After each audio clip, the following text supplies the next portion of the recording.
Hello, hello, hello, hello.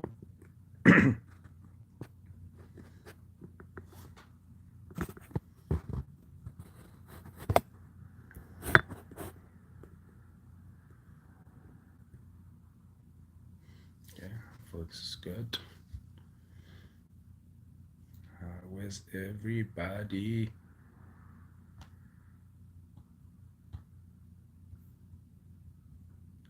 How's everyone?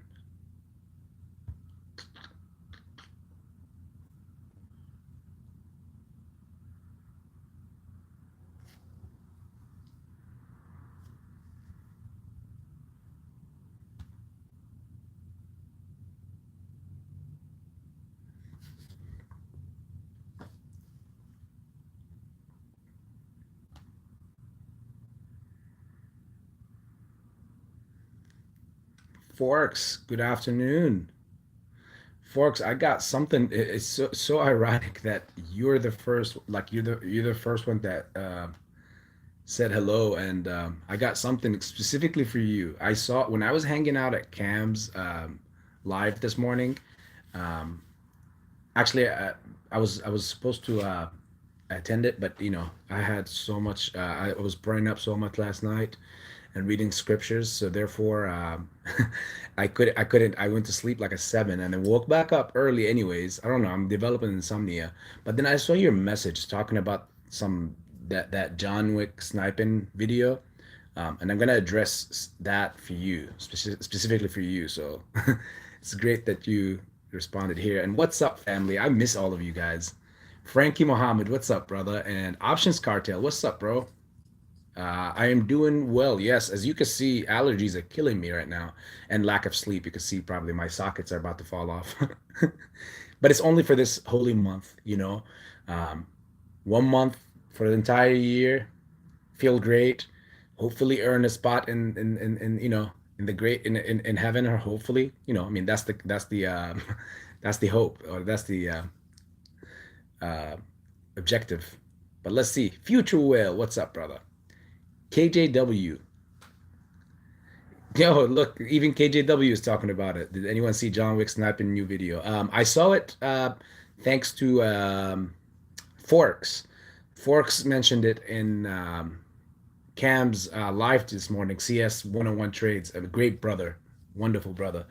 I saw it in his, so I went to see it, and I don't worry, guys. I will address that. I will address it for you. And I'll tell you why this stuff is happening right now. Mr. Mario Panulo, the man, the myth, the legend, the myth, not the meth. That's what's messed up. Again, AB, fasting, things can be mispronounced, bilingual. Uh, gonna be in and out today. I always be over it again at night, brother. Just your existence, or just you showing up is more than enough. So appreciate the love. And uh, Frankie Muhammad, man, how are you, brother? How is fasting going along with you? And KV, what's up? What's up? He's saying hi to all the brothers and sisters in here. We are all brothers and sisters. This is a family. So since the first question that popped up is about the John Wick sniping video, as I don't normally like to address like other YouTuber stuff. Like the only times I do it is when it's affecting, or when I feel like it's concerning the play that we're in. Otherwise, I never ever ever do that. At the end of the day, that's for if you're following someone, and it's not gonna take it's not gonna come down to me to come and persuade you that you're listening to someone who's saying fud or wrong or whatever. It's up to you. You're evaluating whatever you want. um, and it means that's why it means a whole lot, or it's a big deal for me anytime I show up on anybody's live, like Cam's, or once at the Maslorian, and even here, of course, where it all started with you guys. I take a big deal and take big pride out of it, because I'm not. we're not just blowing steam out of our asses. You know, we're for me, I take it as a big deal because all of you guys are obviously individuals just like me, and we're all brothers and sisters now. So I take everybody's opinion of me, whether critical or not, very highly. You know, critical, I will learn from it and it'll grow. And I'll take it into consideration. Hating, there's a lot of those everywhere. You know, you can never run out of those. So you just have to be able to develop the um, you have to develop the mechanism and the like, you know, the right way of knowing how to dissect between FUD, terrible, hater, it's okay, he might not understand. You guys must have watched the last video that I had up, and like I said, I'm diving in. This is all tied up to that John Wick sniping stuff. um that my last video you saw, there was a person, and I think they deleted their comments, that came out swinging left and right. I hope I can run to them run to them in here again, because the way that the situation was handled, I mean, the person came out charged up, and he was saying, "You YouTubers this, you YouTubers that. How do you know they're gonna cover? You trying to defeat the big boys and all that stuff." And guess what? It all it took was, like, for me, I had to first decipher before I misjudge someone or label them as shills or not. I had to understand, is this really a shill, or is this a angry person that is just misunderstanding a lot of things, and you know, maybe I can turn them on the right path, because it makes a big difference. We all have to act as advocates for our play. I mean, at the end of the day, if we're all as one, we're all strong, we're great. If we falter one by one, then that's how the movement becomes weaker and weaker. And it come to find out, the that individual was just misunderstanding the whole thing. So I told him, I said, I don't think you understand the whole way or process of how shorting works. And when we you know, when I went back and forth with him and explained, at the end he said, "Thank you for explaining. I appreciate it." And he liked the answers, and we moved on with life. He was no longer shilling or angry or mad. So therefore, that was great, right? So what does that bring us to? This John Wick sniping video thing. Again, thanks Forks for bringing it up, and KJW. Um, this is the same individual that, if you guys remember in the beginning of the movement, all of you early subscribers, you remember when there was an idea that AB brought up about sending him videos for, you know, doing a YouTube MOS, you know, just send it so we can make an after movie for it for all of us. Well, suddenly somehow that idea got semi hijacked, and we know who is it who it got hijacked by. No, doesn't matter. He had a much bigger following, still has a much bigger following, surprisingly. Um, and here's where this leads me to. This video that he uploaded today was a big pile, and literally a big pile of nonsense. And it's and I hate doing this, because again, AB doesn't like the drama. He doesn't like to, you know, criticize other people. But when it becomes, when you touch something of mine, and AMC is obviously, you guys know my take on that, then now I need I need to, you know, kind of debate with you. And with this John guy, um, there's not much of a debate. The guy is just speaking, but he doesn't have the knowledge, and it's very evident and clear from the video that he was talking about, from what he's saying. I mean, the guy mentioned so many things that I'm not going to go over that was completely wrong, or you know, I don't want to call the guy names, but it was just false info. And I think like the holding in this play pattern, and how much we've been through, and what the hedge funds have been, market makers have been doing to us, I think is started to get to him. And I think it's honestly showing very, and it's pretty evident now that it's talking about an SBFM stock, which is a penny stock that um, obviously is one of those stocks that is being pumped by these market makers and hedge funds and institutions. And obviously it will get dumped. And again, this is not financial advice, but you guys need to like, you know, you guys need to beware of plays like this. I've been warning you about plays like this. Like, hey, watch out for these small plays. I've been telling you guys this for over a month that will out of nowhere pop in and pop out, and they try to pump those stocks up, obviously, and then they dump them down. You've seen it. Even that stock that he's talking about, um, yes, it's been on a 400% now 200% run up, 250% run up. But do you know how many stocks do that every day? I've been warning you guys about these plays. Now he's coming up. I guess is that new news? Is that the first time that happened?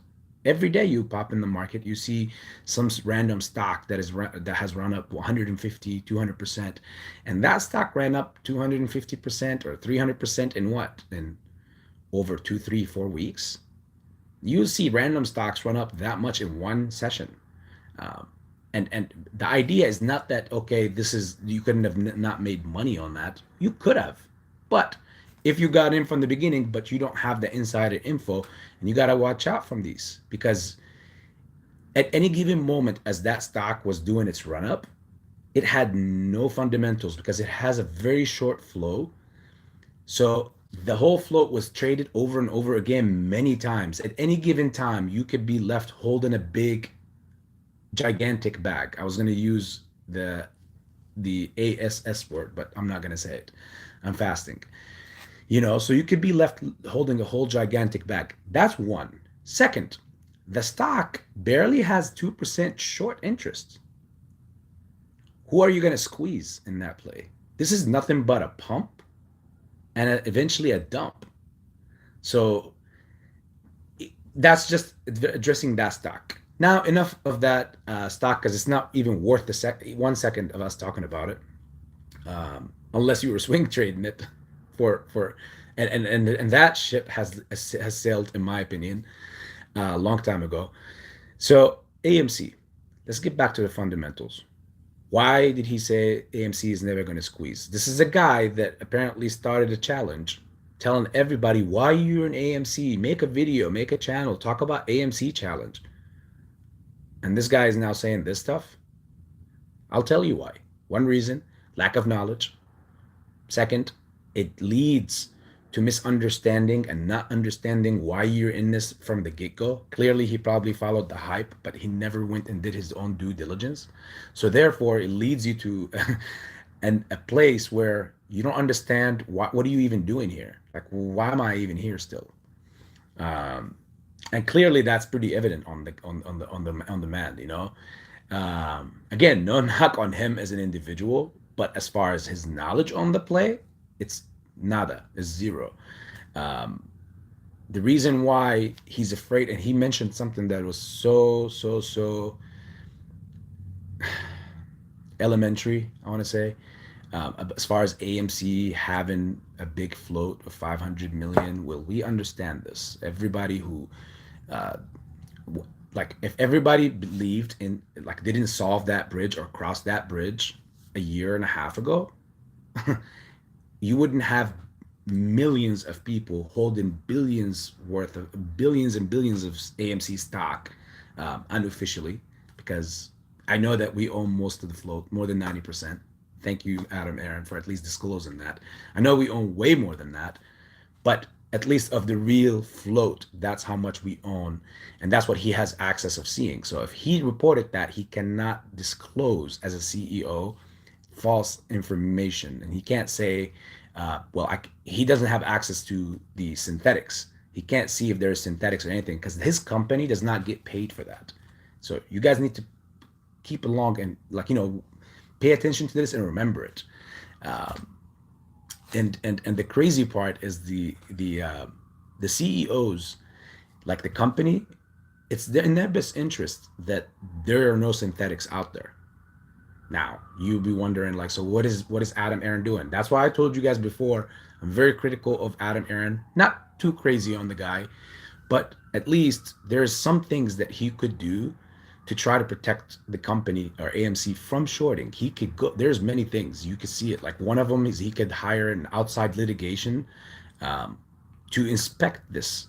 And that will turn on so much pressure on all the shorts that are naked shorting and creating synthetics from the market maker and all that stuff, and the brokers. And no more FTDs or IOUs, because all that could easily be, discovered quick, very quick. So you got to remember, guys, when that guy made that video, the CEO does not have access to synthetics. So it's in his best interest to know if there is any, because every share that is traded, AMC gets something from it. You guys got to remember this. You guys got to know this. So all these synthetics that they're not getting paid for, of course, he doesn't have access to them. He doesn't see them. So when he says we have 90 or above percent of the float, remember that. It doesn't matter how much of is the float, 500 million, 500 billion, doesn't matter.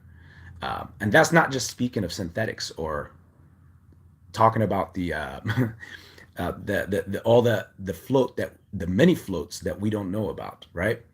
That we know exist, but cannot locate as of now. Because if you look at the FTDs and all that stuff, then the answer is right there in front of you. When he say cannot squeeze, he does not know what short interest is. And some of you guys, if you need to, since we're at it today as we speak right now, I would advise probably watching CS Trade's video this morning. I was enjoying my time. I had a blast today in his live. And the Wolfpack was amazing. So like when he was mentioning things, he talks about the short interest. So if you want to know a little bit more about short interest, go ahead and check that one out. I'm just trying to address this thing that is going viral now, or some of you guys are talking about with this John Wick guy. So there's so many things. Again, guys, it's just I see the guy not knowing what he really talking about. He's very disappointed. Personally, probably because of his lack of knowledge into the play or even investing. Maybe he's a YouTube reality show kind of guy, or anything. Again, I don't want to go too far on the guy, but I think he needs to brush up on his trading skills, because what he's saying, you guys have to really be careful. What he's advising and what he's saying, you guys need to go do this, and the biopharma and is treating cancer. And it's like, do you know, guys? Okay, let me tell you this from someone who's in the market for years, day after day. Do you know how many companies or pharmaceutical companies come out with some sort of cancer treatment? Because there's a gazillion cancer types out there. Do you know how many come out almost on a daily basis? And do you know how those end? Barely. And I say rarely. When I say rarely, it's really rare that you see anything that like any company that has like any some sort of successful trials. Remember when I was mentioning things about poop and scoop? I mentioned that on CS Trades live as well once. The poop and scoop in this case is reversed. They can, like, certain parties that are interested or have an interest in doing something or whatever they want to do basically into a stock, they want to dump it so that they can close out their short positions and scoop up shares at a much lower price. They will put out negative PR. If they want to do the opposite, then they will prop up a company because they want to sell their shares at a higher price. They want to make a profit, right? So they prop up, put out all this positive PR about something, and next thing you know, you see a spike. Next thing you know, you see a very even more bizarre dump, and you'd be like, well, why when I bought in it dumped? Well, because when you got in, it was already too high. Like, you were already getting in at a point where they were already planning to get out. While you were 1 foot in, they were 1 foot out. And that's something, again, like you develop. Remember when I also said that sometimes, like, you could do whatever, you could buy whatever, you can learn as much as you want in the market, but there's one thing you cannot buy, which is time experience. Time experience is something you only can develop. The biggest guru can sit here and try to tell you as many tips as possible. I'm nowhere even close to being a guru or even one of these really intellectual or smart individuals in the world or in YouTube in general. But I will tell you that nobody can give you whatever tips, and you could just like that exactly know what to do and how to go about it. There are some things you just need time in an experience in the market so you could know them, patterns, developing, seeing some things, knowing these craps, being able to filter out crap from real. And it's so amazing. Again, it's just so amazing how you could make a challenge talking about do this AMC videos and all this stuff, uh, and then you next thing you know you see this person's come out with that, and he again, there's no solid proof of why. Like he's not even like backing up his statements of it's not squeezing because of this. And you know what's crazy is I have some points, and you guys remember if you watched my last live or video, I did mention there was some question that some people like probably are not paying attention to. And if he had mentioned something like that, I might have at least gave him some credit. But realistically, there's nothing to talk about. The guy does not know what he's talking about. There's no um, insider information, and we don't even need any. We all know the short interest on the play. We know how many synthetics are on it. The play is even higher than this penny stock that he just brought up out of nowhere. This pharmaceutical SBFM company. He's all late to the party, and he's bringing that up, talking about it's gone up 250%, whatever, 300%. Well, guess what? AMC, even at this evaluation, still ran up. I mean, at some point, it even ran up more than 2,000%. Um, if this stock was not going to squeeze, trust me, guys, this stock at some point in after the pandemic, opened after the market opened back up after the pandemic, AMC was in the sixes and the fours and the threes at some point even. Do you think it would have grown to this point and stayed at this evaluation had it been a fluke, or if there is no danger of it squeezing? Think on it, guys. It is a theater that is the leader in all theater chains and the number one in this industry throughout the globe. And yet somehow it's evaluated what most of the time is less than Cinmark, and it's not even like Cinmark doesn't even stand like what 40% of AMC. There's so many things you could dive in, guys. Again, remember the video I uploaded and said, what is your reason of jumping into AMC? Put that comment in the comment video. I remember, and that video went really viral. Like we had more than 16, I think 1,500, 1,600 views on that video, because I wanted people, remember, with time, sometimes you just tend to forget your true purpose. And I think that's what that guy, that John Wick guy, has gotten in. I think he jumped in from the get-go based on hype. And over time, hype fades away. You're gonna need real info, real conviction into your play or into your reasoning of why you jumped into the play. So when I made that video saying, please state your reason and make it as a comment on the bottom of that video for why you jumped, why AMC. There was somebody that even commented on it and said, what the F is this? You think it's little, but in times like this, that's when it's most needed, because people are hurting. I understand he's not the only one that is hurting from what's been going on and how long it's been going on for, but that's not an excuse. At the end of the day, it's your money, it's your life, it's your livelihood. You've been in this for this long. If you come to a point where you start forgetting all the great things, it's okay.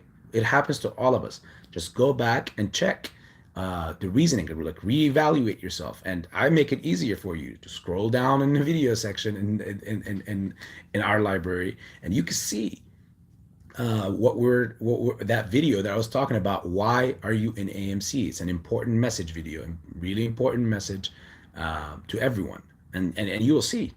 So that at least addresses that as far as with that guy. So we're not going to waste our time more on any of this. Let me see some of the comments, and let me see some of the possibly the questions before I even dive into the asking you guys about what you thought about the last video I uploaded because I told you it's going to be a big one.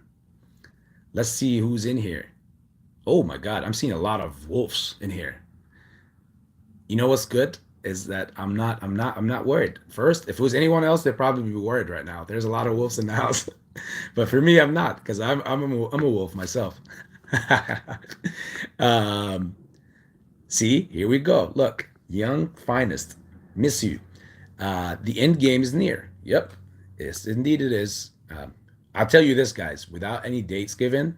I mean, I made my stance clear on that. You subscribers know this in the family, but we're much closer to the end than the beginning. Uh, Future will say, I tried telling him, Future, you're not the only one as far as I know. And now I'm trying to tell him. So if he ends up or one of his people in his community comes through here and sees it and shows it to him or something, please, AB would love to have a not a conversation about this. I would love to go, like he can make some shorts and I can make my own. I'm not gonna do no live with this. It's a waste of time, honestly, because I don't know what the true intention of the guy, honestly. But I do know one thing: he lacks knowledge in the investing world. So he did mention also before that one of his followers told me that he did something like in basketball or something, like a basketball channel or something like that. So maybe that's something that he needs to get back to. And AB was recruited for basketball back in the days too. So if John Wick wants to get some hooping going, or anybody in here wants to play, let's bring it. Better watch out. Um, Yep, when the float is bought, they will add options and start taking money that way. Yep, because that's the only way that they've been doing it. And even then, that's not even the only way, guys. It's not only the options. The options is a way for them to take some money and to try to liquidate, like have some liquid cash on their hands and to try to prolong the play. But what the bigger problem, since it's not even that's not all, it's all the synthetic shares that are created, all the naked shorts. When one short borrows stocks, whether from an institution or whether from a broker that has a lot of shares that people on its platform has a lot of margin accounts, because if you have a margin account, again, the your broker could lend out your shares. Even if you say, hey, I don't want you to lend out my shares, they'll say, okay, yeah, we're not lending them. But because they don't know whose shares are what, at the end of the day, even when you buy shares, that doesn't mean they have a special room for you in that brokerage that is just saying, okay, this is Michael's. I just used that name. I don't know if we have a Michael in here. Sorry, I'm not addressing you specifically. But this is Michael's shares. No, they have one huge reservoir. This is just their holdings of AMC shares or GameStop shares or Inovio shares, whatever. And if a hedge fund contacts them and says, "Hey, I want to borrow some shares to short this," um, all the accounts that are on margin, they can go ahead and lend those shares, and you don't even need to know, because at the end of the day, they, like, you're just seeing it on your screen that you have your shares, so you don't know. They also don't care. They give out, and if you ever need to recall your shares again, they'll buy them at the market and give them back to you. And it's so easy how to get to it. That's why on cash accounts, I even still think that they can still do that. But as far as we know, by law, that apparently they've been sticking to so firmly, uh, by cash accounts, you at any given moment could take out or close out all your positions, and that way they they won't be able to provide your shares to someone or recall them back or do anything. So it's a big gigantic mess with that. uh he slapped everyone in the face who took the time to send a video um in that he requested in the first place. Yeah, I wonder how all the people that sent a video and said this is the challenge of such and such of John. I wonder how you feel now. Do you feel the love still?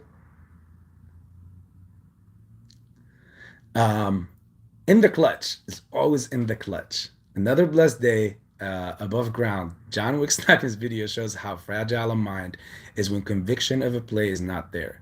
Only strong will survive. Indeed, my brother. That is exactly what it is. Be ghost. Again, a wolf in the house.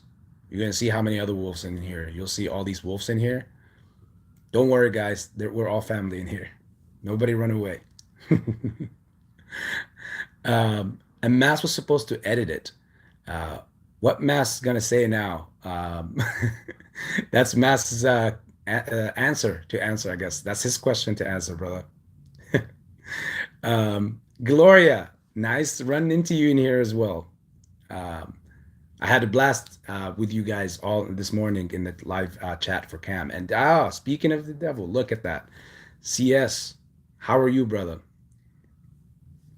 You provide very valuable info as well. AB, uh, what is that? Stamped, authenticated. And Gloria saying hi to everyone in the chat. Everybody say hi to Gloria. KV, thank you. Is that Camo? Camo, is that like Cam's nickname? Because I'm gonna start calling Camo. Hello to the whole wolf pack. Peter Jefferson, how are you, brother? I have missed you guys.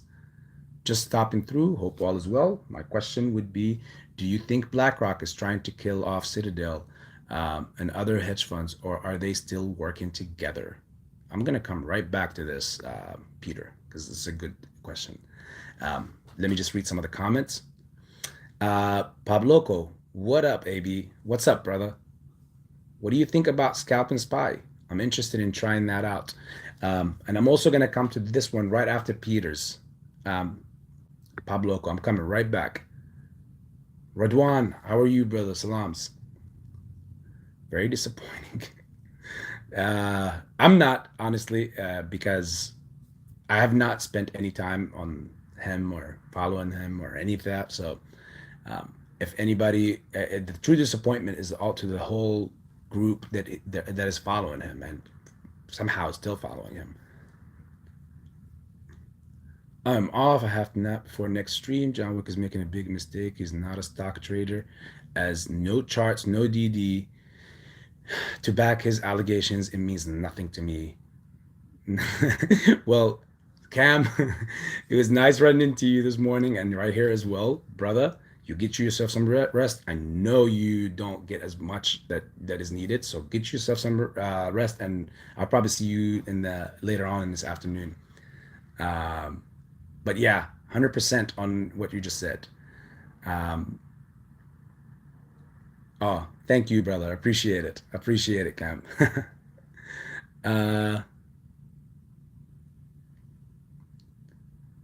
KV, I was playing for Withrow High School in Cincinnati, only my freshman year, and then after that, I had some interest from University of Cincinnati.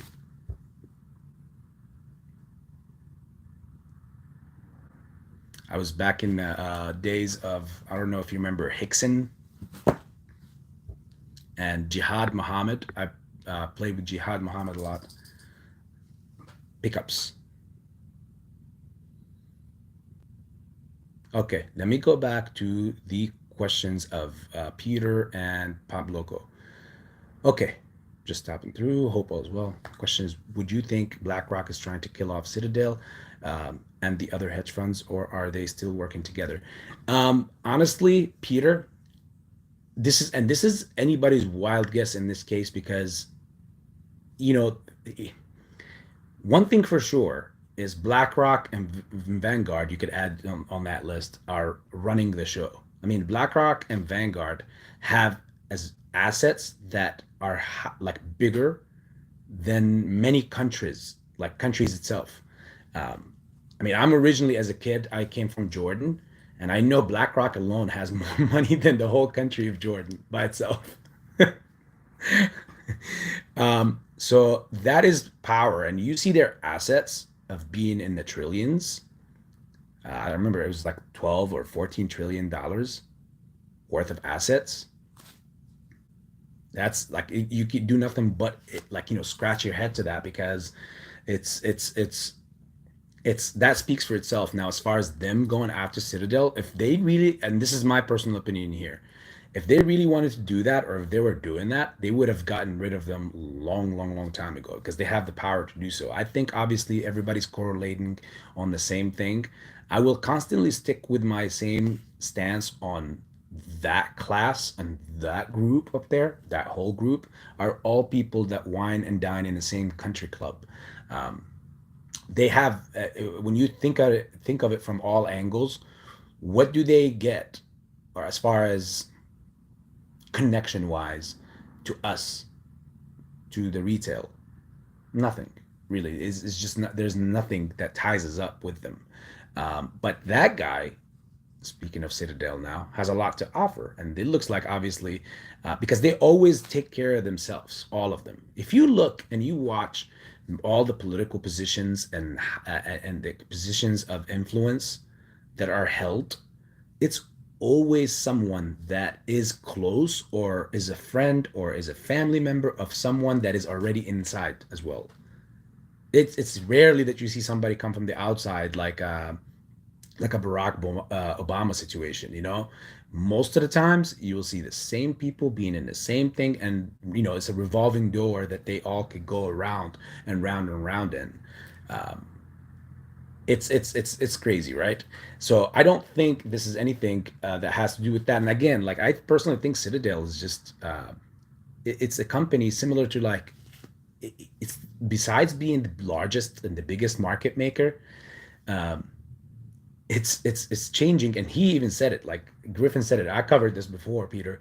The guy has been switching his stance, and he already made his plays to switch over to the crypto sector and to be the market maker there, because he wants to lay out the foundation there. He knows that's the future. But right now, that's why I know that we're getting closer and closer to the squeeze, because he is taking slowly and slowly a step away from this, because soon there might be a huge event. We've seen it in many different data. Like, there's that, uh, like the curve yield. Like, if you look at that chart, there's three of them. There's a flat one, there's the one that curves to the up, and there's one that covers to the bottom. And this is like a macro way to look at things. And if you look at that, that always signals to, like, it shows you what's happening with the economy. If it's like this, it's flat. It tells you basically the economy is not growing, which means we're not either falling or growing. But normally that's always followed with a growth or a drop, right? That's the first one. There's a second one that's like this, the rise, and it curves like this to the top, which means the economy is growing, everything is great. You'll see interest rates will be even higher, because there's just money everywhere, and like there's basically a lot of liquidity now. And there's the third one that curves down, and it curves and it continues going. That is the one that we're in right now. You could go search this one out, guys. Whoever you want, whoever's out there, obviously, go ahead, search this one out. Look at the curve yield. It's called the yield curve. And that's the one we're in. Whenever you get this, and this has been almost 100% times, whenever you get that, it's always followed by a recession. And it's always anywhere between 6 months to a year and a half, and that's when you'll see that recession come follow. The crazy thing is, our curve, the one that we're having right now, the one that one I was just showing you or telling you about, that one is more violent than 2008's. It's very similar to 1927's. A lot of there's some people that are labeling it the new Great Depression, And I would not be surprised, honestly, guys. I would not be surprised. Look at the events and the amount of things that we've been through, and we have not taken a breather. And look at the stocks. You could easily tell that all these, like, majority of the stock market is way overvalued in general. Even Morgan Stanley is coming out to say this. Um, these guys are obviously stand to gain a lot out of this, and they stand to lose a lot out of this, had it been against their will. And that's why right now they've made all their money. It was throughout the whole entire year of 2021. That was the biggest year for them.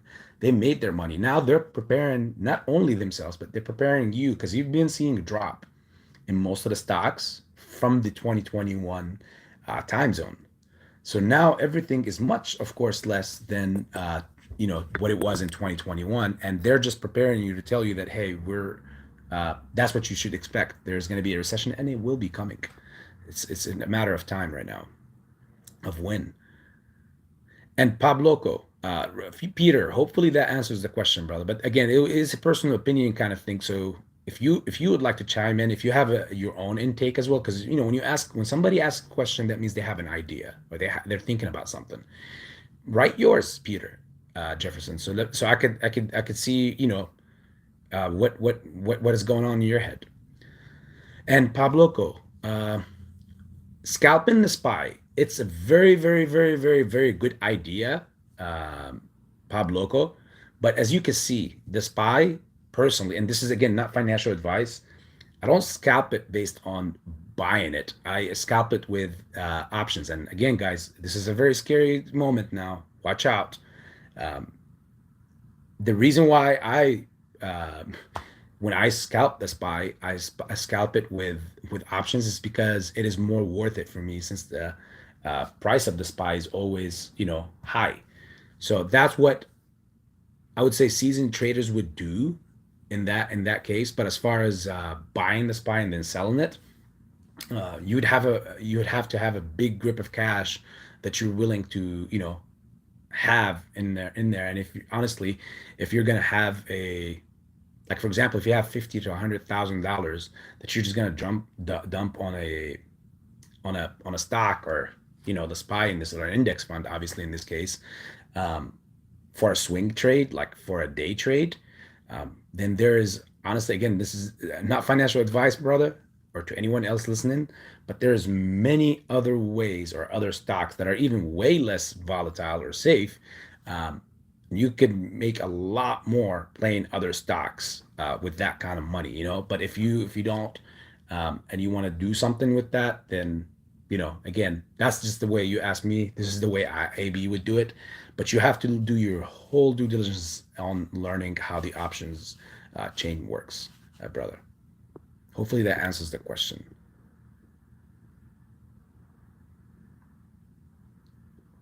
All right, let's see. Let's keep going along. Um, where did I get to? KV. Oh, sweet. Bearcats. Yeah. Um, point guard. Not really. No, actually, I was hoping I was gonna be one of the guards. I didn't know what they were gonna put me in, but again, it was just an interest that they had me come out to do a tryout and everything, but it just didn't work out because if you've seen my story video, KV, then you would know I went for something completely different. I completely left college for a different adventure, and it took me on to this path. But most likely it would have been shooting guard. Just a fun fact: I had in high school, I won a 3-point contest, a shooting contest, but in the same time, AB also hit his most 3-pointers hit in a row were 24, and it's also in dedication. And I worked so hard on that summer after summer. I mean, obviously, in high school, you're not too much all about the books and everything. You're more about developing your character as an individual in this society or in the world. That's for me. That's what I went through. So Kobe Bryant, may his soul rest in peace, was my most favorite and will always be my favorite player of all time. Um, so I was dedicating that to him. So let's see.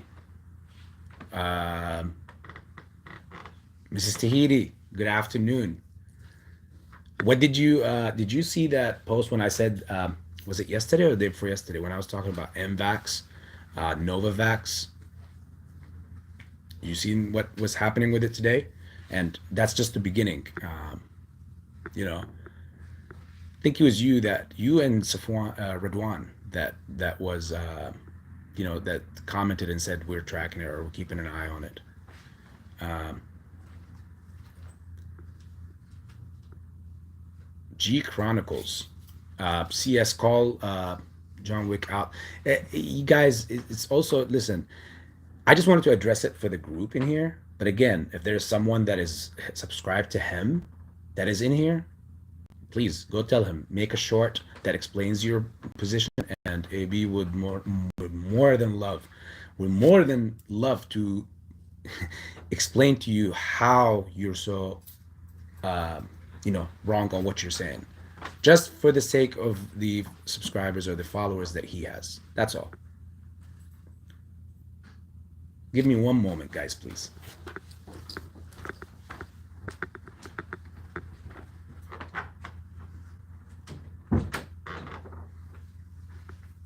Okay. AB back. Sorry, commercial time. No commercial in the background, just the wall. Okay, let's see, where are we at? John Wick was crying about Lou, telling people to sell. Now he's saying the squeeze won't happen. Again, the guy is a flute. I think he was doing this whole thing anyways from the get-go for attention or recognition or YouTube channel purposes, whatever. Again, that's a question for him. But again, if you guys see a lot of flaws into what that guy is saying, then you don't have to be there. Remember, you got to block out all the FUD and all the people that are not going to make sense. This is crucial, because in crucial times, you don't need this kind of junk. I mean, this guy's so late to the party, and in the same time, he's not even invited to the party. A year and a half later, he's coming out now and saying, I'm inside of this, but I don't believe it's not going to squeeze. Like, how does that sound? I don't know the example that I could give to this. There's so many, but what are you doing in the play still? Why are you still in the play if you don't believe it's gonna squeeze or if it's good? So it's I don't know. It's there's a lot of that, guys. Come on, it's a big world. It's a small world, but it's a lot of people in this small world. Good afternoon, cool runner. In the clutch, there we go. There you go. I love questions. Do you think the government is putting everything on pause in order to put the final touches for initiating the digital dollar in order to still have us under their thumb? That's not far-fetched in the clutch. That's a very good question. Good. Really good thinking. That's not very far-fetched. At the end of the day, you got to think big picture here, okay? And let's go back to history. History, if you don't know your history, you will not know what to expect even out of the future. You will always be in the dark. And history never changes. Like, obviously it's one constant thing, but you see one thing about history is it always repeats itself. And it's always, the governments always want to have solid control on their people. Now, the only way that history knows how to do that was through dictatorship or communism. Now, the US is the greatest country in the world because it was able to do that without having to do those first two I just mentioned. It's crazy. It's beautiful how it's beautiful out of respect, of course, how we have democracy, but yet we cannot. You see, like what we're going through with this play, or even with how the government is constantly giving us info that is constantly inaccurate or not correct. And the crazy part of why they can prolong this, and it's, again, that's why I have the respect for how the system is run or made, because it's one of its kind. No empire ever, I mean, that was able to control its people like this, like this, without having to show the control. Oh, okay. What's up? You again? Excuse me, guys. Excuse me. Hey, come on. And the funny thing is, I'm allergic to cats. I can't live without them, or dogs. Let's go. All right, he's out of your guys' hair and mine, and my nose, and my allergies. So yeah, so like, you've seen how the system works, and you see how we all very preoccupied with everything. You got, every day there's something going on. So give the people a lot to think about, a lot to deal with, a lot to do, and they won't interfere with your politics. That's the system we're in. If you don't know that, hopefully I'm not opening new doors to you, because again, I'm not trying to get anyone to riot or do anything. But that's just the way it's been, and it's peaceful enough, at least I would say. But if you're a deep person and you would like truth, you're far away from that with this government and what's happening. I mean, we're struggling with inflation, and again, I'm not even no. You know what? I'm not even gonna dive into politics with this, because everybody has a different politic. But I know one thing, that we're all here for stocks. So I'll talk about that. I will talk about politics, but I will not stray away too far. But hopefully in the clutch. That was a good question, brother. Yes, and I do see obviously the digital dollar happening. It's just a matter of them knowing how to even spin it and how to regulate the crypto chain. Crypto is coming. Anybody that says one thing I do believe is the biggest dump is going to happen. That's why I'm not in it. You guys know, the original followers in here, you know my stance from the get-go on crypto. Just waiting on that huge big dump. And the reason why I proved that is, or I have believed that that's what's going to happen without giving financial advice, is because throughout history, every time there was a huge surge in crypto, there was always a huge dump after. That's one. That's the common sense one. You just go back and look. Every couple years, 3 years, there was a major surge on specifically Bitcoin and Ethereum, and the next thing you know, you'll see a major crash. Everybody will say you got played, you got done. Whoever was holding the bag was left to hold the bag for 3, 4 years, or 5 years in some case. And most people just didn't wait. They just collected their losses. I'm pretty sure you guys know also about the story with that pizza guy, that gave away like 200 or 400 Bitcoins for 2 pizzas or 4 pizzas or some stuff. Pretty sure he really is having a great time right now in his life. But beyond that as well, it's because it's not regulated yet. So right now, that's why it's, for me, I'm not going to jump into something that basically, oh, well, your loss is your loss. And at the same time, I don't want it to be regulated. That's the crazy part, because when it gets regulated, then that's when you'll have a market maker, and that's when you'll have Mr. Kenny Griffin being introduced to everyone as, hey guys, I'm your new sheriff in town, and we know how he is as a sheriff. Good question, brother. Where is that? Where am I? Oh, in the clutch. Pokies, how are you? Obama preaches climate change but owns property in Martha Vineyard on the ocean. Again, you guys, as I told you, I just made my stance clear, or I just said what I think about the politics. At the end of the day, it is all about control, guys. But this is one of a kind. This has never been done, where the control comes in the form of a democratic way, or democracy. I'm not going to take a dig at Democrats. I have some news, good news. Mrs. Tahiti, you are a sight for sore eyes and ears. Let me hear it. On AMC, remember last night? Pantheon said AA buys more theaters that will just be better for AMC's debt. Well, AMC just bought 7 more. Yeah, they bought 7 more theaters, and I think it was like 66 more screens as well. So yes, that's good news. Very good news. And I feel like the whole entire market is reacting to it today. You see, there's a lot of greed everywhere. Yeah, not very big, but everywhere. You can see it. tlry's up, neo's up. Uh, I still didn't get to ask you guys the question on what you thought on the last video that I posted, and what that will also bring up to you. I'll tell you guys. Throughout this live, we're gonna have some cool surprises that come out of nowhere. Future Will, Janet Yellen, had a speech this morning, and she said the institutions are done. They need to be modernized, and everything is changing. Yeah, that's coming from the person that makes most of her wealth based on speaking fees, uh, courtesy of Citadel. That's who she made back in 2020.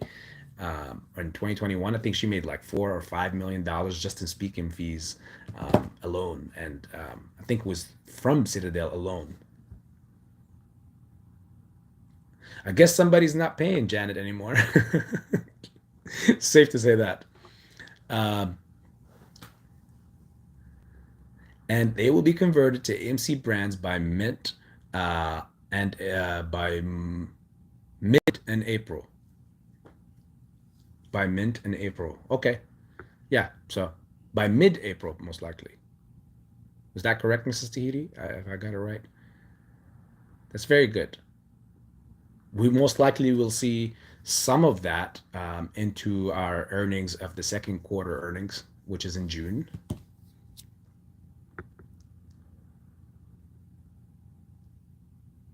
Yeah, Pokis Downwick made 5K subs, telling everyone to hold just to say deuces. I don't know. I don't know. Like, at the end of the day, um, sometimes you might just you wonder, I think people follow or listen to people based on how they make them feel, I guess. Um, I don't know. Maybe I make you feel not feel very great, guys. That's why it's less than John Wick sniping, I guess. But it makes you wonder because the guy doesn't bring you anything, like literally nothing, um, besides himself. So I think most of the people that are following him is probably for that case. Uh, Again, this is speaking based on watching today's video and one other video before, and that's all for me. So I don't know if there was any special moments where he had glared he was glaring in your guys' eyes, or not in you guys' eyes, in his fans' eyes. But I don't know. Besides that challenge that we all know where that came from, um, I don't know. I don't see what else he brought to the table. Okay. Oh yeah, there you go, Mrs. Tahiti. Mid to end of April. Perfect. Citizen Kane, nice to run into you again. Pocus, yeah, it's all smoke and mirrors. All they want to do is tax more because of fake climate change. Yep. Don't you guys realize too that that's like a lot, that's a big thing that, what's his name? Almost every politician, when they have nothing to talk about, they bring up climate change. They so care about the future. They so worried about the future, that climate change. But let's work on a new nuke project. You guys didn't see that one coming, right? um, and Gloria saying hi to Mrs. Tahiti. That is good news. Yep. My state is finally getting an AMC. Wow, what state is that, Gloria? I didn't know the AMC. I thought AMC was everywhere. I thought AMC was already on the moon.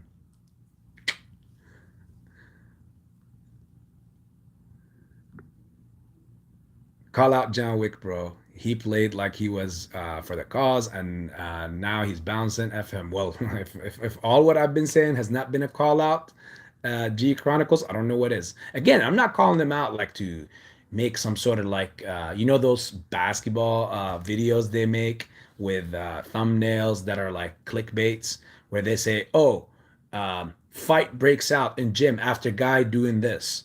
I don't know if any of you guys watch any of these videos, and it's so hilarious. Uh, yeah, I'm not trying to have something like this for the pursuit of or the purpose of make getting to be known or speak to people. This like I'm so happy with the family that we have here. I'm more than grateful for just even like I said, one person listening. That's more than anything. So, but I would love to make him making his own shorts because I'm trying to give him some time. He does not want to do a live with me, like a live back and forth where we both speak. He brings what he wants to bring, and I bring what contradicts that. I could do it on the spot. I don't need to prepare for it, whatever. If he wants to, or for that matter, for anyone, I don't care. You could bring. I don't give two craps. I'm trying to watch my mouth so I don't break my fast. You guys know I'm fasting. But if it's when it comes to AMC and GameStop, bring it on. Anybody. Like you guys know, on the last video I posted, I just talked about it earlier in the beginning of the video. there was someone that came out gunslinging, and he might be in here right now watching. I invited him, and we became cool afterwards, right? He came out gunslinging, talking about AMC this, AMC that, and you YouTubers don't know this. Had I been John Wick sniping, I would probably been like, "Oh man, you're a shill." Like for me, because I know my shit. Let's just put it that way. Uh, I had to first see if this person was a shill because he came out gunslinging, like blah blah blah, talking crazy stuff, and everything about. And from for me, I saw it's like, okay, this guy is either a shill account or it's someone who doesn't really understand the dynamics of how shorting works because the video is about shorting, and a lot of people don't understand the dynamics of shorting, and that's why I made that video, and it's a very important one. That video, if you really truly understood my message in that video, you would really know why we went up to 73 and we came back down, then we went back up and bounced in the 40s and the 50s, then we came back down again, then bounced back up to the 40s, then dropped underneath the 30s to the 20s, then bounced up to the 30s, then back to the 20s. You get what I'm saying? Then back to the teens and back up to the 30s. That video, if you get the message of it, and that's why I'm making this live as well, because if anybody has questions about that, I'm more than ready to explain further my explanation to you guys. But yeah, that account didn't understand, and I told him, listen, it's either you're a shill, because if you are, then you need to up your game. This is you're in the wrong zone. AB is not gonna fall for this. You're not in a here's my other dig at John Wick.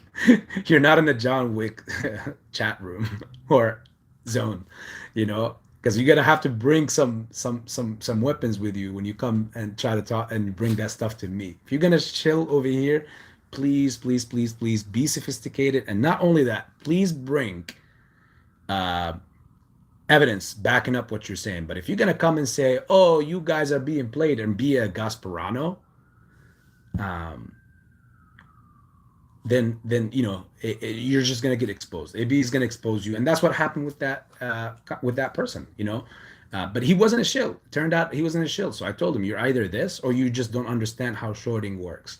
So he asked a couple more questions. He realized, okay, I gotta tone it down a bit because I told him, what is it that you want to ask? Because you're just coming out calling out YouTubers, calling me, you guys don't understand. You're trying to bring out the big guys, and who's going to force them to buy their short or close their shorts and all that kind of crazy stuff. And next thing you know, my answers to him, and I have screenshots of it too, because I knew that most likely the person might delete the comments. And don't worry, you're safe. I know that you most likely became a subscriber or a good friend to the channel now. So I won't put it out there or any of that. But some of you seen it because it was on there for almost a whole night. And at the end, they were like, "Thank you for answering the question." And I gave him at least I think it's a him because of the way he was coming off. Ladies don't do the way that guy was doing, I think. But yeah, so at the end I told him, like, hey, just as an advice for future, if you have some pain about something, that does not mean you lash out on people. You don't have the right to lash out on people if you're bothered by something or you don't understand something. Because again, you could have it all wrong, which he did in that case, and you just make yourself look bad in this case. So please come out, ask a question, and if you don't like the answer, if it doesn't satisfy you, if it doesn't make sense, then you can sling whatever gun and whatever you want to shoot, and whatever things you want to say after doing so. But first, make sure that you're on the right foot, like on the right standings first, before you could come off wrong on someone. And like I said, look, guess what? If the person wasn't a believer before in the cause, one thing we do know now is that, one, he wasn't a chill after all. He was just not understanding what was going on. And second, now we got another believer in the cause. So it made me feel great. Let's see.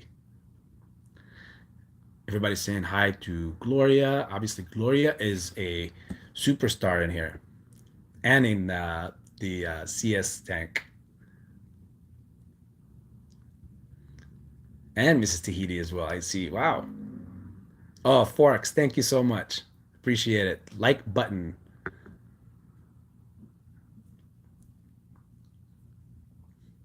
Pabloco. Definitely talking options only. Yeah, there you go then.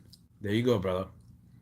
If you have particular, if something in particular in your mind, please go ahead, mention it. I will, because I can't, come off and say, yeah, do this or do that, because that's not what I can do or would love, you know, able to do.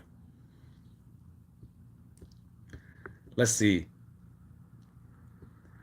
Um, Man, I can't wait to get some like really well sleep. Like I've been on the past 12 days, I've been running on 1.5 to sometimes 3.5 max hours of sleep between days. So the biggest I've had was like 3.5 hours. If you notice, it's never a complete number. And the reason why, because my alarms are always set that way. I never put it exactly on time. I always put it 30 minutes ahead because there's that, if you're sleeping only for 2 hours or 3 hours or an hour and a half, um, you know, it's gonna be very hard to wake up on time. So, there's many there's like at least 5 times where I'm hitting snooze on the um, on the alarm until I finally get up. B Ghost is a celebrity in here as well. Yeah, look at that. Thank you, Mrs. Tahiti. You guys are very, you guys, you guys are very heartwarming. All of you guys in here. Thank you. And yes, smash the like button. You heard the lady.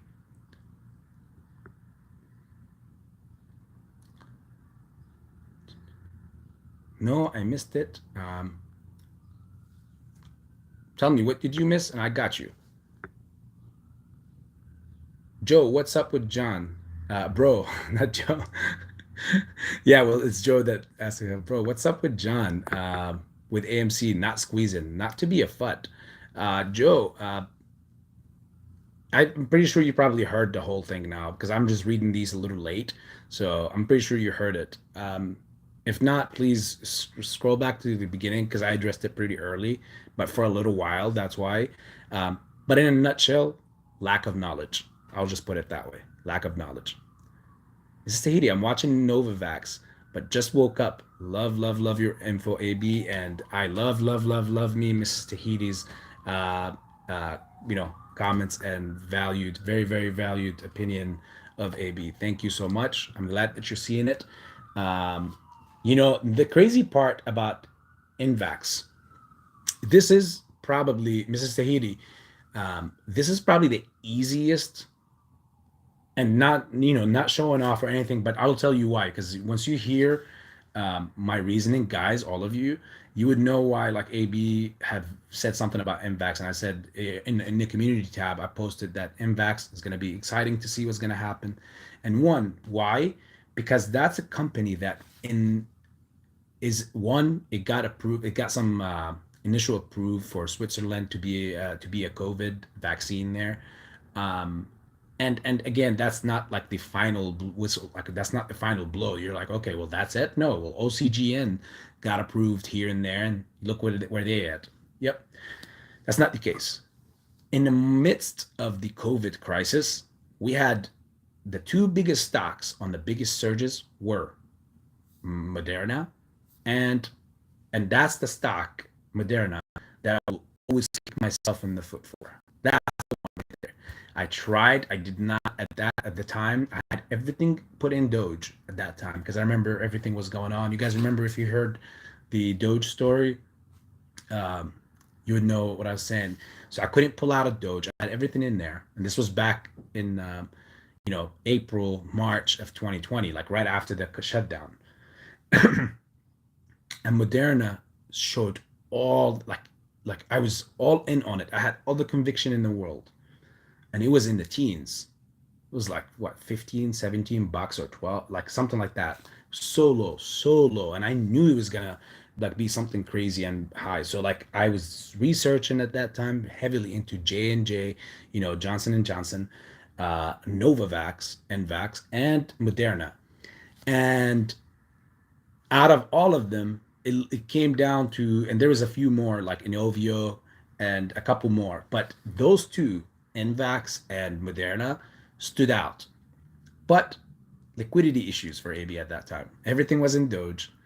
Um, and I was beginning to hear about this whole AMC thing, but it was just too early at that time for me. It was too risky, and it didn't have the dynamics that it had later on in that year, which when I initially took that position was back in September of 2020 when I started accumulating AMC. So Invax and Moderna started blasting. When I say blasting, as in you've seen where the levels they went to. I mean, Moderna was in the 400s at some point, and Novavax went to, I think, what was it, like the high of it? I think it was like in 300 or the upper 200s. But besides that point, it's where they took off from. So now that we look back, look at where the Novavax was down to, and it was literally 2 days ago. It's 1 year low. Now that doesn't make it extremely low because still it took off from even a lower place. It could drop to lower than that. It's just the COVID resurgence made it go higher, right? Well, guess what came up?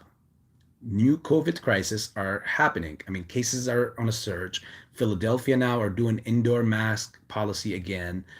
New Jersey, I believe, and New York, they're still not as easy on the policy for masks and stuff like that. So it was easy at that point to see that surge or the time for it, where it's at right now, where that the fact that it was gonna take an up. Now, depending on what people could do on it, that's their position. I'm not telling anyone to go take a position and open a position in it. It was just me because there was many times where members said, "Hey, can you please put your output on some things?" And I'm doing my best, guys, to try to not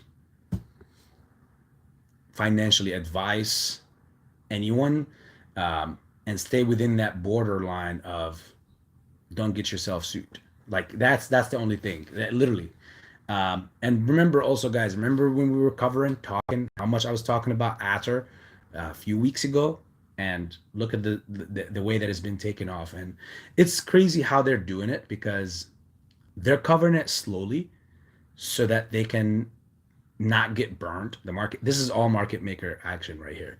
Not get burned in the option chain because all this was already priced in and the shorts were already covering. But you see, most of the covering has been done in increments. They're not doing it all at once. It's just been in increments. It's been happening where after hours, pre-market, throughout the market, there was some days where we don't climb. Sorry, I think there was a notification that came, and that even made me deaf. And today that was interesting to see it like this. So there might be a little bit of pullback toward the later part of this week, but the interesting part is bbig because ater and bbig are kind of like the opposite of AMC and GameStop, but they're still somehow, like from the patterns that I've seen, they've always been connected in evaluation wise. I don't know why, but this is just a side story. And bbig is always like when one surges, the other one will be down, and when one starts going down, the other one oppositely starts surging. So I wouldn't be surprised to see bbig Thursday, which is the last day of this week since it's a long weekend. I would say probably after hours because there's huge option chain this week. Like it's extremely gigantic. So the market maker is doing like backflips in the background right now, just to make sure that bbig does not go above that $3 level. It goes above that $3 level, like it's crazy. It'll be really crazy next week. But I think after hours Thursday, you might see a little surge in bbig because there's something that they have to report to this SEC. I forgot. I was reading up on it. They have to report something. I think it was their earnings. Sorry, and they've been delaying it, and they can no longer delay it anymore past the 15th or the 17th, I think, or no, the whatever the next Monday is. So let's see how that fares out, right? Pans out. So that will be something we'll see in the near future. Again, not financial advice.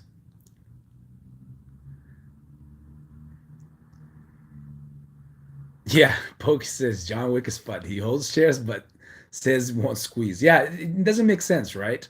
Um, is it possible that the guy does not really not even hold anything? Quite possible.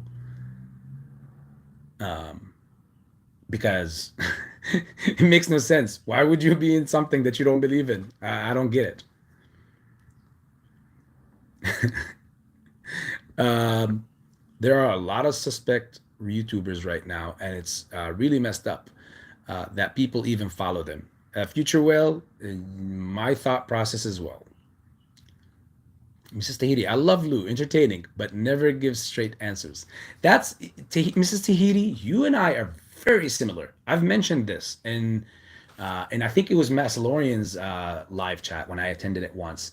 And I said that I was like, I don't have anything against the guy. I think that he does have actually valuable experience because of what he says. I can, I can validate that it's not crap. Most of the stuff I would say at least. But eventually, since what he did in the beginning was that he explained so much in the get-go, he got to a point, this is what I feel. He got to a point where there was nothing else to share. He even mentioned it for a long time. Like there was nothing else to share. Now, two issues that I had with Lou were like what you just mentioned. He doesn't share his evidence or his source or back it up with something. And the second one is that he has too big of an ego. And that's an issue because he have labeled himself as this guy, not me, but whatever is on the shirt. And to be that guy, you cannot um, ever come out vulnerable or wrong or anything. So he made so many claims and so many things that he said about, like, March 3rd, um, it, and then just recently, after like all the people have been like, attacking him for the last at least better part of a month or so, month and a half or so. Finally, you heard him come out. You start to begin to hear him because he's felt it. I think in his following and the amount of his following has dropped tremendously. I think he felt that he needs to come out and say something different. But even then, he still had too much ego to come out and say, "Hey, I was wrong." Remember, I think in his latest video, yesterday or day for yesterday, he said something like, "Me and Blue Diva." I call that other person. I call Blue Diva. I have zero respect for the other one, and I had my rant with him on Twitter. So that's basically that. But as far as with Lou, I think he came out and he said, "I'm sorry." No, he didn't say I'm sorry. He said, "Yeah, I don't see him doing that." He said, "I think we could be wrong all along about this, about him and Blue Diva, but they might end up giving you guys your money." That's my other second and more and big issue is that his take on things, stance is shifty. It constantly changes. Remember his brackets? How many times have they changed? Dates? How many times did they vary? Uh, it's he can get a lot of people destroyed just simply because of his ego is too much to say, hey, no, no, no, guys, I was wrong about what I said yesterday or the day before yesterday, and this is what it is. The people, I'm pretty sure, will still be there. He's entertaining, like you said. The people love him for who he is, and they kind of laugh, like he could get a laugh out of you, um, without even trying. It's just the guy is funny. Let's be honest. And he's a reality. He can be a reality show himself. But those things in the financial tied up um, talk, and we're talking about financial stuff, that could get a lot of people hurt. A lot of people who fully trust in him. I mean, there's people that are religiously after Lou. Um, if we have any of them in here, I'm surprised that they didn't come out of the camera and already stab me. Much love to Lou and all his followers. He needed confirmation. That's all. Yep, exactly, Sheen. Um, let's see.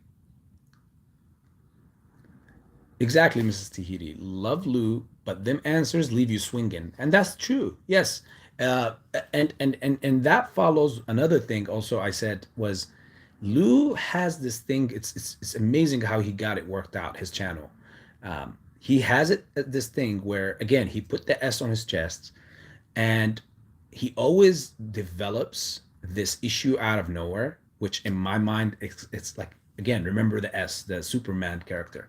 It's like a DC comics book or something where there's always after he defeats a bad guy, a new one comes, a new monster comes, and that new monster is always like more scary than the previous, but then he defeats it. um, at the end of the day, no matter how close he gets to losing, he defeats it. And that's what happens with him. I see it that he always creates something out of nowhere, and then he comes out and says, "But guess what? We're still gonna squeeze." So like the same answer. I literally this is what I how I see it. Um, it's working. People love him. His following love him for that. But again, if you're gonna be if you have very high nerves and you're not stable, um, it might cause you a heart attack at some point. It might cause you a heart attack if you're not able to. You need to check something that is a little more calm. Um, Pokies. Lou, Trey, Matt, Review Dork, John Wick Sniping all robbed me wrong and no longer watch them. AB Pantheon Bigums, Boss are who I watch. Well, Pokies first, I would like to say I humbly, well, I'm very humble to hear that. As you can see, AB is not very good at taking compliments because AB doesn't like the spotlight much. Um, AB is very good at handling his own and speaking. A very outspoken person, but I always love to, you know, there is the last thing a human needs. I wholeheartedly believe this. The last thing you need in life is to get your head big or to get a bigger head. And I know I have a naturally big head, but it's not what I'm referring to. I'm referring to something else, and I'm pretty sure you guys know what I'm referring to. Like you don't want to get that attention like, yeah, I'm good and whatever. You always want to keep yourself in the student lane, never in the teacher's lane, because the minute you or the second you stop being a student is the second you died in life. Your growth stopped. um, that's why it's very important to remember that. I always say I am a student, never a teacher. We're all the same in this because I don't want my growth to stop. I'm not like I obviously until my last breath, I'll always be the student. The only teachers are up above me. So that's one. But thank you, Pocus. Yeah, those guys. I was around their time. I've never watched the review dork before, or except once or twice. But I don't know for why he rubbed me the wrong way.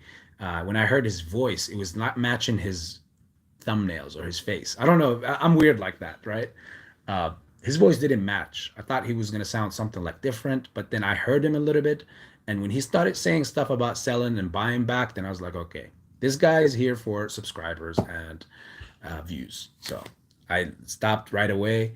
Um, Trey, I remember him particularly when he first started, and he's saying he himself said, "I don't know much." He even referred to Matt as being the smarter individual, uh, but he was always upbeat. So when I attended his videos sometimes in the past, like way back in the early time of this, it was more entertaining for me. I've already had my position before he even hopped on YouTube, which I was in it in 2020, and he hopped on in the beginning of 2021, I think. I think that's when I first seen him come on there. Um, and he has an energy. I just like the energy he brought. Like he was speaking like this. But now, then when I seen him, Trey lost me when he made that video on the holidays when he was going around and he was like writing tip for waitresses, and uh, it was so clear. I mean, to me, again, I don't know. I don't want to talk bad about people, but again, it was so evident to me that the guy wasn't doing it genuinely. He was doing it just so that he could get the recognition that he had. Like he was telling the waitress like two, three, four times, like, look on that, look at that, look at that. Like, if you're gonna do good, please dump it in the ocean. Don't expect a return. That's all I'm saying. Do not go out and make clicks and bits about it and become a celebrity off of, you know, given to the world. Don't do it for a return. That's my thing. So that's when Trey lost me. Matt, it was just more of I think he's just the smartest one out of all of them. Honestly, I have respect for Matt, um, but people like I think when he was out of it, out of the play, I think he mentioned. I don't know officially if he was. Again, I don't want to like talk about the guy, um, but people mentioned that he was out of it. And my thing was the super chat stuff. Um, he could have, if he was down with the movement, really, he could advise all those people. I know he got a lot of questions coming, and a lot, and his chats are like ludicrous. Um, but he could easily, these super chats. I mean, again, he could have spun it in a different way, and he told people that, hey, all this you could put it in the play instead of putting it on me. But that takes a much bigger individual to do something like that, right? Um, but again, I don't have anything against Matt. I just don't have the time to watch him. He's live streaming all day, every day. Um, to catch up with him, you would have to like, be doing nothing. But out of all of them, um, Lou is the funniest. He has experience, I could tell, but he doesn't do any of these. I can easily tell you that he doesn't. He's an old school investor, not a new school investor, and he even mentions that. And the ways that they were doing it back then was like by word of mouth and what's the rumor and what's the news. Buy the rumor and sell the news, stuff like that. This is a different time. It's all digital now. Everything is different. So that's why you see the resurgence of all this charting and technical analysis and all these stuff. Even if it's not 100%, it's still very valid. I mean, it tells you some things here and there. Now, does it work a lot with the play that we're in? My take on it is worthless. Why? Because it's a squeeze play. If you've been doing TA on AMC, that means you've been wrong for over a year and a half. Just saying, because there's no way you would have been in this play on a technical point saying that, yes, I'm holding and I'm not selling. And I'm technically, that's where we're here. And the Fibonacci retracement is saying here. And you've been in it for over a year. Why are you still doing technical analysis on it? Technical analysis so you can do day trading. Mostly it's utilized for day trading and swinging plays. So you must have been really not successful with TA, with AMC or GameStop. um, but yeah, I have the Matt is the person I have a great respect for. I think he's the ideal um, between both of them, but all of them. I think he has the middle amongst all of them, like knowledge as far as mixed with common sense and how he is. Now, what his intentions are, obviously that's a different question and that's a different thing, and I'm not going to speak on to that. That's his thing to answer for. Um, I'm here to represent AB.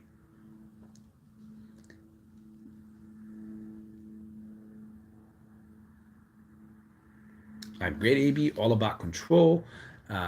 You are right on point. Thank you, Focus. Appreciate it.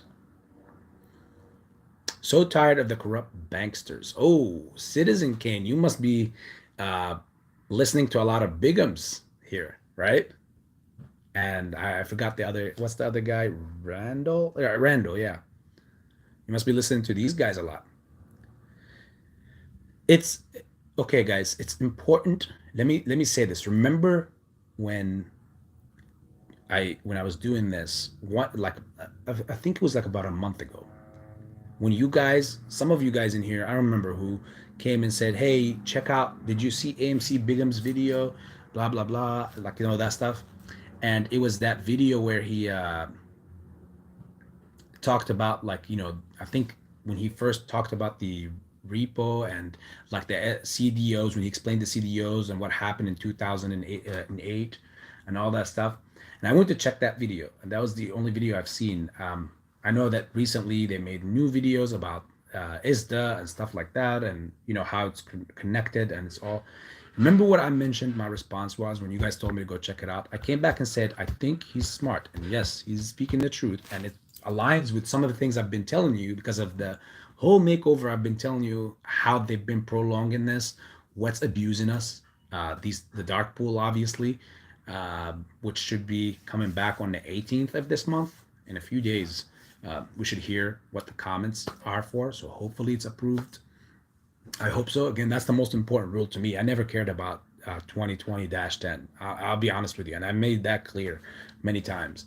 I don't care who bails who out. The money is gonna come regardless. So I didn't care for no government bailout. In fact, I don't want a government bailout, because I'm tired of these people ruining everything and bringing the economy and the country down, and then we as taxpayers bail them out for it and give them a high five for it. That's one thing about that, but that's just a side story. So with AMC Bigums, my thing with him is that yes, but it's really dangerous when you catch a tailwind of something. You want to be able as an individual to know when to let go, so that you don't get too carried away into something, and you next thing you know, you find yourself in the twilight zone, or in a different space, in somebody else's zone, unless that's what you want to be in, because that's something that, like, he could be in a different channel, entertainment position, instead of talking about this. I mean, of course, it sheds a lot of light. It brings a lot of light to the situation, but too much conspiracy sometimes leads you to go further away, deteriorate a little further away, from where we need to be paying attention to. Because to me, all I care about is getting done with this play and see what we're going to go into, and taking care of my family. Now, of course, I would love for the whole country and to shine a bright light on something, but we've been doing that for so many years. So many people have tried to shine a light on something on the government for doing something that's not right or whatever. So many examples, and I know you guys are very knowledgeable, and can even teach me on this. But you got to know when to draw the line, because what are you after in this play? You got to tell yourself, are you after bringing down the government? Are you after bringing down the system? What are you after? I know that the reason, like, for me in AMC was, number one, make my money, life-changing wealth. That's number one, before I think about any other reasons. Now, the other reasons that I have for it, because there's more, is to change the market, the way that the market is like, and the infrastructure of the market, the stock market itself. But am I going to pursue going further and further? Well, again, I'm in the financial realm. I'm not in the realm of politics to go further. That's just not me. There's people for that. And if he wants to turn into that himself, then hey, he has a very good head start. But you, as an investor, you gotta, again, not financial advice and not political advice, but you gotta know where you could draw your line, and where you need to come back. Like, okay, this is where this is where I'm at. You need to know where you ground yourself and where you let yourself go, and where you ground yourself and then where you let yourself go again. Again, that's all I have on that, because I think obviously he's a very smart individual, but what is the intention? Again, I'm always interested in the intention. What are you going after here? And I don't know if he's leading himself somewhere, and where it ends up being like an X-Files show. And of course, I don't want to see anybody else led down that path as well. You don't want to get carried away from what your true purpose is. So stay on course, guys. Let's see. Where are we at here?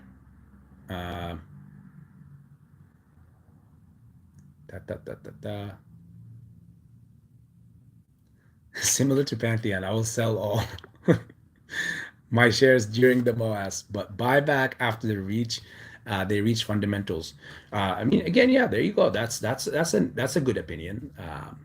That's something, you do that, brother. Best of luck to you on that. I don't know how long it will take for fundamentals to come back after the MOAS in all the market, not just for AMC, by the way. Um, the recessions that we're gonna come into and all that stuff is gonna be great. But I think AMC have done a very good job at building a structure that is solid, that when the inevitable happens and the recession comes, that they could fall on that structure and not fall underneath anymore. So we don't have to worry about them for perhaps getting bankrupt again. Um, so, and best believe, guys, there's a lot of companies out there and a lot of hedge funds that cannot wait for the squeeze to happen as well. Not just us, because to them that will be the easiest short ever. When something is like crazy high, like squeezes, like when GME was in the 400s, do you think people were not shorting it? Yeah, people were selling out of it, but who do you think bought at the $400 level? Do you think it was regular retail? See, I'm trying to give you guys info that you're not gonna get watching a sniping or whatever. That, like, this is stuff that you only get. Remember when I was telling you time in the market will give you that experience? This is things that you only gain when you're in the market. And you guys have so much greatness. You have no idea. You're going through the toughest and roughest conditions in market history. When you come out on the other side, you're gonna be so well seasoned. You have no idea how it's all gonna be like. You're gonna be like, you're gonna sniff a winner and a loser from 5 miles away, straight up a stock wise, and people, maybe people as well. Um, where I was at with my train of thought. I was like, I'm fasting, so I'm losing it. So much going on. But yeah, after that, you're gonna have to see what happens. This is AB thought. What's happening? Where's the crypto world in? Because that's where the everything is moving in that direction. How many? I think that the fundamentals will come back to the market, maybe. And again, this is AB opinion. It may not be factual, of course. uh, Maybe sometime in the end of 2024, if squeeze happens in this year, I would say by mid to end of 2024. um, and by then I think the new system will all be implemented. Like blockchain technology will be completely the way, the minted way of how all stocks are traded on. um, and by then everybody would love to be on there. I mean, when everything falls, that would be a very tasty time to look at, like, S&P 500. Again, not financial advice, guys, but S&P 500 index funds, bonds, 10-year bonds, stuff like that. um, these things will be very, very, very low. And guess what's even better about them, um, is that they're always guaranteed. When you have a bunch of money, a lot of money, and you want to protect it, because when you have a lot of money, it's no longer about making more. At that point, it's more about protecting rather than making. Of course, you're going to be making, you want to be making money, more and more money. It's never enough. But at that point, when you're in that position, it's more about protecting that money and keeping it away from getting lost or spent, rather than, you know, being lost or spent.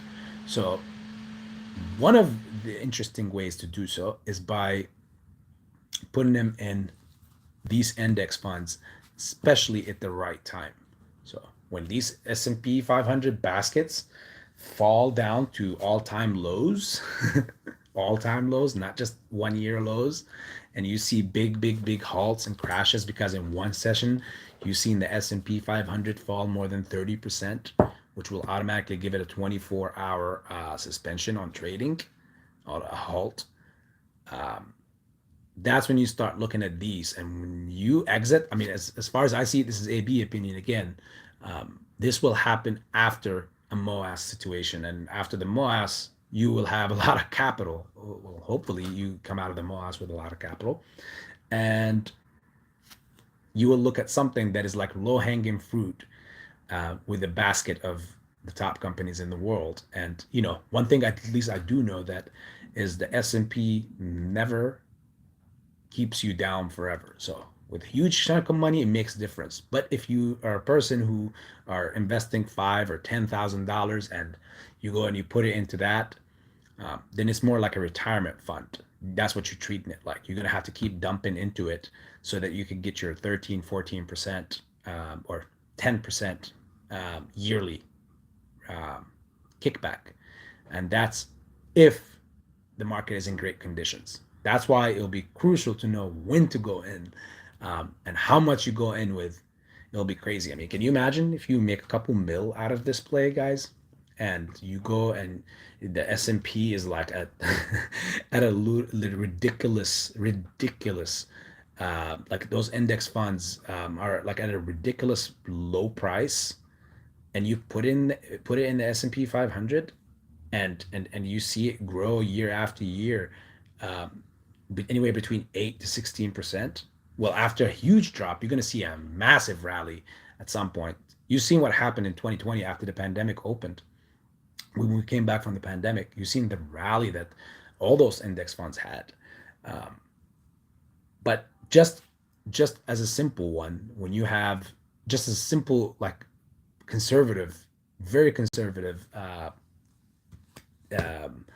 figure, when you're talking about 8 to 16% year over year, and you're just having your money in there and no tax and all that stuff, um, on a couple mil or a mil or whatever high figure, whatever money you have, oh my God.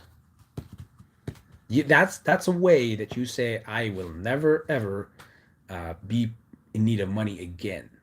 And you will always, that's one of the ways also to protect yourself from tax. One of the ways. Again, I'm trying to stay within the boundaries of not saying too much, guys, that could get be implicated in things. So, not financial advice.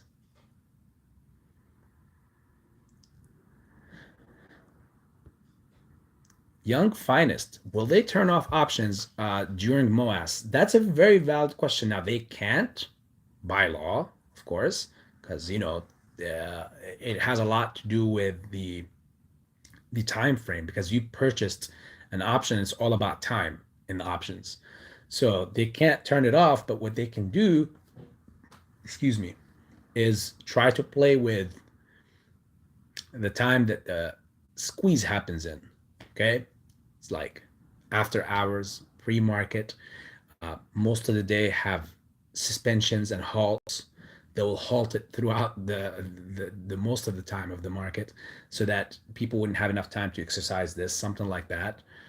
But even that is only going to be for so long. I'm sorry, guys. I'm getting so many notifications. It's like,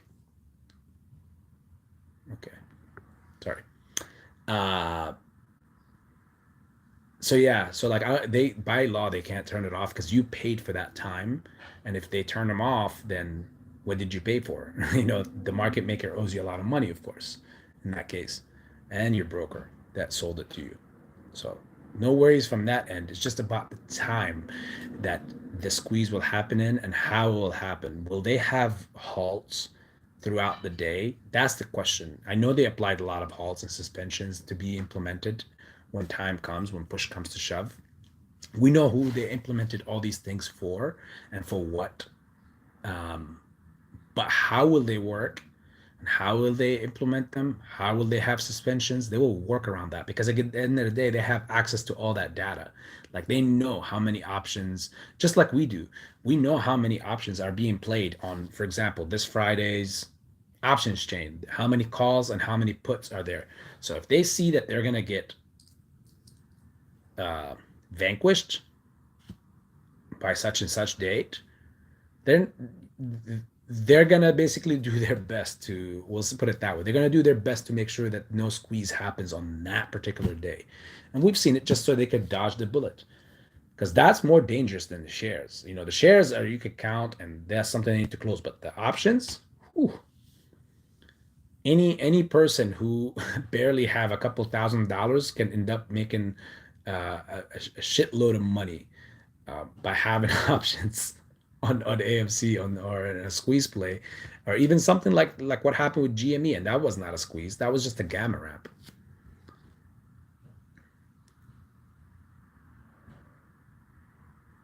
Mrs. Tahiti, any business deals you take all emotions out of it. Nothing personal, just business. Mentality makes you stronger. Yes, Indeed, Mrs. Tahiti dropping dimes. Sheen Dials. It cannot get any better than the ABBA, where AB is inviting all to cans of whoop.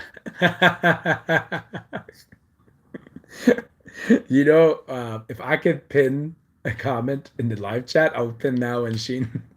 You brought me the smile of the day for sure. Even though you see my eyes how they are, lack of sleep and everything, but Pokies. But thank you, Sheen. Yeah, invite Wick. Let's see if he does have some John Wick like the movie skills. The B's down. Uh, AB. He made a fuss about Lou and other YouTubers being fake. Many were drawn to him for calling, but they're BS. But seems he was the same. You're the real one, AB. Well, Pokis, appreciate you again. Thank you so much. Um, I would like to think that I'm real, but one thing I will always say is remember one thing, guys. Lying is a form of fear. Let me re-say that. Lying is a form of fear, and I refuse to give any individual out there, doesn't matter, or any entity out there, the power over me to do that, or the fear, basically. So, like, I'm not gonna be, because when you lie to someone, you're afraid of the consequence or a particular reason. There's something that you fear, and that's why you lied. Whether you're afraid you cheated on her, so you're afraid of getting brought out, exposed, and the consequence of that, you lied to your parents so that you can uh, you know go out and hang out with the boys and do something that you're not really supposed to be doing, that your parents told you not to do. You lied because you didn't want to lose your job. So many forms, but they all lead to one thing: your fear of the consequence of telling the truth. And I would refuse. And this is something I obviously, of course, this is not I was not something that I was born with. This is something that I developed personally as I was growing up. This is why we say always be a student, never be a teacher, because as you're a student, you're always learning and you're always growing. And I learned that by always learning from what is happening around in life. So lying is a form of fear, and I refuse to give anyone the power for that to have over me. You know what I'm saying? So yes, I would love to say I'm real, of course. Everything that I say, I'm not gonna. Why would I lie about it? Because at the end of the day, I'm not gonna let anyone make me feel like I was afraid of them, and that's why I'm lying about it. No. Tiny investor. Wow, I was speaking. I gave you a shout out on the Wolfpack show. A couple of days ago. Um, you're one of the original dons of subscribers of this channel and the staple of the community here. And I've missed you. Hopefully everything is great. I did say that, you've been gone for a while and hopefully everything is fine. So I hope everything is fine. I'm glad to see you in here. Um, and Tiny, speaking of that, I'm not going to reveal your identity, um, even though I want to do so. But so Tiny, do you remember when you made that video? It was like your channel and where you talked about why you're in AMC. You remember you were one of the first people in here, so you remember what idea and whose idea it was and who took the idea. And that person, I don't know if you've been under a rock today or not, but that person apparently is coming out now and saying that very person was telling people to do AMC videos, channels, why you're an AMC. Now saying AMC is not going to squeeze anymore, and it's a stupid movement. And you should go buy a pharmaceutical company that is basically a pump and dump. You just don't know it yet. So yeah, I wonder how you feel about that, Tiny.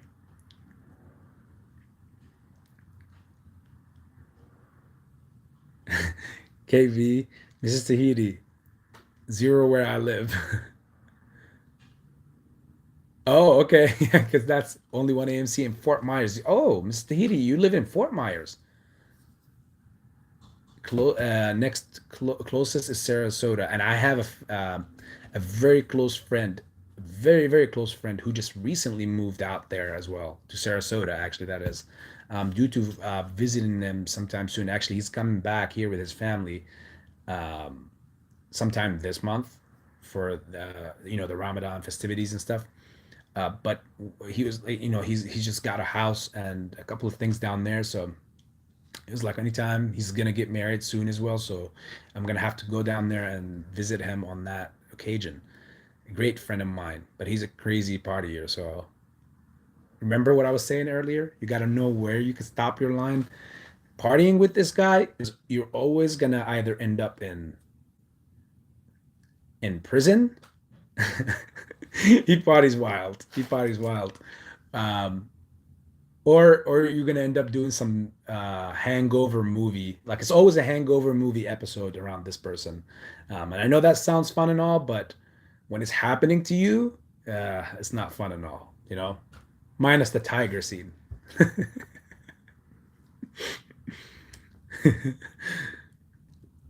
Oh my God. I love you guys. If AMC makes me and us millionaires, we should open franchises. I mean, AMC franchises because as far as franchise world, it's a big world, and that's amazing. And like I personally think it's an amazing idea. Pocus, you just have to know what part, like what kind of world we're going to be heading into. I mean, you see the inflation that we're dealing with, and it's only getting worse, not better. The last thing anybody want to get into is a restaurant, which is one business that I have right now. I've had it for 8 years, so it's by default. It's not like I opened it yesterday saying, "Yeah, it's time to open up a restaurant," and at the wrong time. No, it's hurting, man. It's hurting. I see a lot of friends. I have a lot of friends who have restaurants and they've just opened, like, unfortunately, like right around that pandemic time, and even then that's just a couple years, right? And there are some that closed down already, which I'm pretty sure many of you guys know some as well on your own, or know some that been through the same, and they're the rest that did not close down yet, that are barely surviving. They're barely surviving. And I see them. Like yesterday I ran into one, and the guy was doing DoorDash and Uber um, after the restaurant closes. So his restaurant is also inside of a mall. It's in Jungle Gyms. I don't know if any of you guys are familiar with them, but yeah, he opened up a chicken place. Like it's all about chicken, amazing chicken, like really amazing chicken. Like I don't know what they batter it with, and I don't know how he does it, but it's amazing, right? And it's crazy for me to see him, open up early in the morning and close around 8 or 9 o'clock at night, and then he leaves from there because he just recently, sorry, had a newborn. Um, and he leaves from there to go do Uber after. Crazy, right? And that's basically because the inflation is so high. He needs more capital so that he can, and the problem is, what does he do? Does he raise his prices? The second he started raising his prices to something logical, even then, people, like consumers, are not very knowledgeable on the situation that we're in. Only you guys will understand this, but the common folk out there, they're they're not into the stock market. They don't know anything about inflation. They don't know any of this. Like they might read the newspaper in the morning, or hear the news on CNN or Fox News in the morning, or and just kind of develop some sort of idea that, oh yeah, everything is expensive because of the war in Russia. That's it. You know, it's in Ukraine, sorry. Um, but they don't dive deeper to see, like, what are we in, like why is this happening, when will this end, and what is the cause of this, like, which is crazy. um Man, it's sick, like seeing things triple and quadruple in value, like the amount that you have to pay to get it now. I mean, imagine I personally had to take out some items from my menu, just so that I don't have to deal with them.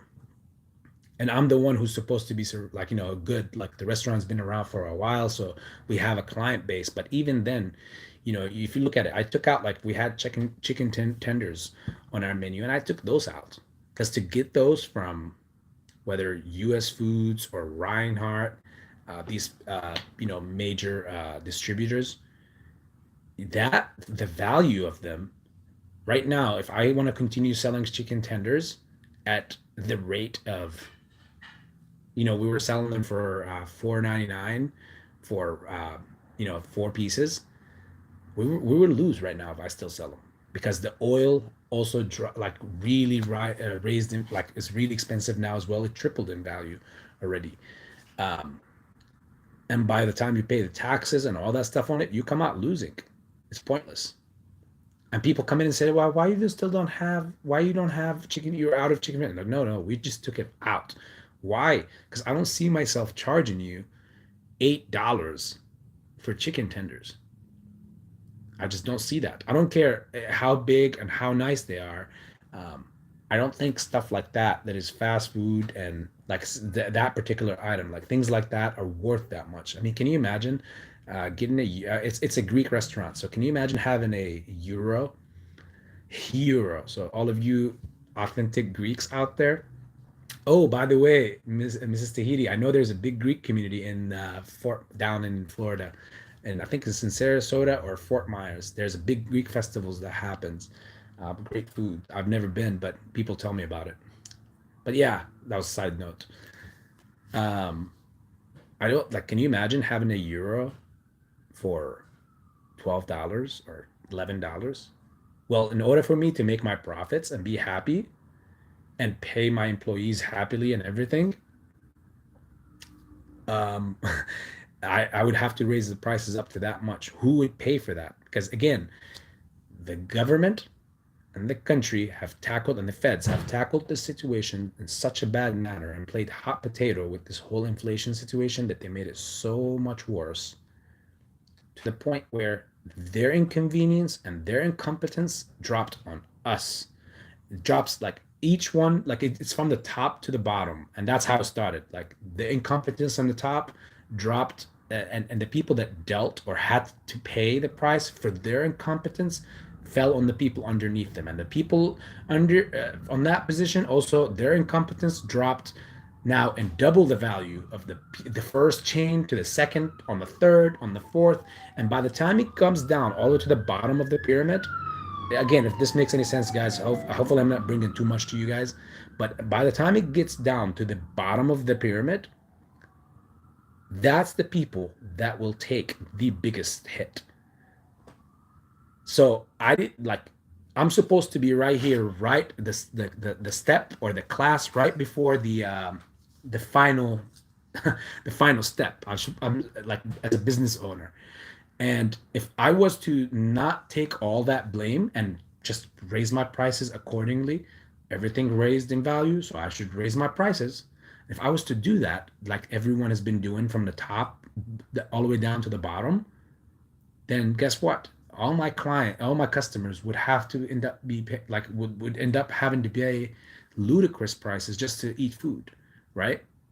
Um, Now, of course, they also have the choice to not do that. And now, when you see even Kroger's, the bigger chains are also upping the value and everything. This is when you truly, those people start feeling it, and that's when they truly start going out on riots and eventually heading that going down in that direction. Just coming out from a time where they were just getting stimulus and free money and unemployment, where you just sit home and you collect money. Um, that's the price of that time, is we're heading in it. We're living in it right now, the beginning of it, and we're diving deeper and deeper into it. And you'll see as the time moves on faster and more and more and more, you'll see. And it's not, I'm not saying that only the stimulus and the the paid unemployment was the reason. Oh, no, no, that's just something that they're gonna mask around. They're gonna say, well, it was a pandemic. and we have to pay the citizens. We care about our citizens. That's why now inflation is terrible. They're gonna blame it on that, but truthfully, they did that as like that's they drew this picture so that's the thing that's gonna make everybody like they're gonna label it as the reason. Just like when the MOS happens and everything crashes, they're gonna say the greedy retail apes did this. But in reality, all the bailouts, trillions of dollars of bailouts started happening back in September of 2019, which is much time, like months before a single case of COVID happened anywhere on this globe, not just in the US or whether Wuhan or whatever was not even in existence yet. So, why did the bailouts happen in the trillions at a time where COVID was not there? And suddenly, COVID comes up out of nowhere months later, and yeah, and then we get to the point we're in yet like we're in now. That's that's crazy. Sometimes I have to make sure that I don't get too emotional, guys, because again, I'm an emotional person and I know it. You guys probably don't know that, but it's all for the right purpose. I feel for the people. I feel for what everyone is going through, and more importantly as well, I feel for the ones that don't have the support. There's many of them. You guys seen the short video with me and Danny. I promised you guys I was gonna share it with you, and there was some douche that put the thumbs down button on it. I don't understand. Like, it's not hurting me, of course, but you just have to, if you're out there and you're hearing this, you're a douche. Like, how do you put a thumbs down button on such an amazing individual like Danny? The guy is saying hi to the whole community. The guy has always said, like I told you guys the story of Danny. Um, his family put Danny in a nursing home, and he doesn't even want to be there. He have his own condo that he would love to be in, but just because of the accident that happened with him and the situation that he's in, um, he can't take care of himself, and they can't hire a person that will always be there because he needs 24 hours personal attention, someone to take care of him, because to get into the restroom, to feed him, to open the door, to go to sleep. He could fall and they can't get back up. Um, and the guy, his main issue with the world, with the whole world, not just with one thing. Like his whole issue with the world is that the people see the chair, but they don't see him. And I believed it when I spend time with him and I sit with him, like I said, on the weekends, like Fridays, sometimes Saturdays, if the nursing home brings them and let them loose in the mall, that's what they do. What the abuse that they do to them, also to these amazing people in those nursing homes, like these nurses that abuses them with words, terrible words. He tells me all about this. um, AB once had to go to that nursing home, and I got that nurse under review and everything. They moved her away from that nursing home, and that was right after the pandemic events, because I couldn't see him for the whole pandemic. Everything was shut down. They didn't allow them to come out because their health, they're a high risk people, because they have weaker immune system. But the whole world has forgotten about these people. The whole world forgot about them. And as he said, people see the chair, they don't see him, and that's it's just terrible.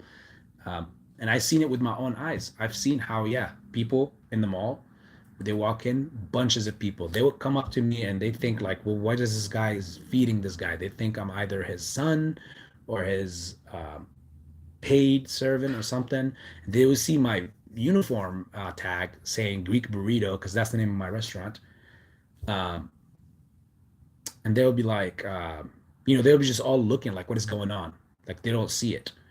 Um, like what's happening here? It's odd. And I'm the one who's confused.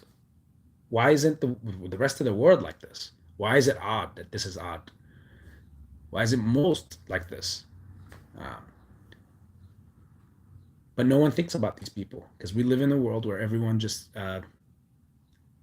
you know the lifestyle is so busy and so much is happening, that it's so hard for you to pump the brakes and to look at others and see what would others need, um, and cater to each other. So anyways, That was a rant of the day. Let's move on.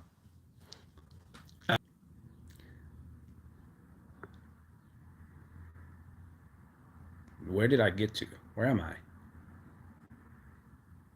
I? I know they don't offer franchises, okay, now, but their future, who knows how far they will branch out. Hey, you know what? Actually, yes, going back to that, Pokies, I think that, why not? If a bunch of us reach out to them with like a bunch of like, big capital. I mean, after all, they go out there and raise money, right? They go out there and get money from such and such company or such and such company. Well, guess what? We're not going to charge them any interest fees or anything. We're going to open a franchise and we're going to pay for it, right? I believe this is what you're in, what you're referring to. We will pay for everything, and we will, give them royalty. So who knows? We'll be like Mr. Wonderful, Kevin O'Leary. I'm down. I'm game. I'll pay my part. I have many of them here in Cincinnati. There is one in Newport, Kentucky here.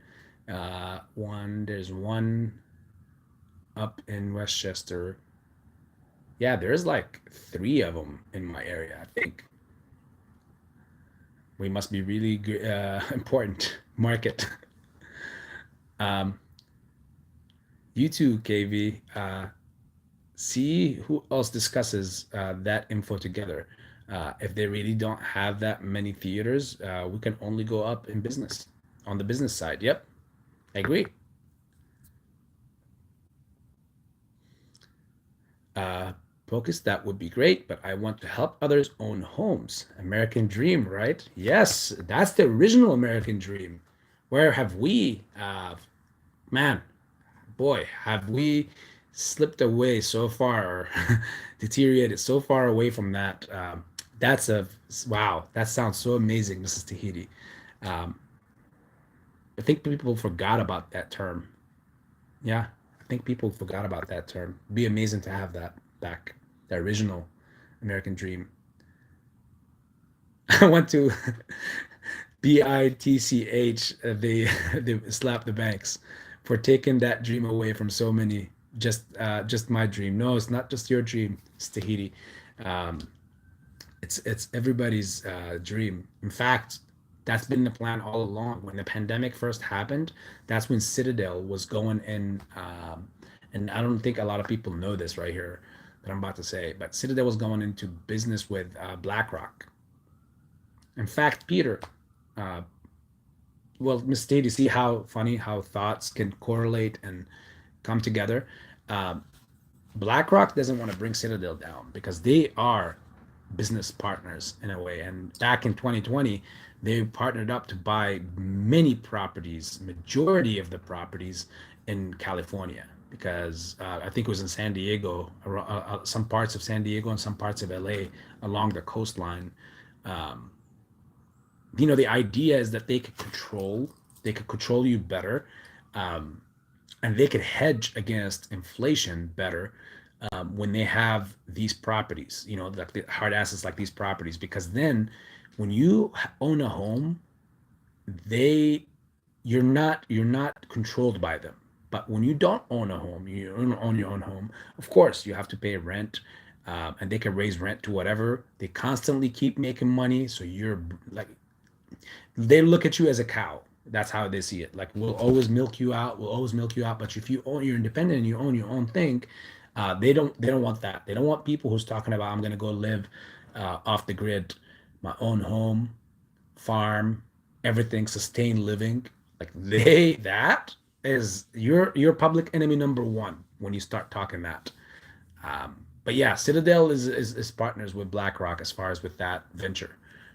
I forgot to mention that before, but I do know that. You can go ahead, feel free to go research it, guys, and fact check AV.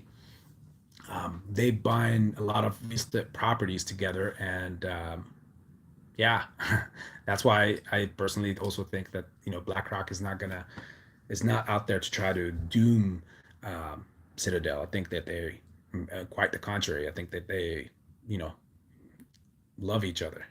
partner with each other, apparently. Thank you, Mrs. Tahiti, for bringing the American Dream reference. I would love that.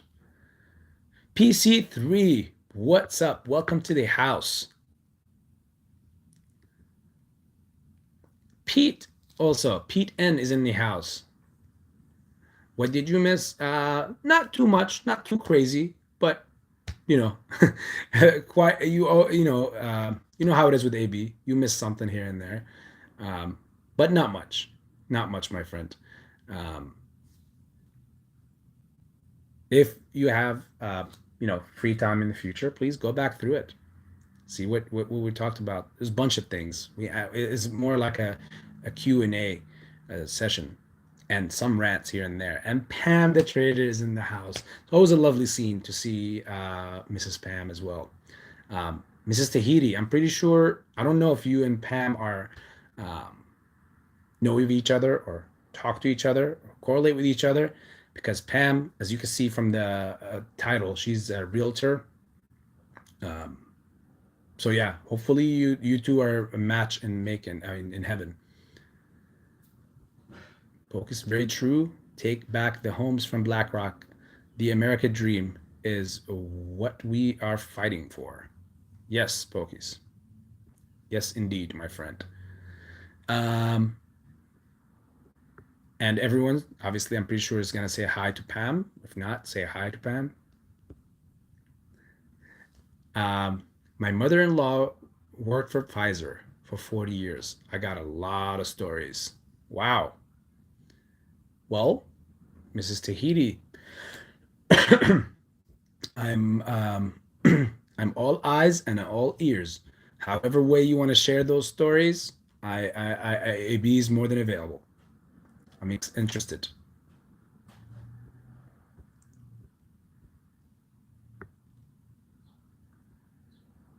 Pam, how was Sonic? I remember you were saying you were watching Sonic the other night in the chat, but I wasn't able to stay in pantheons for much longer. As you guys know, I'm doing my fasting and my, you know, uh, spiritual time. It's important so that I'm all in and out and all that stuff. And as you can see, no sleep, eye sockets are dying, and I have black all over and lines, and I don't know. I'm gonna come out of this thing looking like I'm 75 years old. But yeah, I remember you saying you were driving, I think with your daughter back from Sonic. So how was that? Because I could possibly take, a couple of my nephews there. Pretty sure they would love it. Da, da, da, da.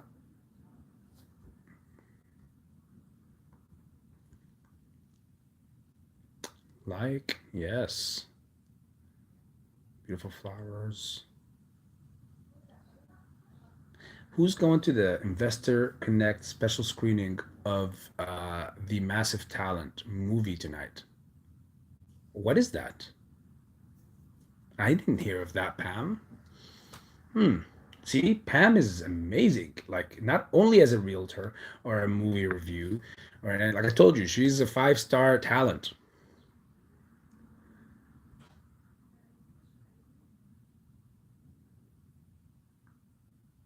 Hmm. And Mrs. Tahiti is singing Rihanna to Pam. Work, work, work, work, work. I don't know if you were referring to that, Mrs. Tahiti, but that's the first thing that came to my mind. That's what America or what our life is all about now. Like an individual will see themselves working most of their life, and work, work, work, work, work. Um, but don't worry, guys. This is why. I mean, this is what my biggest reason of why I'm in this play. You know, for that to end.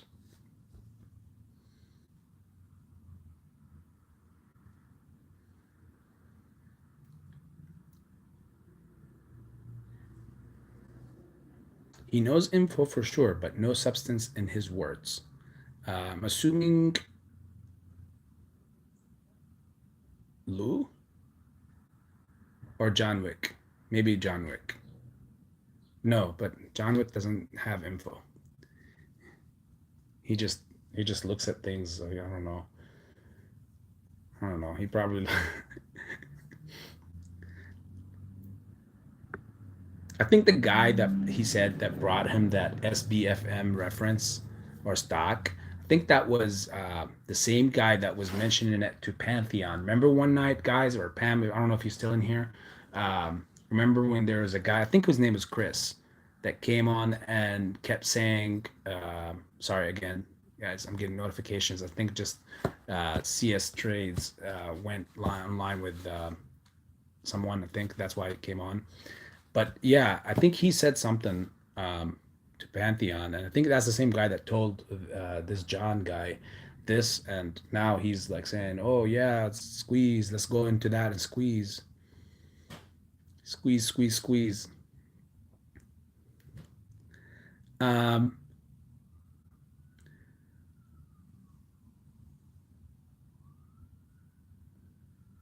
John Wick sniping showed his account and holding on his live stream that he bought and hold AMC.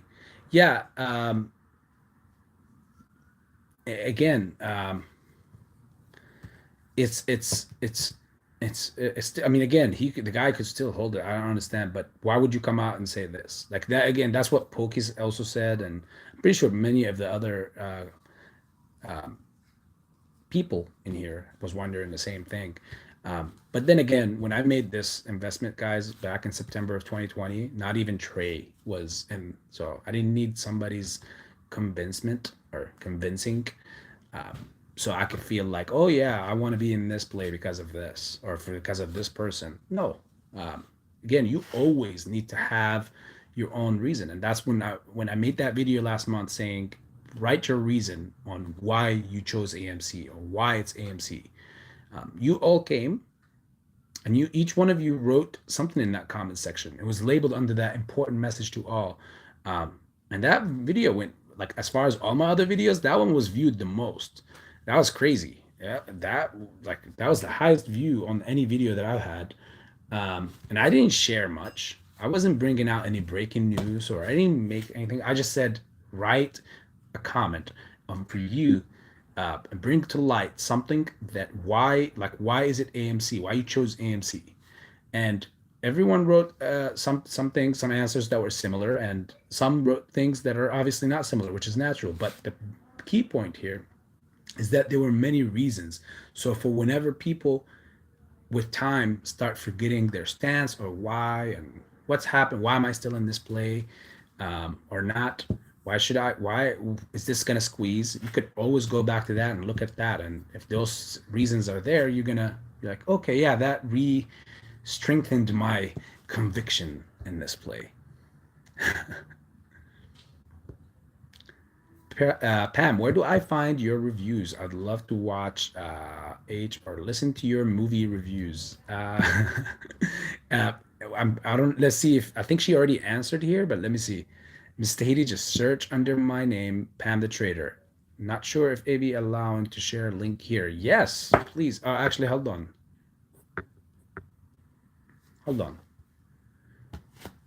I'm not able to do it on my phone. Pam, you got it. 1 second.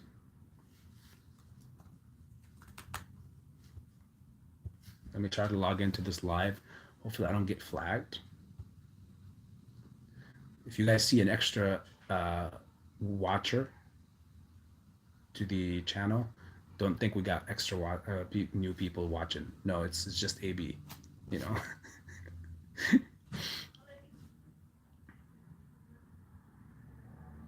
Let's see. Let me see where that is. I think you shared that link, Pam.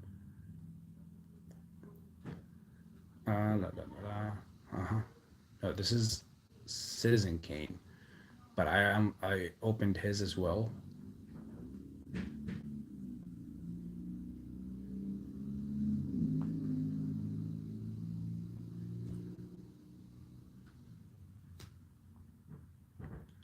If you haven't posted it yet, Pam, please go ahead and post it. Yeah, please go ahead and post it before I get before AB gets kicked. But yeah, I allow everything. I see that you tried here, but it didn't show on my computer. I don't know why.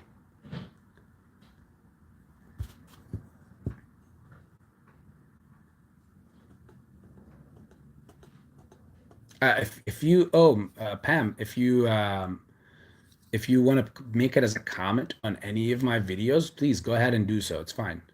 I know it might not have anything to do with the video, but uh, don't worry. People understand. We're all one family in here. Let's see. Future Will. Too many YouTubers have tried to become famous, and every time we go to rip, they all go live, and all of a sudden we get the rug pull. Um, well, I'll put it this way, Future Will. I remember going live when some of the when we had that run up, and we really did have a run up. I was calling it even before it happened, a week before. Um, and I remember when it was started happening after hours, I was asked to by comments, from the members of the community to come on live quick. And you guys, that's when you see me in the hookah bar. I was pumped for everyone and everything because it was supposed to be the run up. But then when they rug pulled it, of course, that has nothing to do with AB going live or reporting. Um, that was something like I told you, like no one still have an answer to how that happened. I was the only one to give an actual reasoning, and I told you that they had all those crazy shares. They've convinced someone to dump such a crazy amount of shares. That's one way, just to kick both stocks back into the algorithms that control them. Because once we went off the algorithm, the idea was we were going to have another GameStop situation where AMC could have been at the new all-time high, which was God knows. But the difference here is that AMC is much more violent. And again, all of you guys that are subscribed here, you know that I hold both AMC and GME and at a high percentage too. But AMC more, and I always say this, that one is going to be more violent because of how much was done to it, because of how many people are tied up to it. Remember, when the GameStop train took off, and even until now, many people who missed that train, everyone else, when they saw the hype, when they seen that run up, now, sorry, that was Bitcoin saying that they're up 4.5, 4.7%. So for those of you who needs to know that, besides AB, um, yeah, Bitcoin is up 4.7%. But yeah, commercial time was over. Um, but yeah, when people missed out on GameStop train, everyone else and all the FOMO went to the next stop, best stop, which was AMC, and that was halted, of course, by being on that list that Robinhood and many other brokers said are suspended from being traded for a couple of weeks. I think it was like a week or 2 weeks. And also where the buy button on them was forbidden. BlackBerry was on that list as well. Nokia was on that list. So a few other stocks were on that list. And funny thing is when this John Wick guy is recently just now coming out to talk about we need to go after companies that have small floats. He's just now learning this. If you guys realize, if you watched that video, the guy's just now learning that part or aspect of the market or trading. Um, and that shows you the incompetence of the guy in the market, like how the market is or how to trade in general. Um, the scariest stock that is shorted like hell, and there's like crazy synthetics that's on it, and I always warn against this stock. Um, right now is put down synthetically, but not financial advice, but KOSS. I've mentioned it many times before. That stock, when it rips, just watch.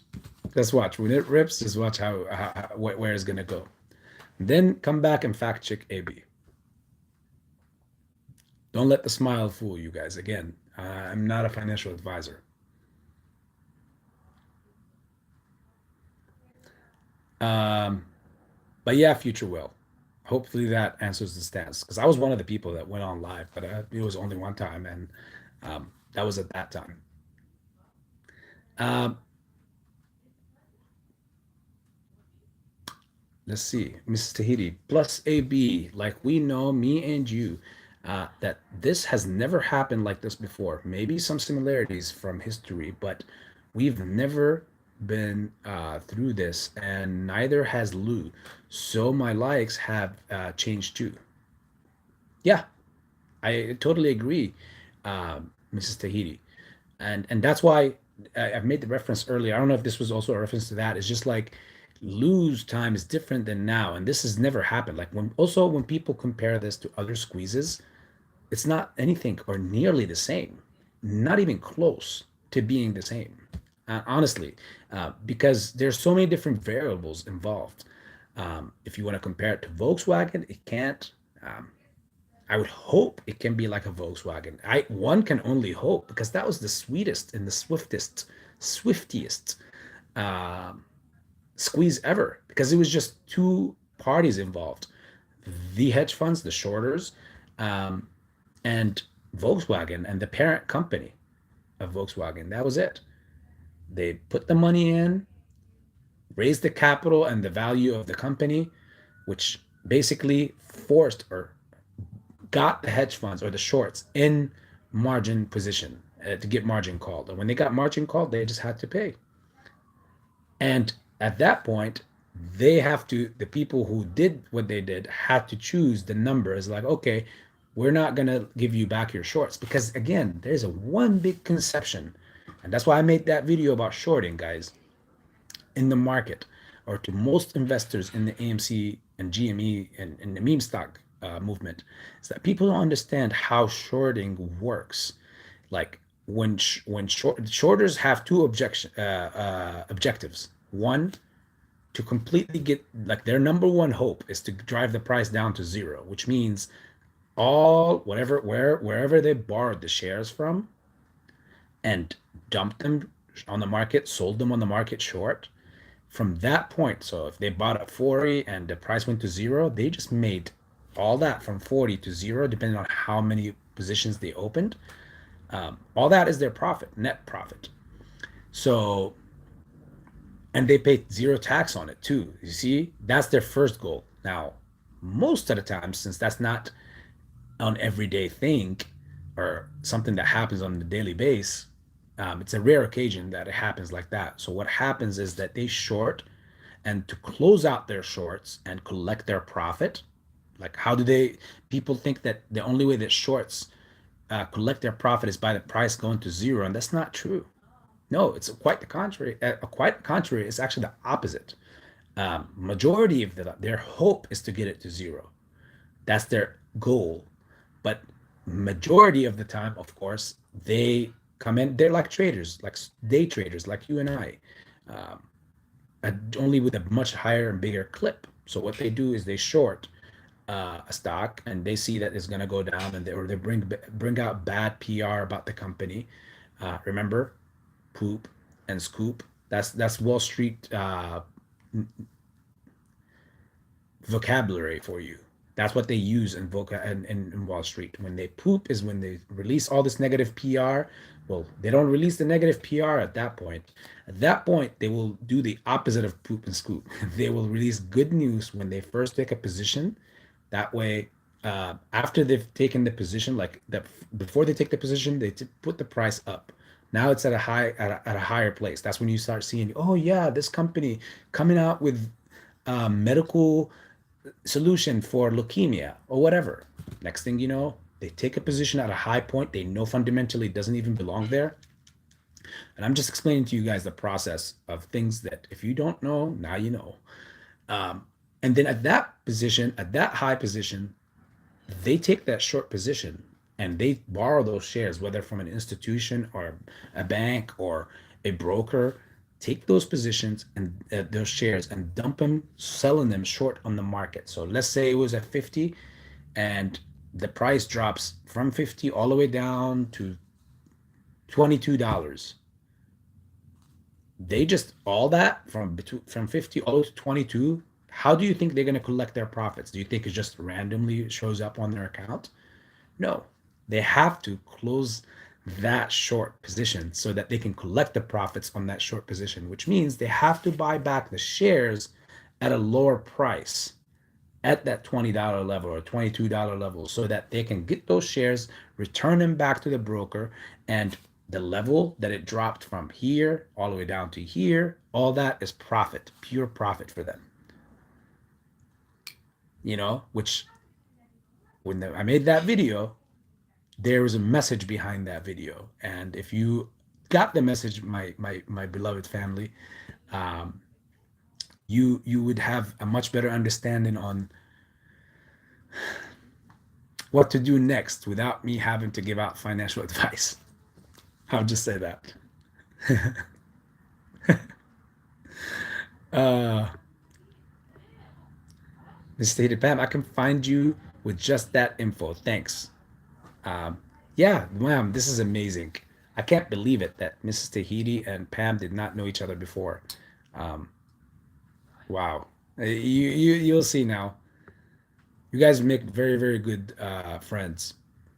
You'll see. Plus, you guys have a lot of similar interests.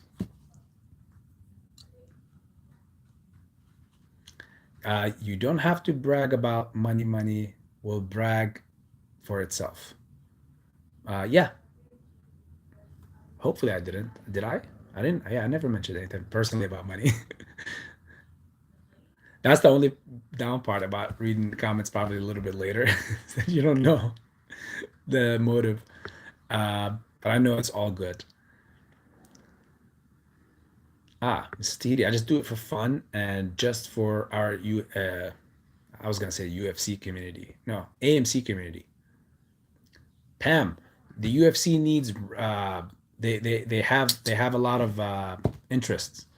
They need many people. It's up to you. Which position you would be interested in? They uh, marketers, announcers. You could take Bruce Buffer's job if you'd like. But you gotta work on those tonsils because all they do is scream. Or you could be one of the ring girls. Walking with the round between rounds if you're interested. EC3, Mr. Tahiti, how are you? Good to see you here. Yep. Good to see all of you here, guys. Um, let's see, where's the next question?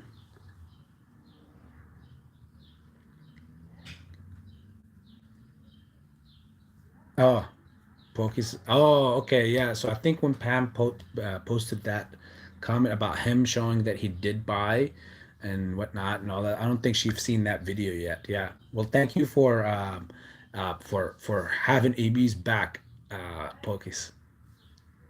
Solid. Okay, thumbs up. Banks were such a big, huge part of 2008. They took my house 11 months before paid off in 2010. Banks are the worst. They gamble with our money plus our overdraft fees, then get bailed out. Effed up. Yeah.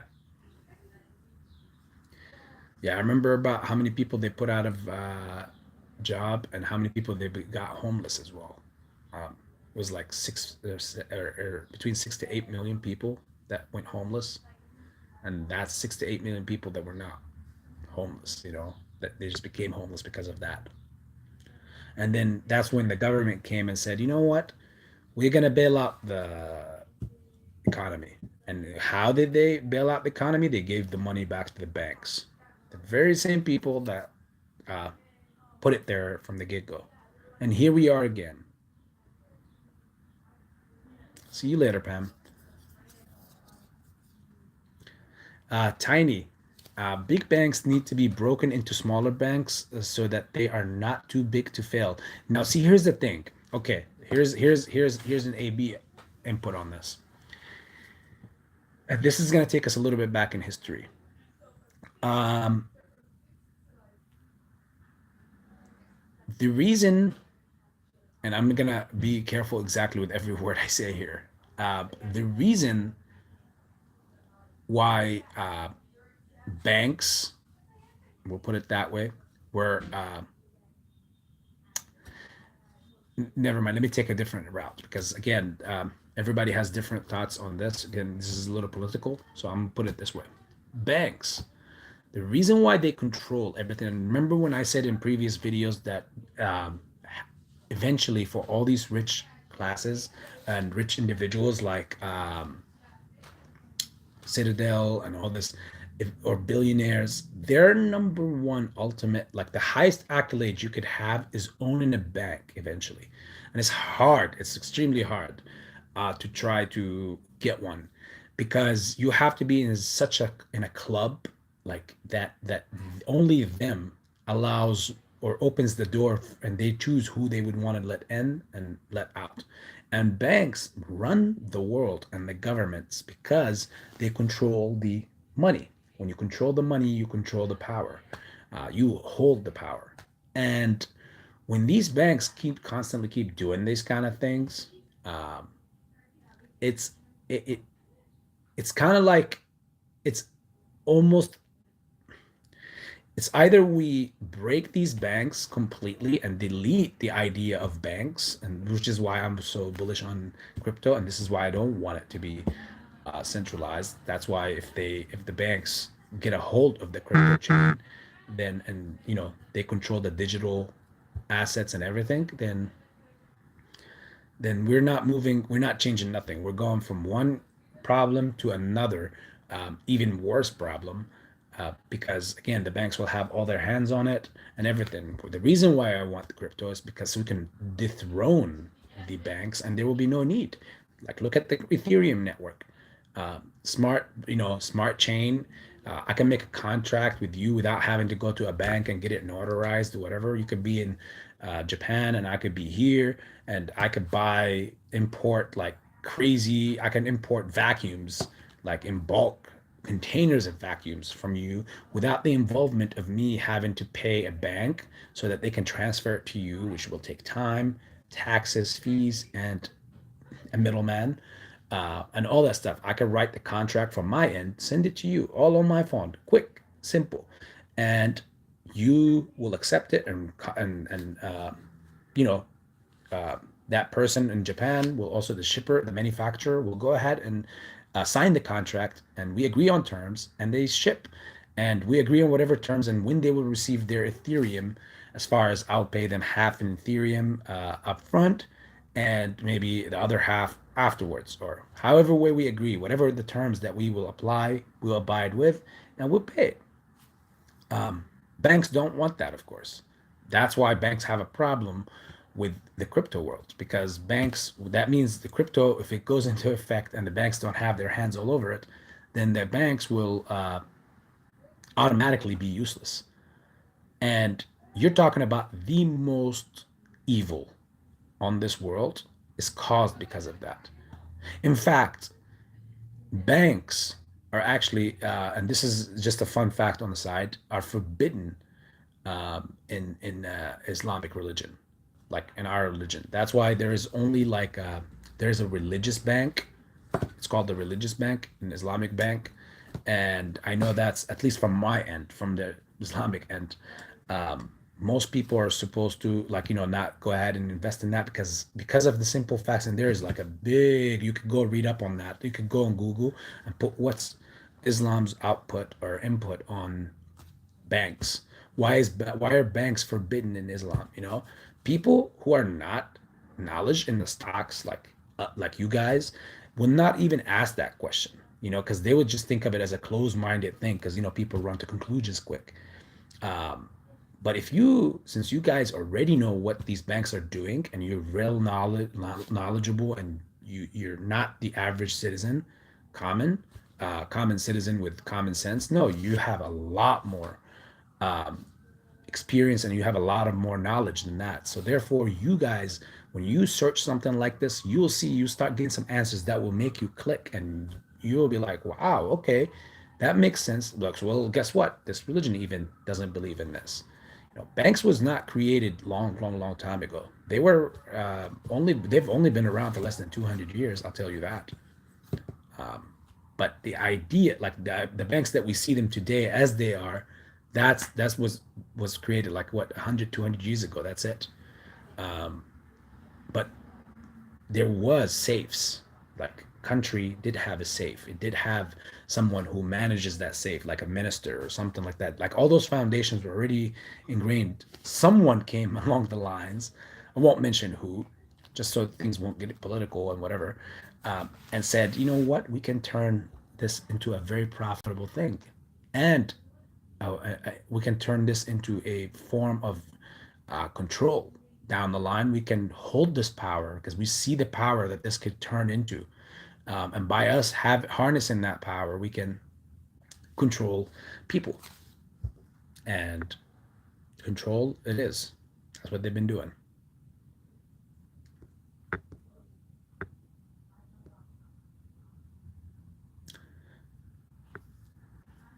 Aaron, welcome to the chat.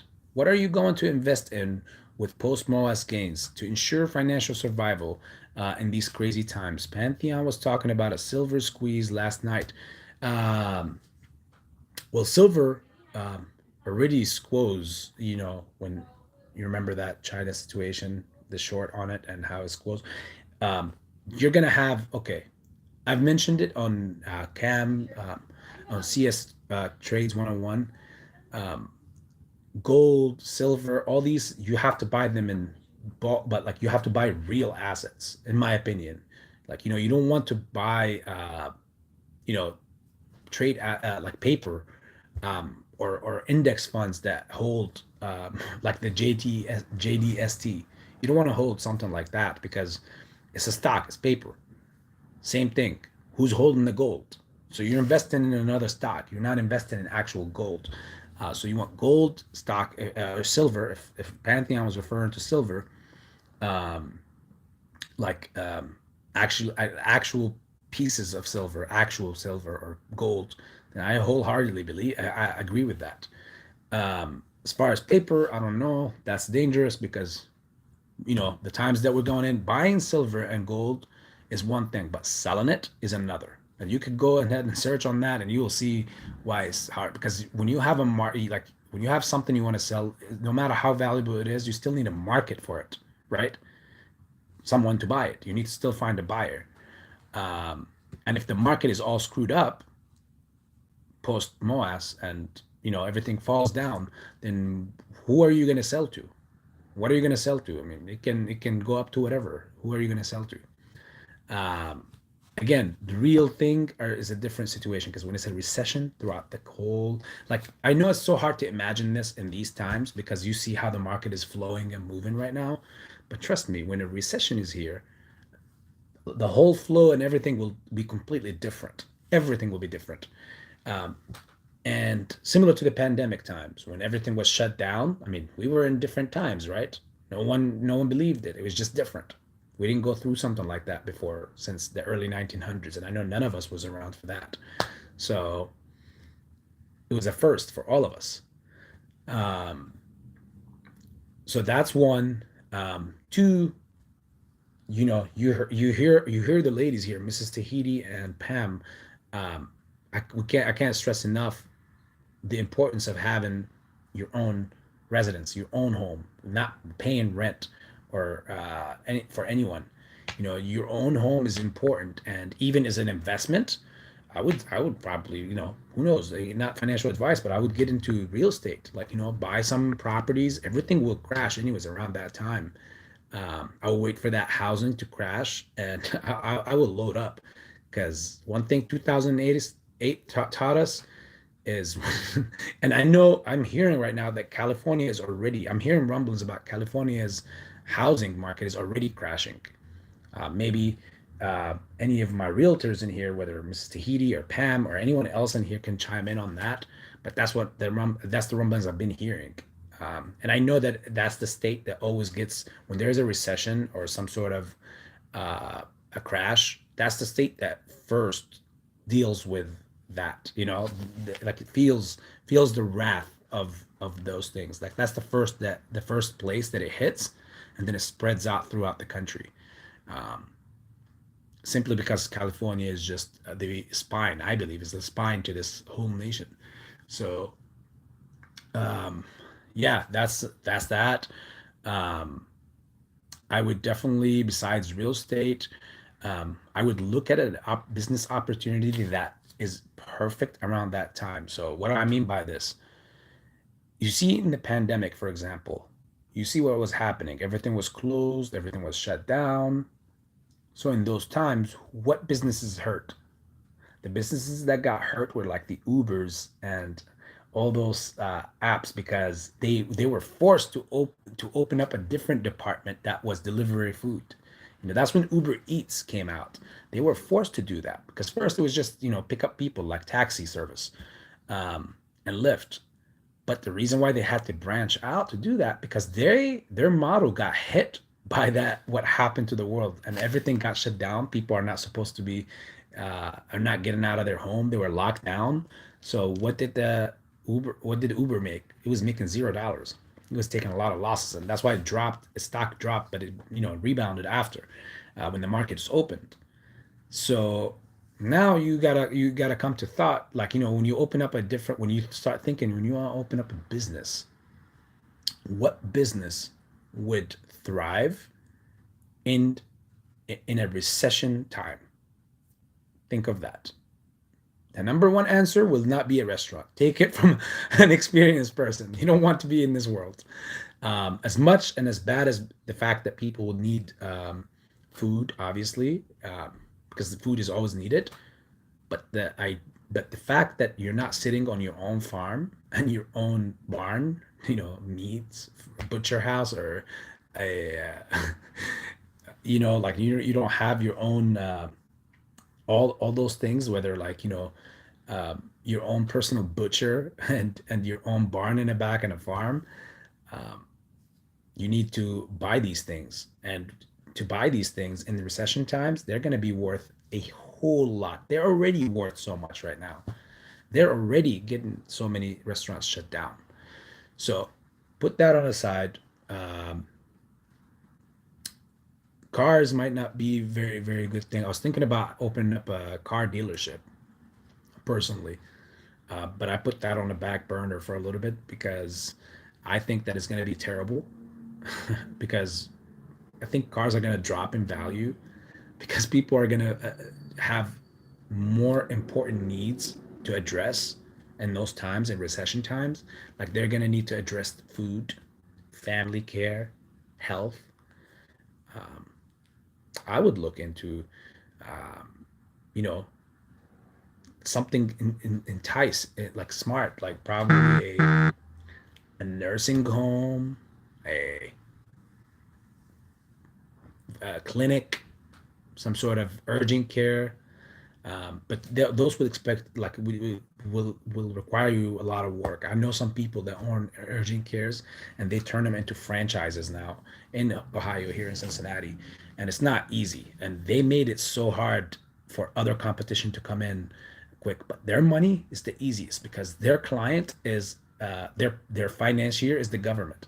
Like, anybody could go there as long as you have insurance. The government is gonna pay, so they don't care what you they don't care what you go in there with, whether you have money or you don't. Your insurance will pay. Um, so yeah, they're extremely wealthy because of that. Like, I know some people. I have some friends who are in that. Um, what else?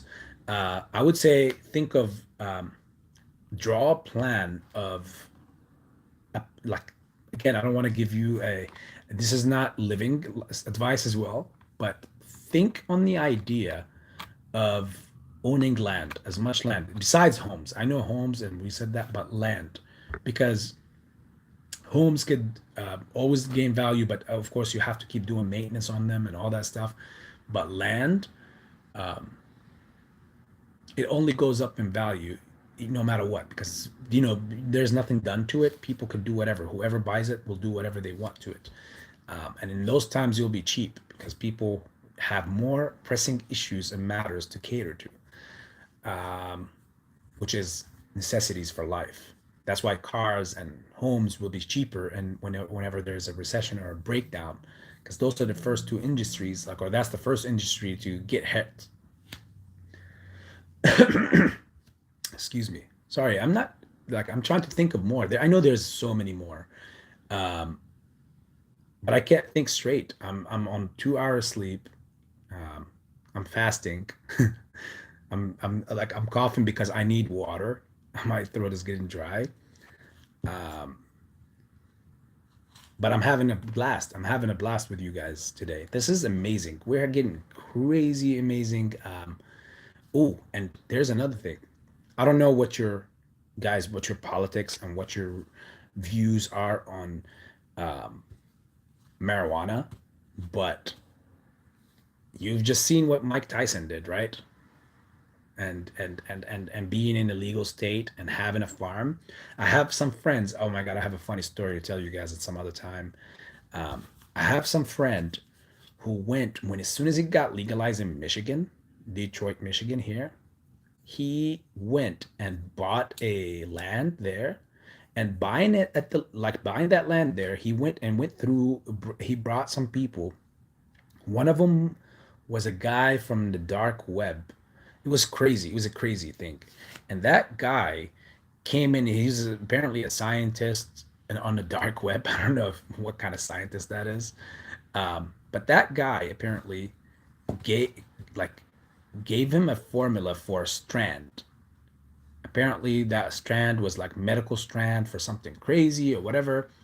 And they got the approvals from the city, and that's the only hard part. But after that, it's the easiest part. That again, I'm just throwing an idea out there, guys. I'm not saying go do this. Based on what a story I know of. So like, yeah, he got the approval from the city.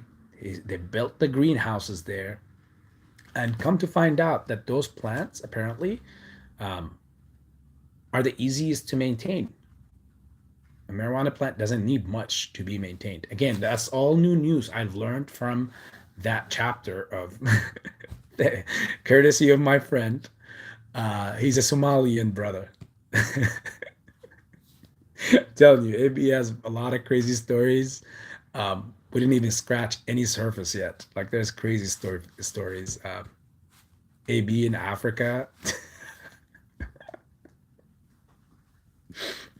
Oh my God, I have a crazy story with when I went to Kenya because I got into import and export and coffee, and I had to go see a group that has a big farm of coffee beans in Kenya, and they were also extremely important for us at the time. I didn't continue with that venture, by the way, but it was extremely important because they were also a link over to Tanzania, and Tanzania is much needed. They have really great coffee beans, but the problem is they don't have an infrastructure. So it's hard to do it for business on a big scale, like or to try to import from there. So, oh my God, Tanzania was the craziest thing ever. Um, but yeah, we got into Mombasa and Kenya, and the farm owners was an amazing couple. Uh, John and his wife and their daughter, amazing people. And it's so crazy. I learned so much. Like it's a crazy story. Crazy things happen in that. The trip to Africa. I feel like Eddie Murphy right now. Only if I was to tell you guys that story, you would laugh your asses off. Because a lot of crazy things happen, a lot of great, funny things happened. Um, but it's amazing business. Coffee beans, they were growing, and it's so fun to learn what goes into how can you have an organic farm. Like anybody could easily put that label up, but really it's not that easy. Um, you have to do like work on that for at least 2 3 years before your farm can get certified to be organic certified. Like it's again, you I've learned so much from side things that it's crazy, like fun facts. So yeah, there's many more, but maybe I might Aaron, I might remember even more ideas after I break my fast and maybe get some sleep. As you can see, I look like a corpse talking, but my brain can still function. um, Hopefully that gave you some thoughts, Aaron. Um, I'm hardened to the market from display, crypto and real estate. Uh, what I'm thinking after squeeze. Yes. And I don't know, I mentioned crypto. I don't know if I did or not, but yeah, crypto, of course, it's always been on the high. I'm just waiting for the dump before. Let's put it this way. AB is doing right now the poop and scoop. Right now is poop time, and AB is waiting for the scoop time later, you know? So that's what AB is doing. But yeah, for sure. I have many coins that I'm thinking of, but I'm also aware, and shifting a little bit away from a few more. But yes, Pokies, I totally agree with you. Samira, what's up? Hopefully the squeeze happens before you have to go back to Africa, as you mentioned, right?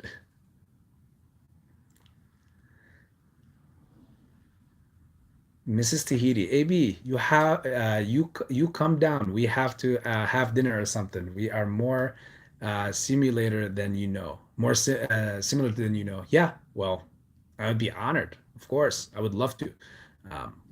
When the right opportunity and the right time comes, um, I'll definitely be there. I mean, I just came back this past a couple like just a couple months ago. I was down in Clearwater, so um, I know it's not too close, but still within the same state. That was my first time in Clearwater, believe it or not, guys. I've always spent time in Fort Lauderdale, Miami, South Beach, gone down there. I've never been to the Keys. I was supposed to be there this last winter, like in November, December time frame. And that was great because they were the hottest area as far as temperature wise in the US at that time. And I've never been there. So I wanted to go there. Um, but yeah, I've never been to Clearwater until a few months ago. Loved it, loved it, loved it. It was different. It was completely different. It didn't have the same attraction that obviously South Beach has, but it was much cleaner. That's just AB what AB saw. It was much cleaner than Miami. I feel like Miami has just become a touristic spot that is extremely extremely trashy now at this point. But yeah, Fort Myers or anywhere else, of course. Fort Lauderdale, even Miami, I still love it, no matter what, no matter how much craziness goes down on South Beach. It depends on where you go and what you're looking for, obviously. So I'll be looking forward to it, Mrs. Tahiti. Samira, nice watch. Invicta? No, it's not.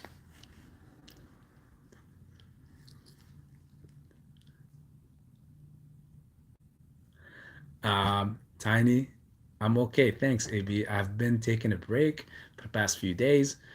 Went to visit a friend. No, I have not been following the John Wick recent comment. That is sad. People has have no patience. Yeah, it is sad, but it's not. Again, it's only sad for the people that are following that gentleman. Um, if you're not following you, why would you care? I mean, at the end of the day, even if AB was to come out and just go crazy right now, let's say fasting get to my head and say, guess what, guys, I can't do this anymore. I'm I'm selling or I'm getting out. This thing is never going to squeeze anymore. You guys never, none of you should be even phased for a second. Yeah, you might be upset at the fact that you've spent some valuable time of your life here that you're never going to get back again. Um, and you feel like it's gone to waste with such an individual like me. And I feel like that's what those people there are feeling like now with him.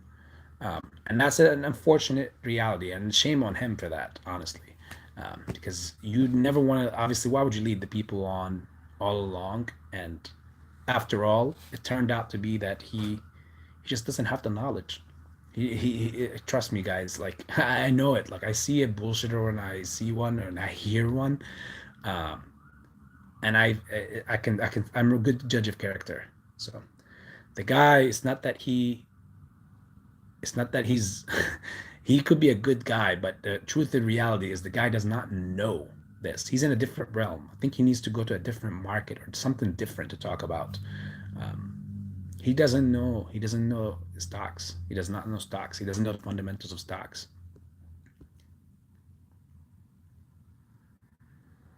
Today's instant gratification, patience is a virtue. Yes, indeed.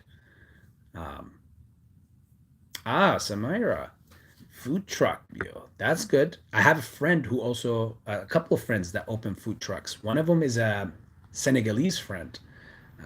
So we speak Wolof. Um, you know, well, he speaks Wolof. I don't speak Wolof. I speak some. I got some terms. I told you, AB will fit anywhere he go on this planet. Even if you put ET next to me, I might first ask his intention, see what he's about. But me and ET will get along. It doesn't matter. So yeah, my friends. Oh my God, I have a big Senegalese community. A bunch of Senegalese friends. But yeah, one of them he has a food truck and he opened up a cool new idea. It's called bbby. I don't know if you're familiar with bbby. So he called the truck bbby rapidi. Amazing food. Oh my God, it's so delicious. All of you, if you see bbby food truck, jump onto it. I think he has some branches in Texas. Yeah, and then in Cincinnati, Ohio, I think he got one. So I think he got two or three. Two in Texas, or one in Texas and one here. Um, Amazing guy. His name is Motala Thiam.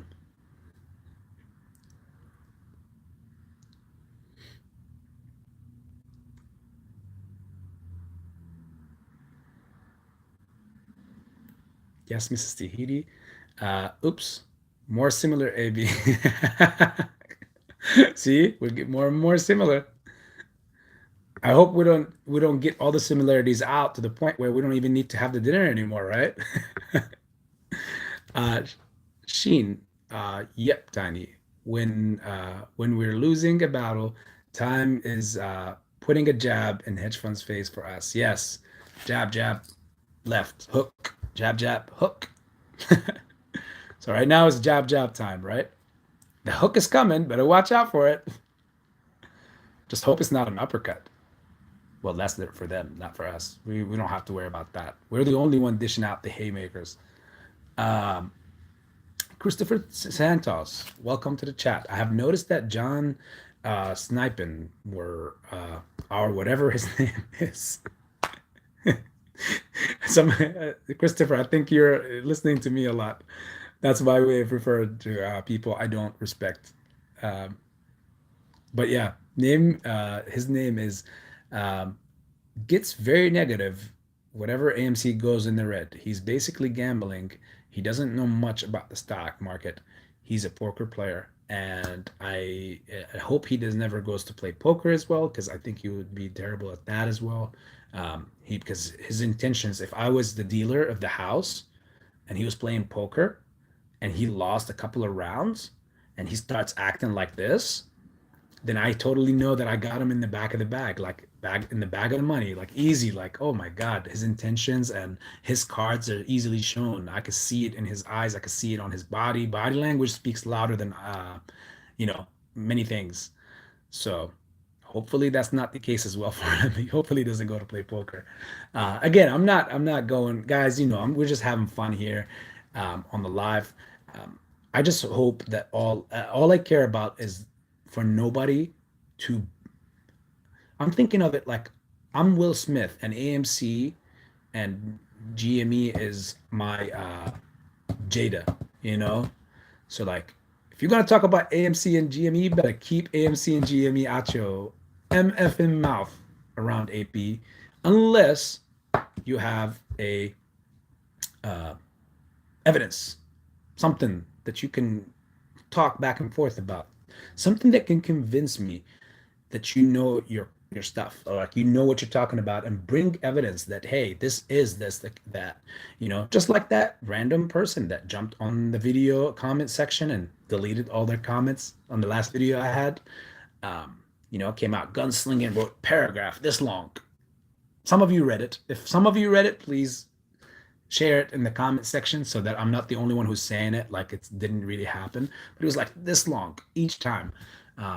And like, if you've seen it, I have screenshots of it, but I'm not going to expose this individual because this individual turned out not to be a shill account. It turned out to be a person who was just in a John Wick position.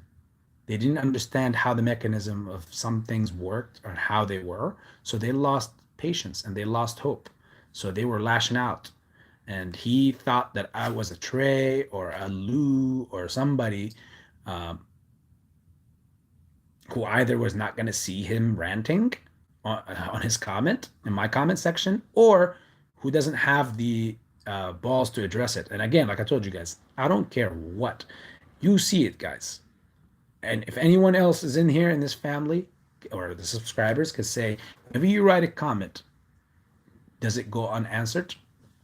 You can see AB always responds to anything. Doesn't matter what it is, whether it's wishing well or happy or all this or asking a question, always, even shills. We don't have many of those. But that one, he didn't turn out to be a shill. At the end, when I explained to him, when I handled the situation properly, even if someone is wrong, guys, that doesn't mean you follow him along in the wrong as well. It's all about the end result. I always see past things. You got to always see the big picture. Forget the near term. Forget the short term. Play the long game always. So I had to see first. No, was he a shill or not? He turned out not to be a shill, just a lost soul, and very upset about possibly losing in the stock market. So once I was able to develop that notion, then I answered his questions. He started asking some questions. I was answering them. And at the end, he told me thank you. He came out calling me names and everything, not even knowing me for the first time. And not even 30 minutes later, in between writing back and forth to each other, um, he left with saying thank you and liking the comments. So um, I'm not, there's no reason to ever label any people anything. It's all about facts and knowledge. So if you have it, bring it to me because I want to learn. I'm always a student. As I've been saying, I'm a student in a student position. I will never be a teacher. I'll always be a student because I always want to grow. Second, you to become a teacher and not a student is the moment your growth stops. So if you care about growth and you constantly want to grow, you constantly want to keep that door open for you and leave it open for others to come in and give them the opportunity to teach you. Let's see. Um, Mrs. Tahiti. Uh, yes, they are a great Greek community down here. It's big, love it. The festivals are so fun and delish. Yeah, oh my God. Now I wanna visit and see it. It's in Sarasota, isn't it, Mrs. Tahiti? I think yeah, it's in Sarasota or in Fort Myers. Um, I can't afford my favorite food, steak. Oh my God. When we mow ass steak every night, Pokies, that's one thing me and you have so much in common. That is my favorite. Um, I'm not a picky person, except when it comes to sometimes seafood. But the reason why I'm picky with seafood, I don't like it, is because I live in an area in the Midwest where the seafood is all frozen or it's not fresh. Just the truth of the matter. There's no way any restaurant here can convince me that, oh, we just got this fresh. How? Like what ocean? Hope not from the Ohio River, because I'm not trying to get poisoned. I'm not trying to die. The Ohio River is the last top place you want to eat fish out of. Um, but every time I go down to Miami or down to Florida or even Cali, I would eat fish and it would be different. It just has a different taste. So I'm not a picky person. I've learned to be thankful and humble to the Most High um, for whatever He brings. It's all a privilege. Some people don't even have access to uh, a simple thing like a date. Dates. If any of you know dates, um, people don't even have access to that, or fruit, or vegetable, or a simple tomato. But at the end of the day, if I had it my way, Pokies, it will always be steak. So you and I will definitely have a great dinner as well. No questions asked. Um, Ibi, you would love seed to table restaurant, a market in Bonita. Check it out. We could meet up there. Oh my God, you'll love it, Ibi. It almost feels like I'm gonna go there right now. I'm pretty sure I would love it. Oh my God. Um, Christopher Santos. When AMC is green, everything is good. Where we're going to squeeze, but when it's red, we're all beat. We're all beat. He is that type. Just thinking about what you were talking about earlier. Um, we are all beat. Yes, yes. Sorry, my English. I'm like all broken all over the place. Sorry, Christopher. I'm ashamed right now. Um, yes, indeed. And I agree with you. I know we said that earlier as well, Christopher. Good point. Mrs. Tahiti, Samara, I'm chasing down a food truck where I had the best empanadas ever. Well, I need to chase down that food truck too. Whichever one, when you find it, Mrs. Tahiti, you make sure you just send the location. I'm gonna say it like Habib Nurmagomedov says it. Send me location. Just send location. Hopefully, Kana doesn't pop up in my feed right now with his Irish accent. You swivel, and then his start. I'm not even gonna talk more. I'm fasting. It's not gonna come out right.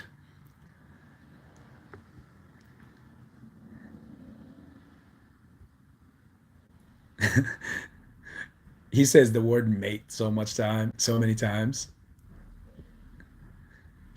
You're a deadbeat, mate.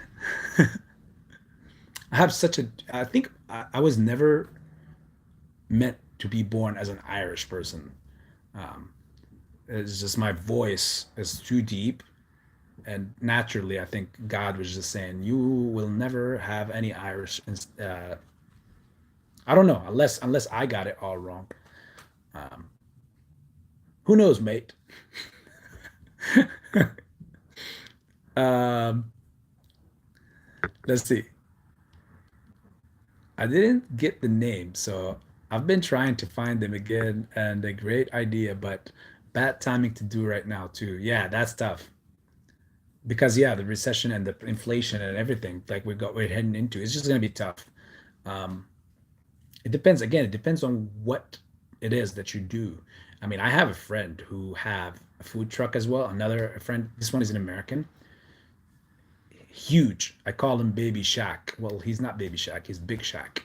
This guy, his name is Markel, and this guy is literally 6 freaking 9, 345 pounds. Huge. When he walks in, anywhere he goes, everybody looks at him. He looks very intimidating. He's got completely bald but a thick beard. Um, he looked like Shook Knight. If anybody in here knows Shook Knight, who Shook Knight is from Death Row Records, he looks just like Shook Knight, and he intimidates anybody. But when he starts talking, speaking, this most amazing and like one of the sweetest people in the world, married guy.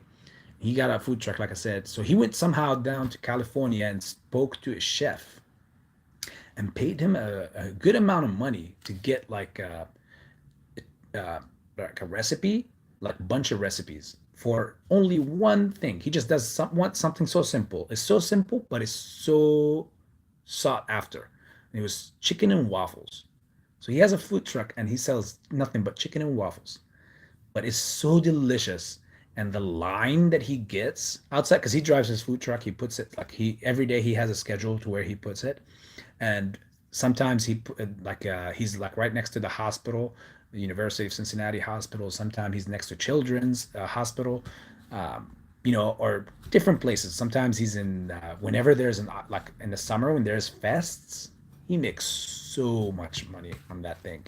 It goes down to Oktoberfest. Oh my God, the guy can't even stop. But good for him, man. Good for him. May God bless him with it more and more and more. He has a sweet family as well, and he does real estate on the side too. He owns a couple of properties.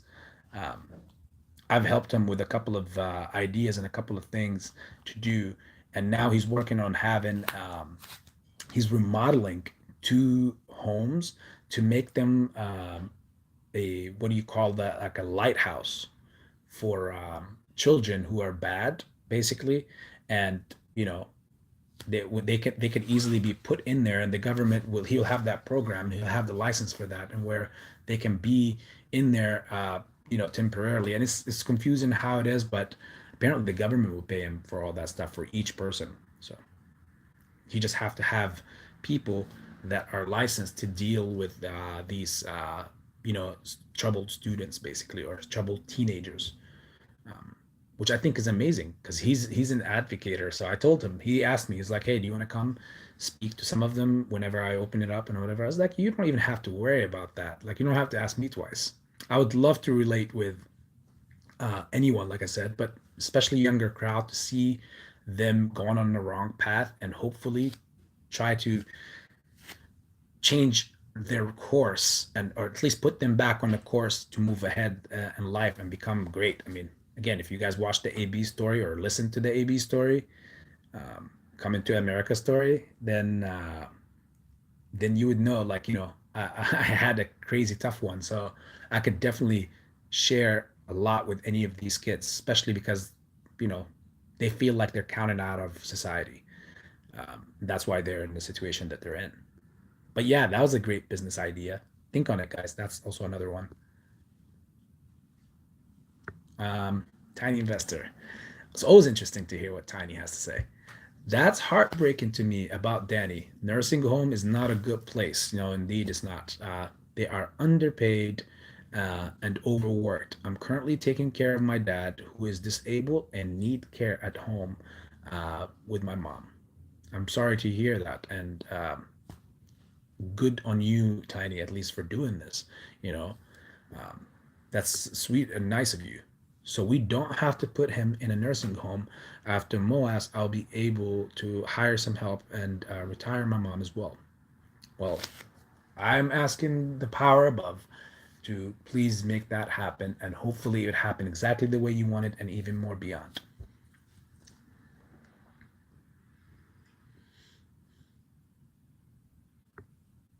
I'm sorry, Tiny. That's all true, and thank goodness for family like you. It's heartbreaking. I have friends that work in the faculties, completely overwhelming situation. God bless. Yes, trust me, guys. Um, what I've seen from what they do with people like Danny, um, it's not that they're also like they're not all people in there, not all nurses or all people taking care of you in there are bad, but they exist and they're there. And that one, she was a terrible human being. I mean, she would even talk bad about them while she's because some of them can't speak, like they have actual problems, like Danny, um, and she talk about them, and while she's changing for that, like cleaning them up or something, uh, you know they like she make. I mean, can you imagine, guys? This is my biggest fear in life, honestly. Just a side note, guys. Um, I ask God every day and night, like, please, God, whenever it comes down to that moment, please. My biggest fear is to get to a point in my life where I cannot take care of myself. That's my biggest fear in life. I'm not afraid of anything else, not of heights, not people, not lying, not anything, but to be able to take care of myself, because I don't want to be at the mercy, or where somebody has to clean for me or change me. Personal hygiene and stuff like that, personal care. It's crazy. It's crazy, guys.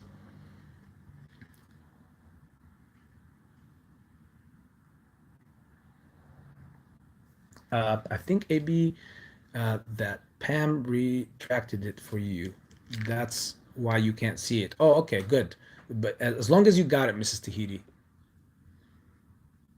In the clutch, unusual whale. That's just an amazing emoji, isn't it? To see that whale emoji, it's amazing when they came out with it. And unusual whale just posted BlackRock will now become the primary cash reserve manager of the USD coin, 50 billion digital asset, pegged to the value of the US dollar.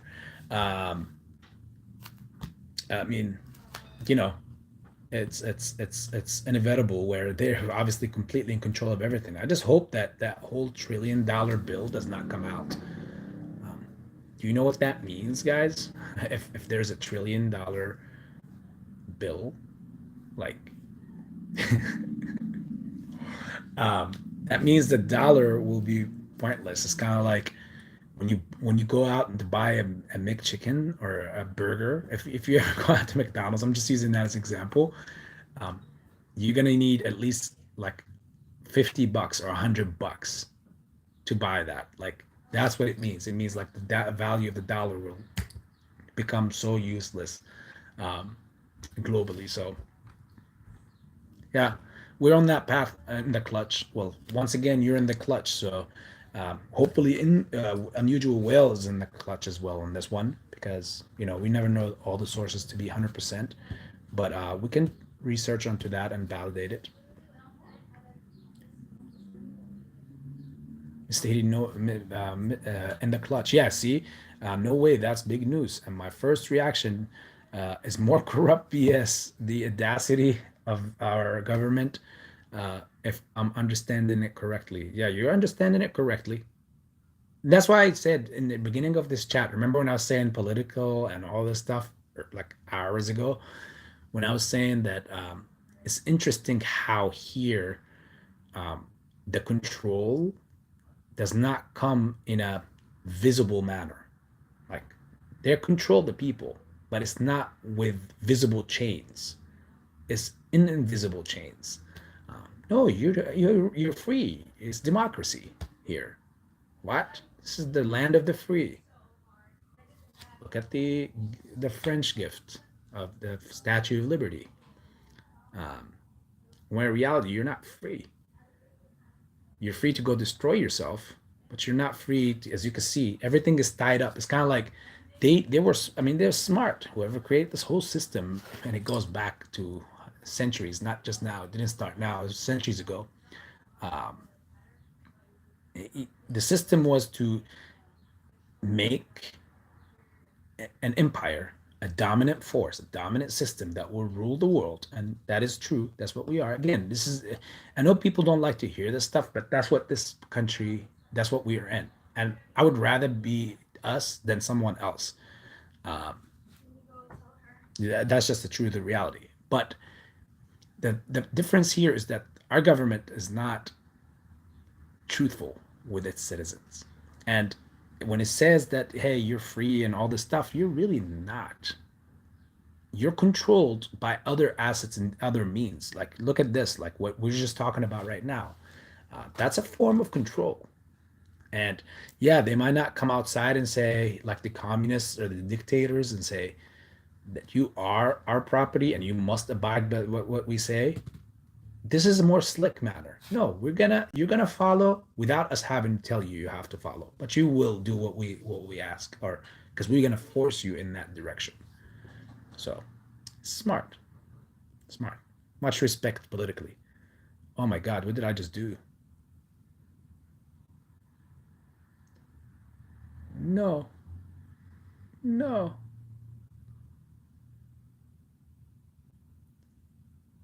Did I? Where's Ghost? No, I clicked by mistake. No, I deleted Ghost. Ghost 2, please do not take this in the wrong way. I deleted your messages and oh my God, no, no, no, no. I hope that's all I did. I don't know what I pressed on, but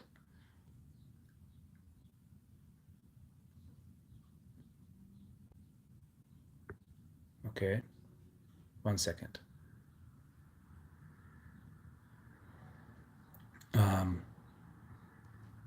I think I reopened them now. Yeah, yeah. Okay, I see one. Yep. I will be looking to buy out 2 houses, and then I'm looking for about 50 acres of land. Nice. After that squeeze, very nice. And look, cannabis farm for me. So ghost, you're gonna ghost everyone. Ghosted. Well, BlackRock founder said, "Who can control the money can control the world." Indeed. If that is so, now then his thoughts just became tangible. Not good. Yes, sir. Not good. Oh, it's unfortunate. But you know what? There is a solution to that, Sheen. And I'll tell you guys that. Um, the solution to that is eventually mankind having to, well, one, um, not having crypto becoming, you know, centralized or controlled, obviously. Um, if that's not the case, and I doubt that that's going to be the case, because ultimately I think that the crypto was already um, their creation from the get-go. They just made it like this, and these things take time to get all the paper, cash, and whatever out of the system in the world. So therefore, like to get the world ready for crypto, and they made the whole story of Satoshi Nakamoto, and then him disappearing and all this stuff. I think it's government crap all over again here. But there's another solution that has nothing to do with any finances, and that's for the world and mankind to start. And there's communities like this, by the way. There's already communities out there that are like that, that are already developing into this, which is basically to become sustainable, like self-sustainable, like have your own, farm, your own vegetation, your own, and a lot of people like, okay, I'll tell you this. I have one of my sisters works at the hospital, and one of her lead, again, lead supervisors at the lab that she works at voluntarily left the job. She was making a good salary too, a very good salary. She left the job only to move with her husband out to, I think it was like Idaho or Wisconsin, somewhere out there. I don't know where, but somewhere there. And bought a house and a land, a big farm, and basically they live off of that. And the community that's surrounding them, they all do the same thing. So basically, everybody is bartering with each other. Um, and even when it comes down to, like, when it comes up to schooling, and you're like, okay, well, I want my kids to learn. Um, well, trust me, when we went to our schools here, um, they take a lot of things out of these history books and whatever. So you're only learning what they want you to learn. But even then, schools are still covered by the government and all that stuff. So therefore, you'll have access to that regardless. So I personally, I think that's another great solution. Maybe would be interested in living off the grid, so let self-sustainable, have my own, uh, you know, generators, and uh, work on some cool ideas of building some water, whatever you call those things. Maybe eventually developing a dam, and have a community or a town for us where everybody's rules, like our rules, will do will abide with our own rules, which is no monetary system. Our only monetary is bartering with each other. Yeah. I mean, it sounds like, yeah, I can get the image where you think that we're all like riding horses and running around. Um, but wouldn't that be very beautiful? I love horses. I would love that. I still also love Lamborghinis, and no Lambo talk around this stuff. I know most of you guys are like, oh, please don't start with that shit. Um, yeah, no, I would love a getaway back to the 21st century whenever I want, whenever I need it. But I think I would prefer the peacefulness of a life away from all this pollution and the craziness. And there's no time. Like, one thing I can compare, when I was a kid in Jordan, since the city wasn't I wasn't living in a city, I was living in a village, and I lived on a farm. We had a bunch of like fig trees and grapevines all over the place, olive trees, crazy, crazy, pomegranate trees, everything we had. And me remembering it, like, every day you woke up, from the moment you woke up to the moment you went to sleep, you felt that day. Ever since we moved to the US, I swear to God, you wake up, and then sometimes you go to sleep, and next thing you know, it's like, wow, the day already finished. I don't know if any of you feel that. Honestly, I don't know if any of you feel that, but I feel that. I've continued to feel that we're here constantly like work, work, work. Wake up in the morning, you feel like the day just started. You drink your coffee, you're at work. And next thing you know, before you know it, like you're back in bed and you have to sleep before you go back to work. I don't know. Maybe I'm the only one feeling that. Maybe I'm not. Oh, Ghost has been growing for 20 years now. Look at you.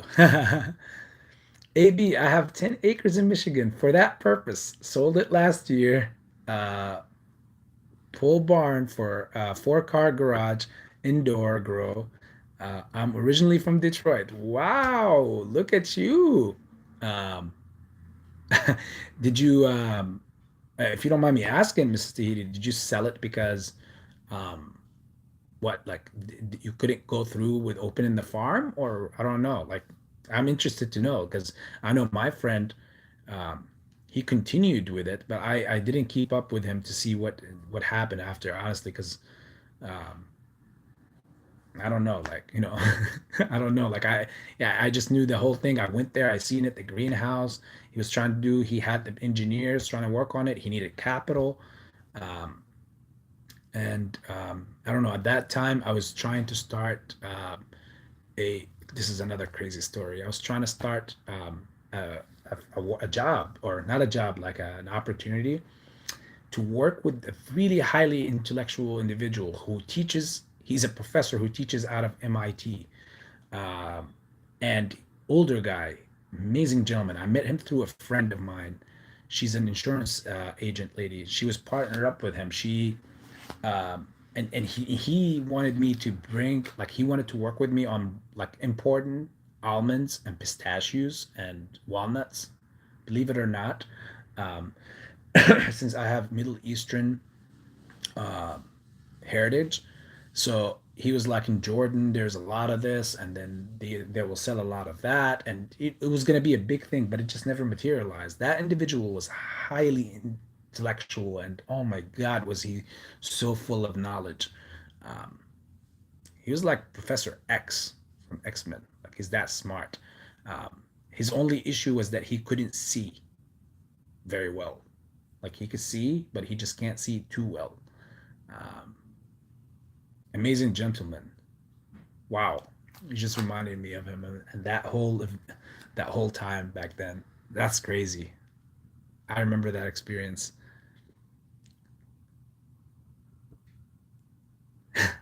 You guys didn't even want to hear the story of AB and the black bears of of Tennessee.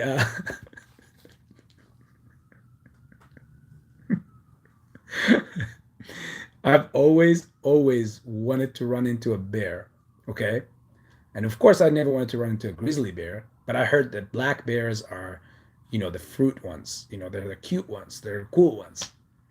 So whenever we went down to Tennessee, in Gatlinburg, and this was this last one, this incident that happened, this story. I'm not gonna say it, but I'll say it some other time. But this story is hilarious. It was like 2 years ago. Yeah, 2 years ago. I think right after yeah, like right as soon as that shutdown happened. It was in the fall sometime because people needed to be indoor, and it was like, okay, well, since we can't go to a beach somewhere and get out, so we'll have to go inwards. So we went and got a cabin there, and it was amazing, and overlooked the whole Smoky Mountains and everything. And AB had one main thing he wanted to do. I need to catch, or not catch. I can't catch those. I need to see and try to pet a black bear. And whew, AB became Usain Bolt that day. I think Usain Bolt could not even be faster than me that day. Uh,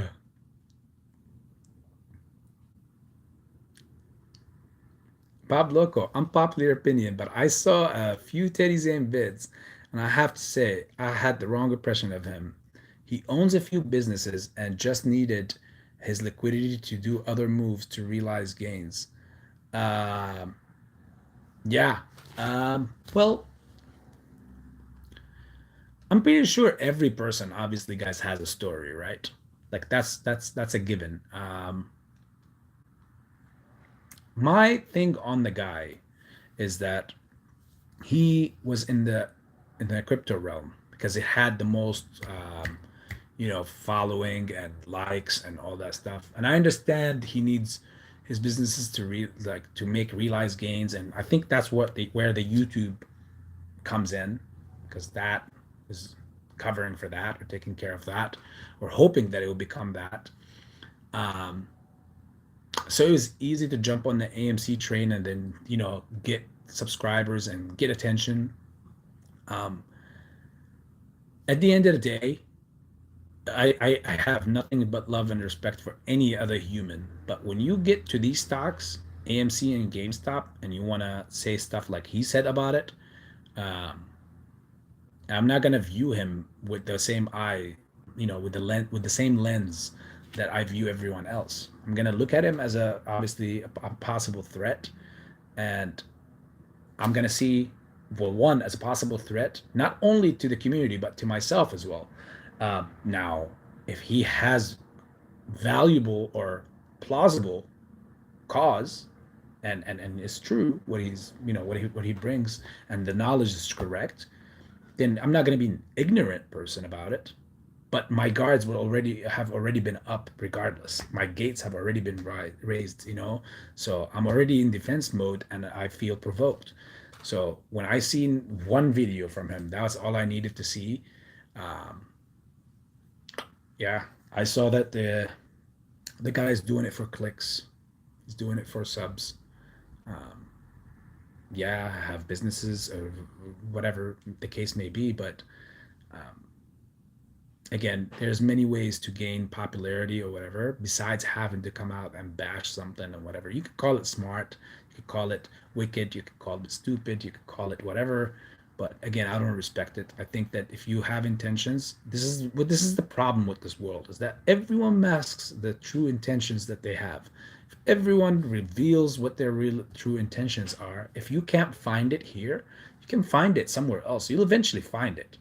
But don't mask your intentions to the world, just the true intentions, in order for you to get what you want in other ways and throughout different pursuing different means, going about it in a different way by masking it. And again, I would never respect that. If I can't trust your intention, then I can't trust you as an individual. And Pablo, again, this is just a B personal opinion. You're more than obviously welcome to do, to see who everyone see and think whatever you want to think of everyone. This is why this is life. It's called life. You know, who I like, you might not like. Who you hate, I might not hate. Sorry. Second, I'm getting a lot of invitations. Okay, let's keep moving. Da, da, da, da. Okay, so it was Sarasota. Great. Thank you, Mrs. Tahiti.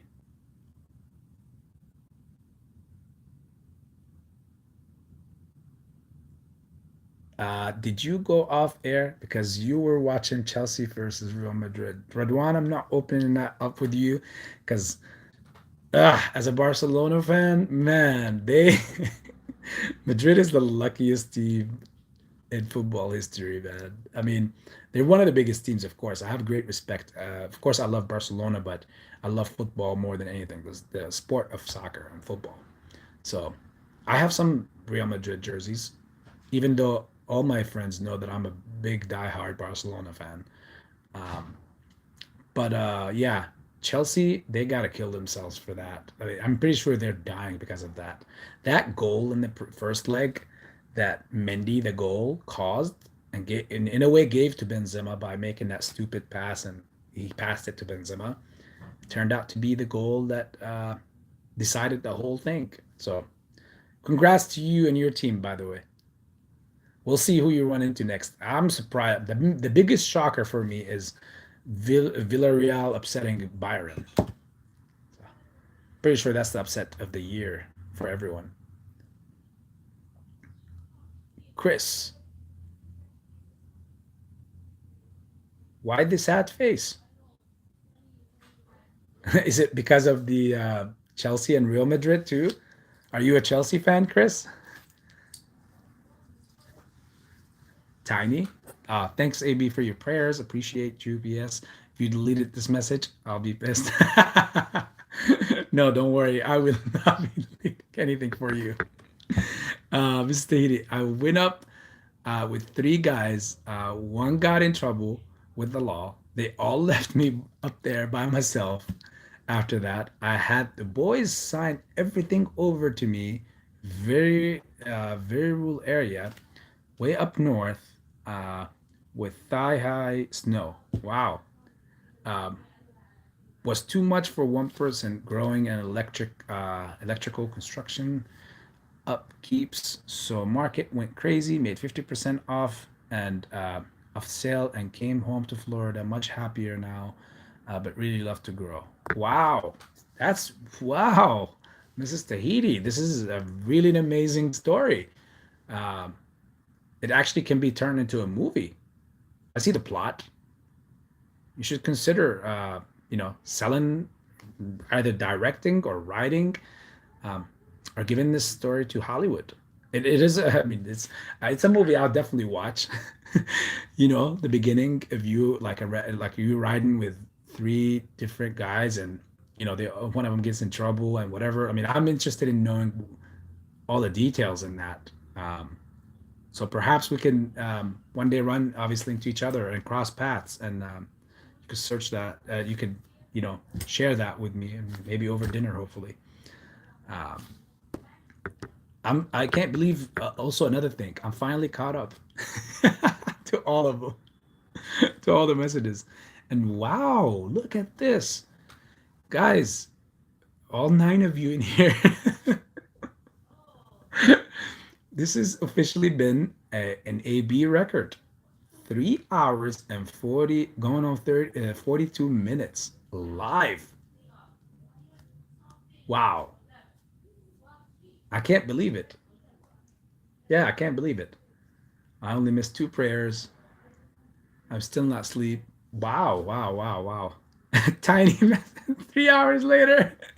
I wish I could say it in SpongeBob voice. 3 hours later. Oh, wow. I would, and you know what, Mrs. Tahiti? That's one thing I have never done. Is the idea of how to like the growing part of what it takes to grow and all that stuff. So that's interesting. I want to see that. I want to experience that. Um, Radwan, I'm an Arsenal man. I used to have a season ticket and watched Van Persie. Wow.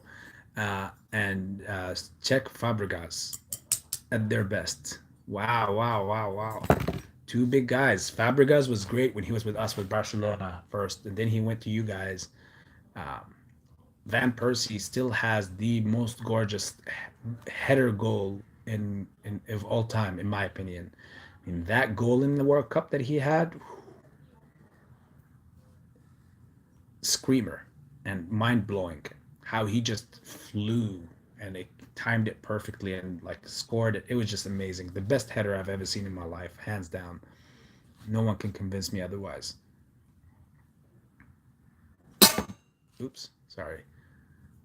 This is how you know I'm itching for my hookah because fasting and everything. I'm over here holding the tongs that you grab the charcoals with, and I'm just playing with them. It's like win hookah, win food, win water.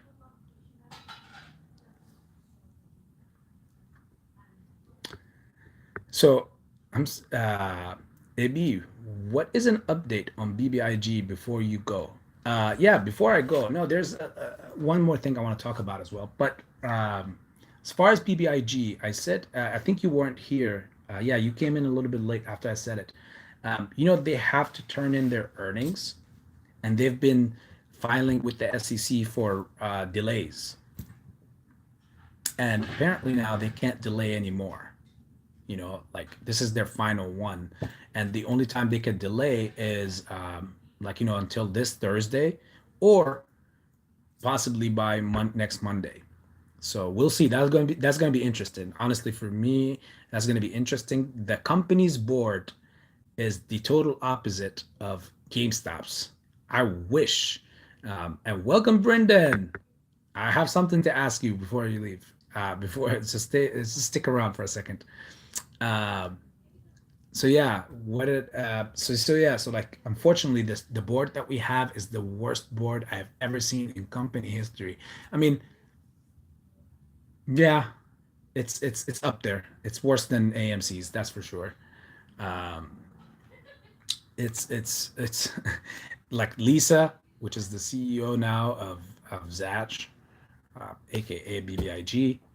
That one is off grid. They're not talking. I know they're in a quiet period right now, but they have completely underdone. I literally would not be surprised. It crossed my head so many times that they have been paid so much from behind closed doors by by who, to keep this down and to not come out with good news or whatever, because this was supposed to happen since back in September of 2021, where companies were supposed to like the BBIG was supposed to do the Cryptide spinoff. They're supposed to file back then for that and everything, and it's just terrible. It's just terrible how they've been doing. They've been so behind on this. Um, but yeah, as far as their earnings, also they've been submitting to the SEC to get more time, and now they have until the 14th, which is I know is on Thursday. So I'm suspecting, again, AB opinion, not financial advice, Tiny. I'm suspecting that we might have a run up after hours, just because by then all these contracts, the ludicrous amount of contracts that's on BBIG, a lot of people don't see that. Like BBIG has every week like hundreds of thousands on the options chain, um, and this week was specifically a really huge one. I forgot the numbers on how many in the calls and puts, but of course the market maker stands to make quite a fortune just off of this week alone on BBIG. So I see them letting you know possibly talking about that report for the earnings sometime after Thursday, after market, I think, and leading into Monday. Um, it's any time really. Like they like just like even the company itself said that it was going to be doing the spinoff in the early stage or early part of 2022. Well, guess what? We're about to reach half of 2022, midway of 2022, and they still didn't do it. So it's a matter of time, I'm pretty sure. Um, So, Brendan, how did I want to ask, Tiny? Hopefully, that's a good enough update. Hopefully, if not, I'll dive deeper and I'll come back with more. Um, so yeah, Brendan, how did your Neo short go? I know you were short in Neo, but I know that it came back up after all these stuff. So, did you get out in time before it surged back up? And plus, now there's only 5 people in here, which is always whenever there is a small amount of people, this is when AB want to bring up something that's interesting, okay? Because it'll be our dirty little secret. Not dirty, but secret. So the video I made last, guys, when I explained everything about the shorting, there was a hidden message that AB wants to get over to you, but he didn't obviously want to say it as financial advice, okay? But what revealed to me from this, and what I wanted to reveal to you, what I was trying to reveal to you by explaining how they go about shorting and how shorting works, to show you how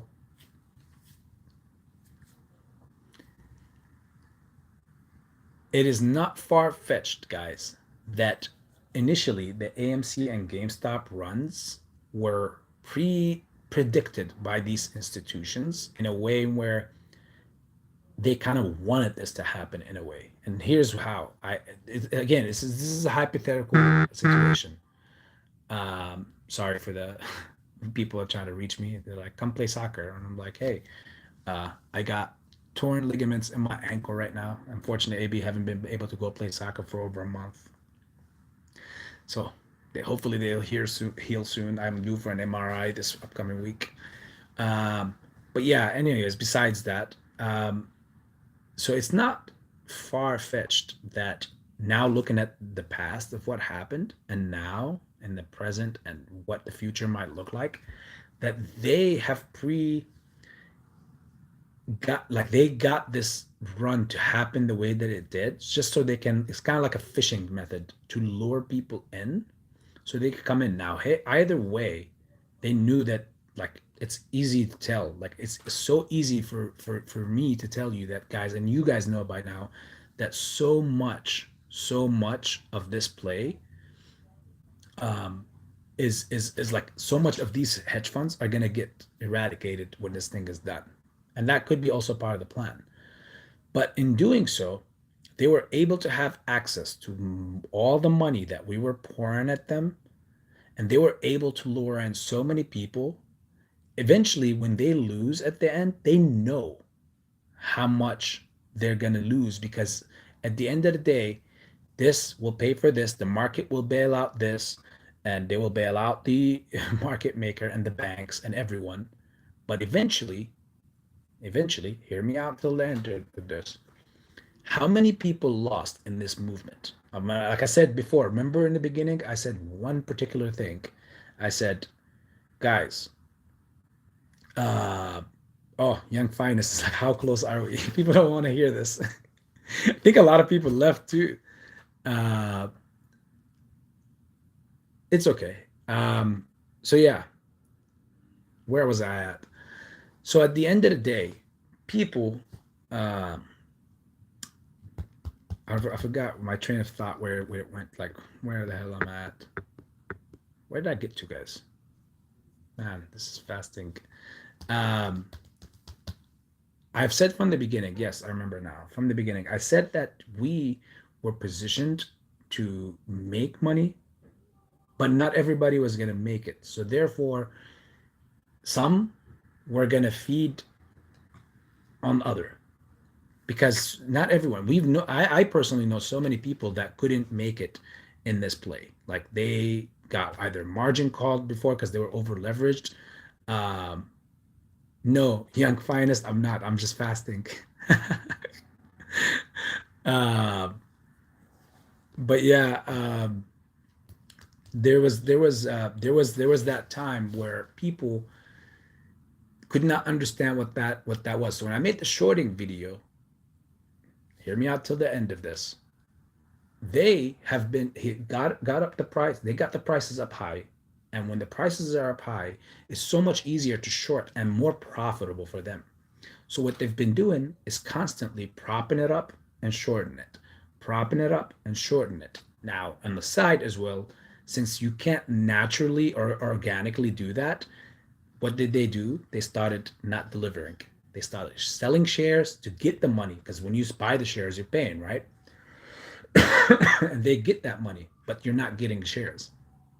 Well, they tell you you got shares, but they're not delivering them on the stock, which means the stock price stays down, which means they don't get margined on their shorts because the position does not go up, and in return, the price of the short drops, which means they make money because they're shorting.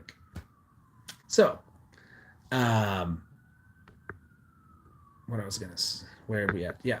So, um, so when they've been doing this for over a year, can you imagine how much money they've been making, or how much money they have made through doing this? Now comes the final chapter. This is why they're screwed, okay? I just wanted to show you guys how they're making the money.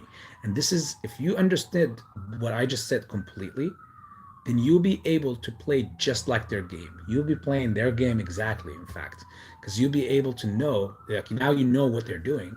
So you'll be able to play their game and play along, not play against them. Because playing against them is, unless you have one solid, big form, a group like us, the retail investors, all at one on this play, then that's what makes it that hard to defeat for them.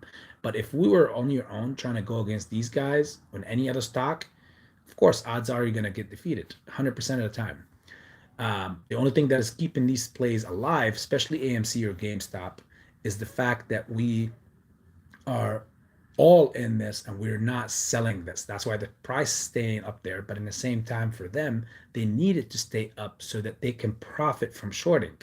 You know, that's why every time it drops down to the $12, $13 range, you got technical analysis people coming out and saying, oh, look, this is our level of support.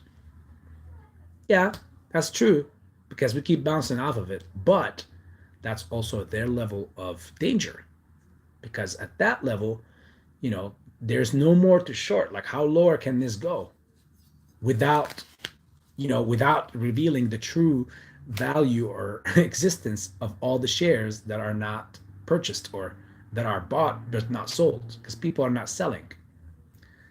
So when somebody closes out their position, they buy back at a short price, at a lower price. That way they can cap out their profits from top to the bottom.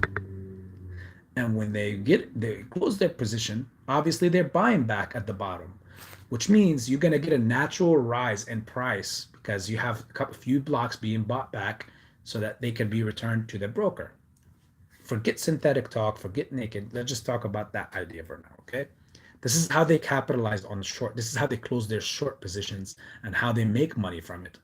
And when the price goes back up, they do the same thing. They reborrow the same shares again, and they lend some to other companies or other hedge funds to short, and that same hedge fund will relend that same share to another. That's when the naked shorting comes into effect. Because again, there's so many things they've been doing. It's not just one thing they've been doing or they did to make this play do what it does or to stay down here in these levels. No, they've done so many things.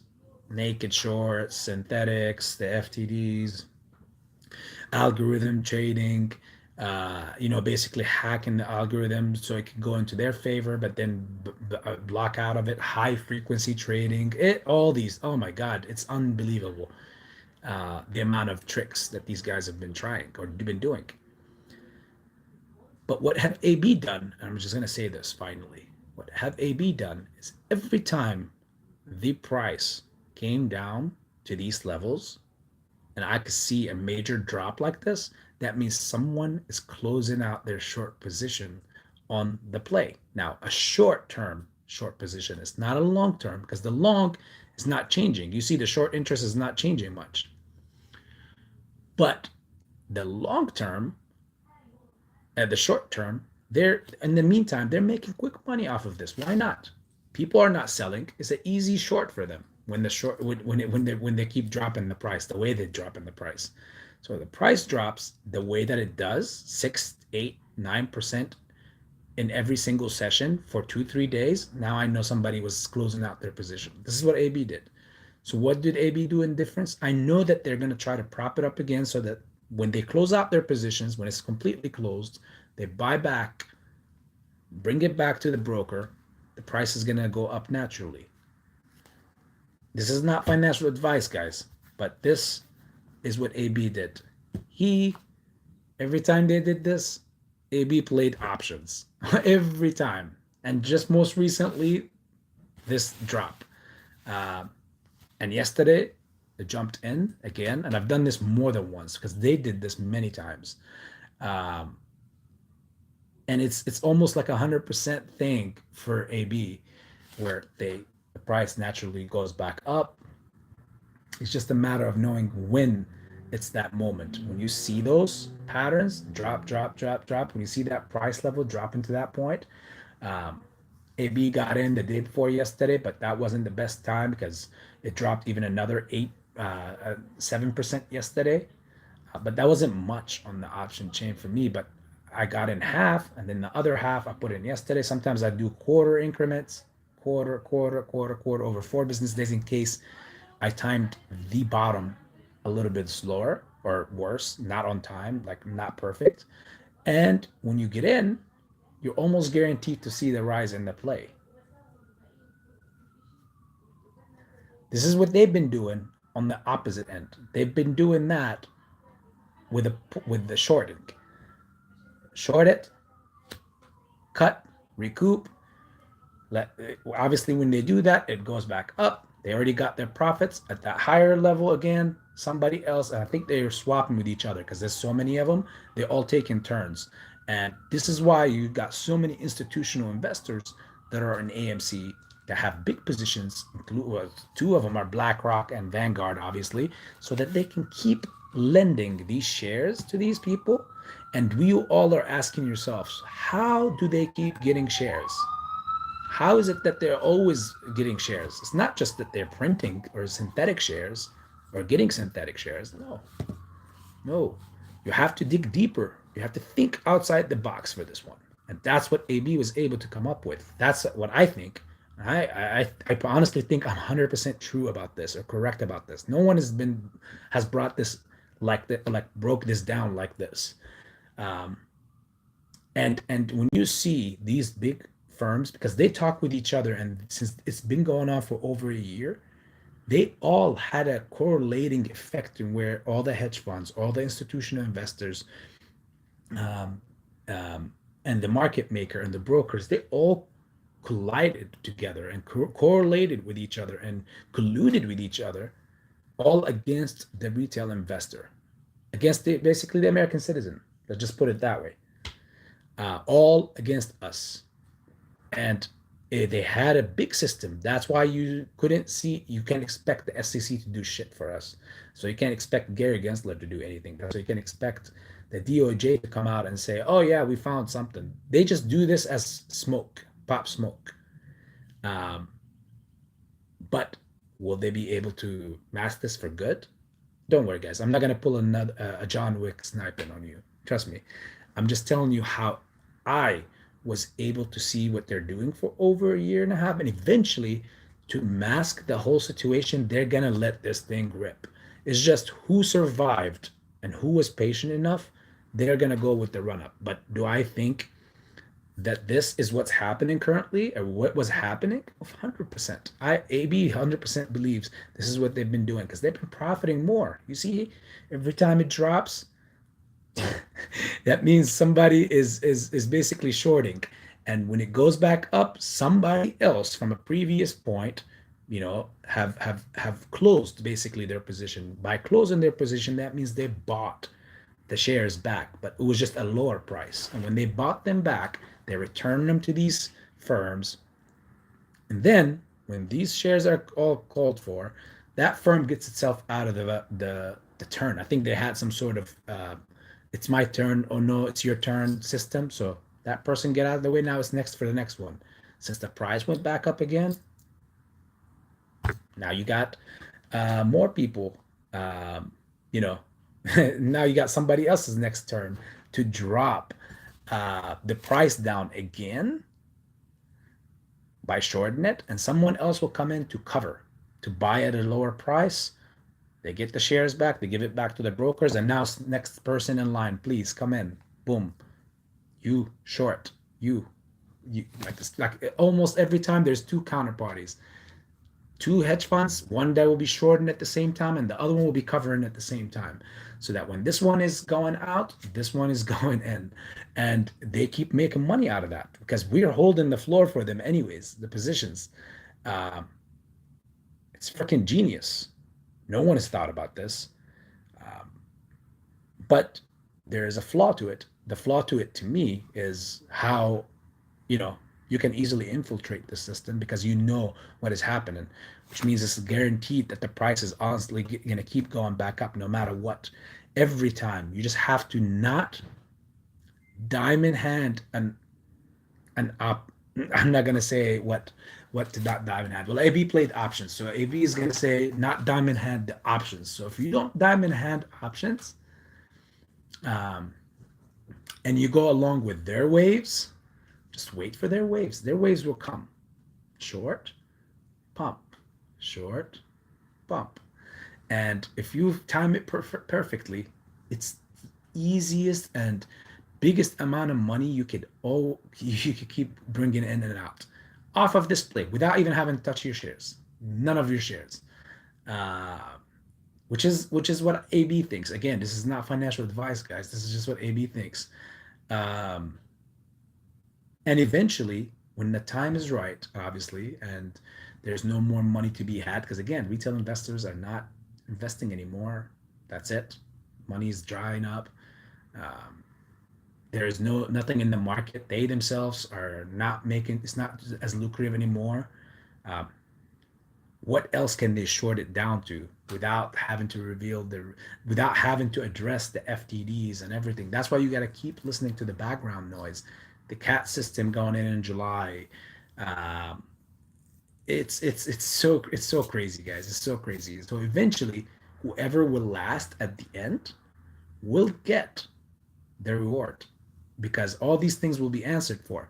But guess how many will be? It will be much less than the amount of people that first walked into the uh, ship to get to the other side. You see what I'm saying? So therefore, to them, that's a win. They look how many people went in and look how many people landed. Yes, the people that landed got so much money and rewarded a lot, but that is so they also profited along from here all the way to here, and from all the people that were involved in this play, they profited so much money. So they're okay. Excuse me. Um, they're okay with all that happen with all that happening, right? So that's what AB thinks. Again, it doesn't have to be factual or anything, but it served me well, honestly, very, very well. Um, I see it being done that way. That's the only way where institutes can somehow still have all their holdings, but yet shares keep popping up on the market. Because there is a possibility, guys, that the only things that are happening are naked shorts. We know that is happening because some companies are lending the same share over to over, but even that could be not happening. The true reality to it at the end could be the explanation I just gave you guys, that they all colluded, which is illegal, of course, swapped with each other. They do swaps. They tell each other about positions. I go in, I short now, and you cover now.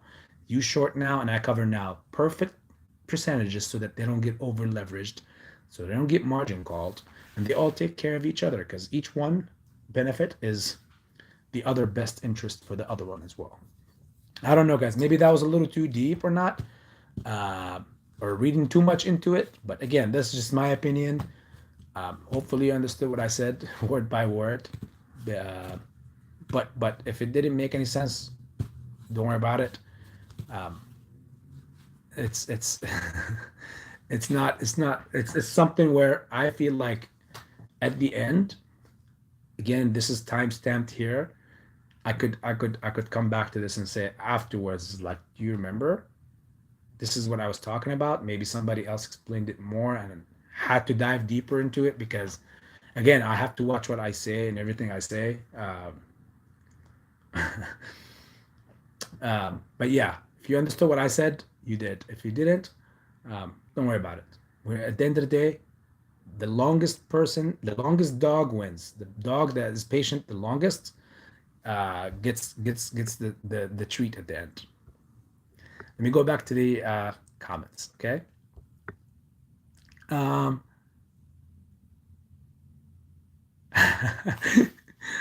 yep, the final chapter is here and the music has stopped. Uh, it's as if they have the entire market in loop, collecting options. Yes, Pablo, where am I? Hold on, sorry. Young, for me, I think it's in June, but that's just my opinion. At the end, all matters has to be settled, period, and there's no retail in the market. The F up big time. Yeah, I agree with that, Brendan. And Young said, where are you, Young? Where are you, Young? No, where did it go? Ah, thoughts on stock dividend as a catalyst for MOS. Young finest, There, well, as far as for AMC, that's out of the question. That's not gonna happen, um, because the company's in debt still. You know, they can't they can't put out dividend when they're in debt still. Especially, I think the state of Kansas also has rules or laws where it forbids that from happening. And again, I'm not 100% on that, but I think if you could search in Kansas, can a company give out that's based, and that's where they're based. I know that AMC for a fact is based there. So I don't know if they can give out a dividend in the state of Kansas if they're in debt still, if the rules allow that. But again, if they were going to do that, there's so many things they could have done that board or Adam Aaron could have done to try to get shorts to be worried or keep predatory shorts from away from us. Easily they could have done so many things. Could have done, and there's so many. I swear to you guys, there's like he could have hired an outside party, um, invited over an outside party to investigate what's happening, if it's legal shorts or not.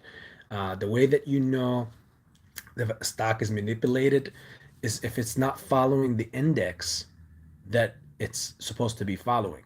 That's another way to tell. So we're supposed to be following the IWM index, right? And sometimes there's some occurrences where the IWM would be green, but we would be red, or vice versa. We would be green, or and then the IWM will be red. So that is a sign, because since you're in that index fund, you're supposed to be, as a stock, you're supposed to always track that. So if that's green, most likely you're going to be all the time. You should be green. That's red. You're going to be red because you're in that investment collective index. Um, and if it's not the case, then there's big manipulation happening. Mm, Pabloco, uh, did I miss? Let me see.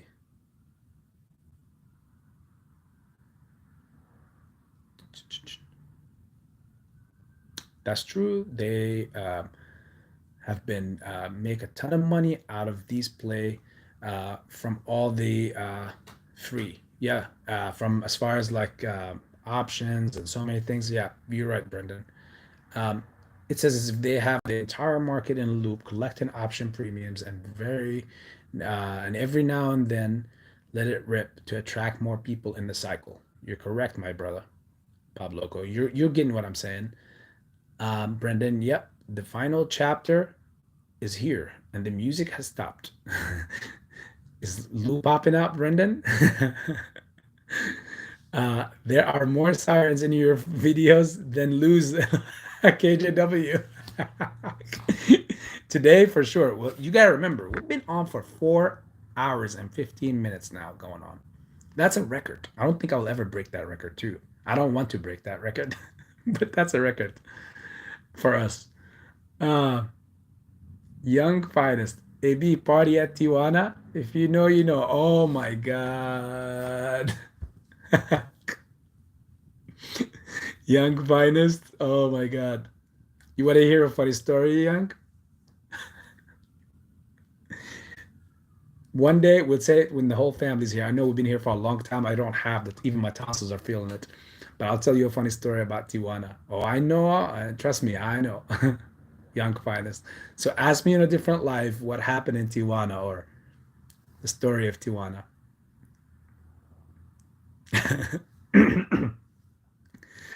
The algos can't factor in buy and hold. Also, uh, also Everett Acosta them. Huh? What's up, Brendan? Yeah, well, as far as like the algos, they can't do much as far as buy and hold. That's why they have to do what they're doing, and all the FTDs, failure to deliver, because if they deliver the shares that are you buy and then you hold, if they deliver the FTDs, then obviously the price will skyrocket out of the algorithm brackets or realm, which means they can't control nothing. So you're right. You're right. That was just my explanation to it. Money to short, short it, cost is nothing to hold. Yep. European banks receiving your MOAS money, as in, will there be any complications since it'll be a lot of moolah? Also, is it safe to keep MOAS money in the bank? Well, honestly, Brendan, okay, this is a very, very tough question to make because look at the life that we live in. You know, everything is tied up to that. Do you trust your money with the smaller local banks? Can they protect it? Because if you have a lot of moolah, as you mentioned, can you trust them keeping it, not getting hacked or get like, lost or uptake, or they can keep it? Maybe credit union, something like that. I don't know, man.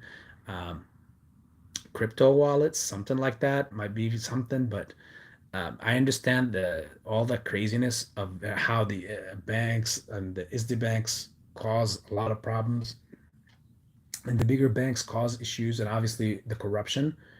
Um, but this is the world that we live in today, So that's a very tough question. You have to make an answer to that.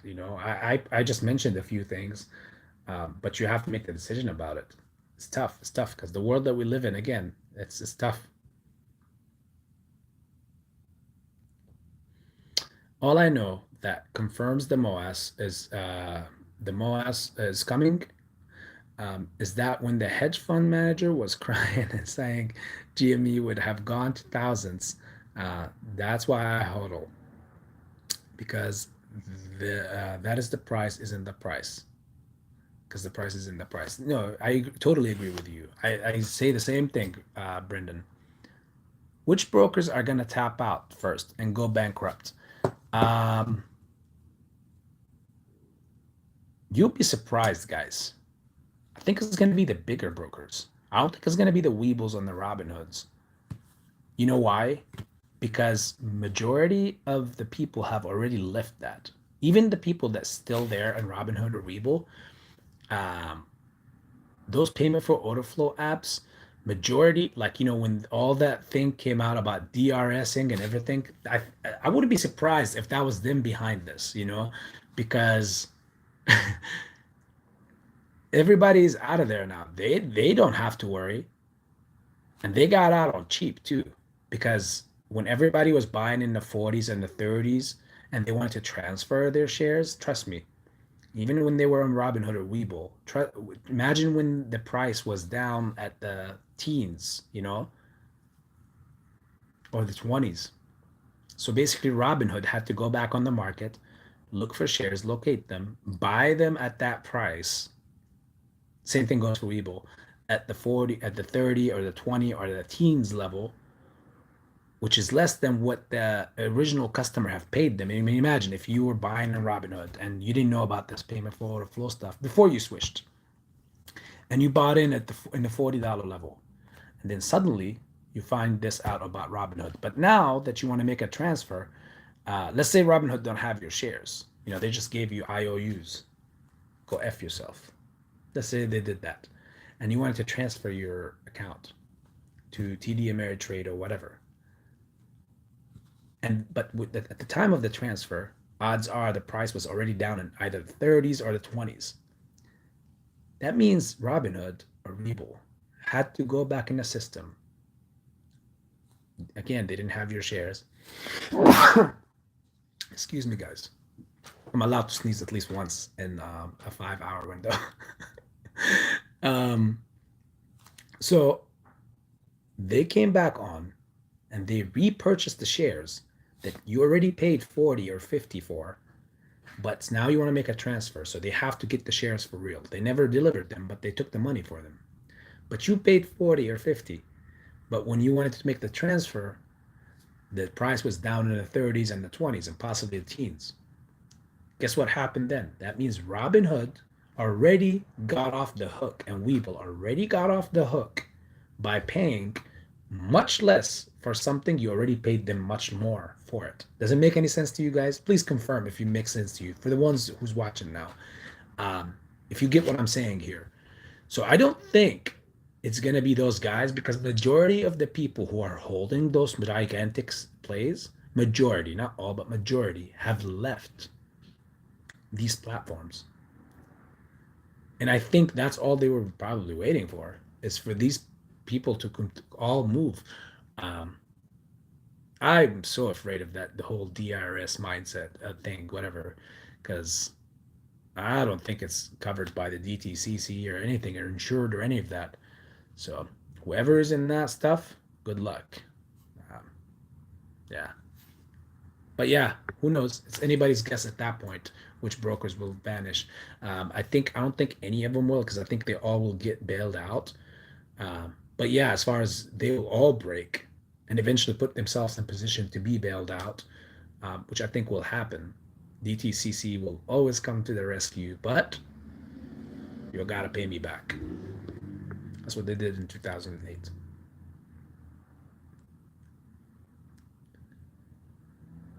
Is there a certain point the brokers will not be able to afford to pay you as we go higher in prices? See, okay. Young finest, you're asking some crucial questions here, and some people don't want to hear the answers to these questions, honestly. But I will give you the answer. You asked, I'll give you the answer. Here's the thing. Um, Normally, when a company opens up a short position, like a hedge fund, it borrows the shares from that broker, or it borrows the shares from that bank or the institutional investor who has the shares. They go and borrow those shares from them and they sign a contract together and they say, hey, um, this is what we're going to do. These are the terms. Cool. Let's say shit spikes up and it goes, instead of it going down, so the shorting now is getting obliterated. They're not being shorted anymore, they're getting obliterated, so they get margin called. Why is there something called a margin? Because they already accepted there's certain terms when they were making that contract with them, so that, and they already have to open up a short position. You have to have, I think, excuse me for the wait,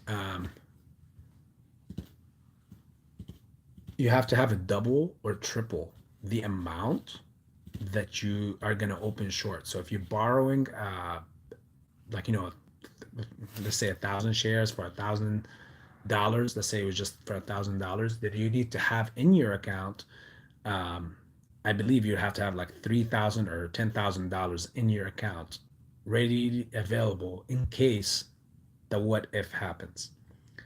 Now here's the cynical part. I think they know that people are going to hold and they're not going to sell, which they know that's a big problem because they need the shares in order for them to close out their positions when they get margined. They need the shares. Yeah, it's not the money. The money is not the problem. It's about having the shares. And I think this is why once upon a time at night, I was on Pantheon's live chat and I asked him, what is this total institutional holding in AMC? And then when you answer that, what is the short interest on AMC?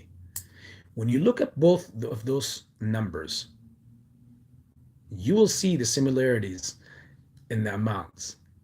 So I cynically think, and you beat it out of me, young finest. I didn't want to share it with people because I think it makes sense. It could not be true as well. It could be just hypothetical, maybe just fasting. Who knows? I'm not a financial advisor, but you got it out of me. Um, so they could all, the correlation and the similarity of that digit is that when the time comes and they do get margined, they have the money, they just need the shares. And if everybody's holding, who else is going to sell? They can't go back to the FTD list and get them out. They can't create synthetic shares anymore, or to cover with. They can't cover shares with synthetic. Do you know how? I have an idea. I think that it's going to be because institutions are not going to hold like us. So yes, they will hold them. The price will go up, but institutions are not going to hold the way that we're going to hold. Crazy numbers, right?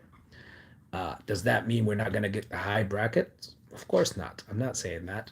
I think that they just want the volume, like liquidity, to be in the market, because if everybody's holding, how are these companies going to cover? To cover, they have to buy shares. But if everybody's holding, where are they going to get the shares from? And I think that's when the institutional investors come into play. Again, it's one big gigantic puzzle. I think I've solved it a while ago. And I've just given you these pieces, to put together. And I think that's just the way the game has been being played all along. I've laid out to you guys. I know, unfortunately, I don't have a bigger channel or following. I didn't do this for a long time, but I believe that I've laid out to you a very practical explanation and diagram and a puzzle piece to work off of, and to explain everything that has been happening, and how it's going to end as well. I didn't just leave you in the dark and win and whatever. No.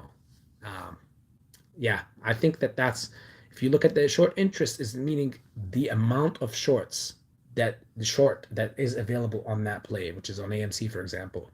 If you look at it and you add up the total amount of institutional investors in the play, you'll see that the numbers are very, very, very, very similar. Very similar. Because institutional sellers, investors in the play, are a percentage, whether it's 10, 20, or 30% of the float, the actual float.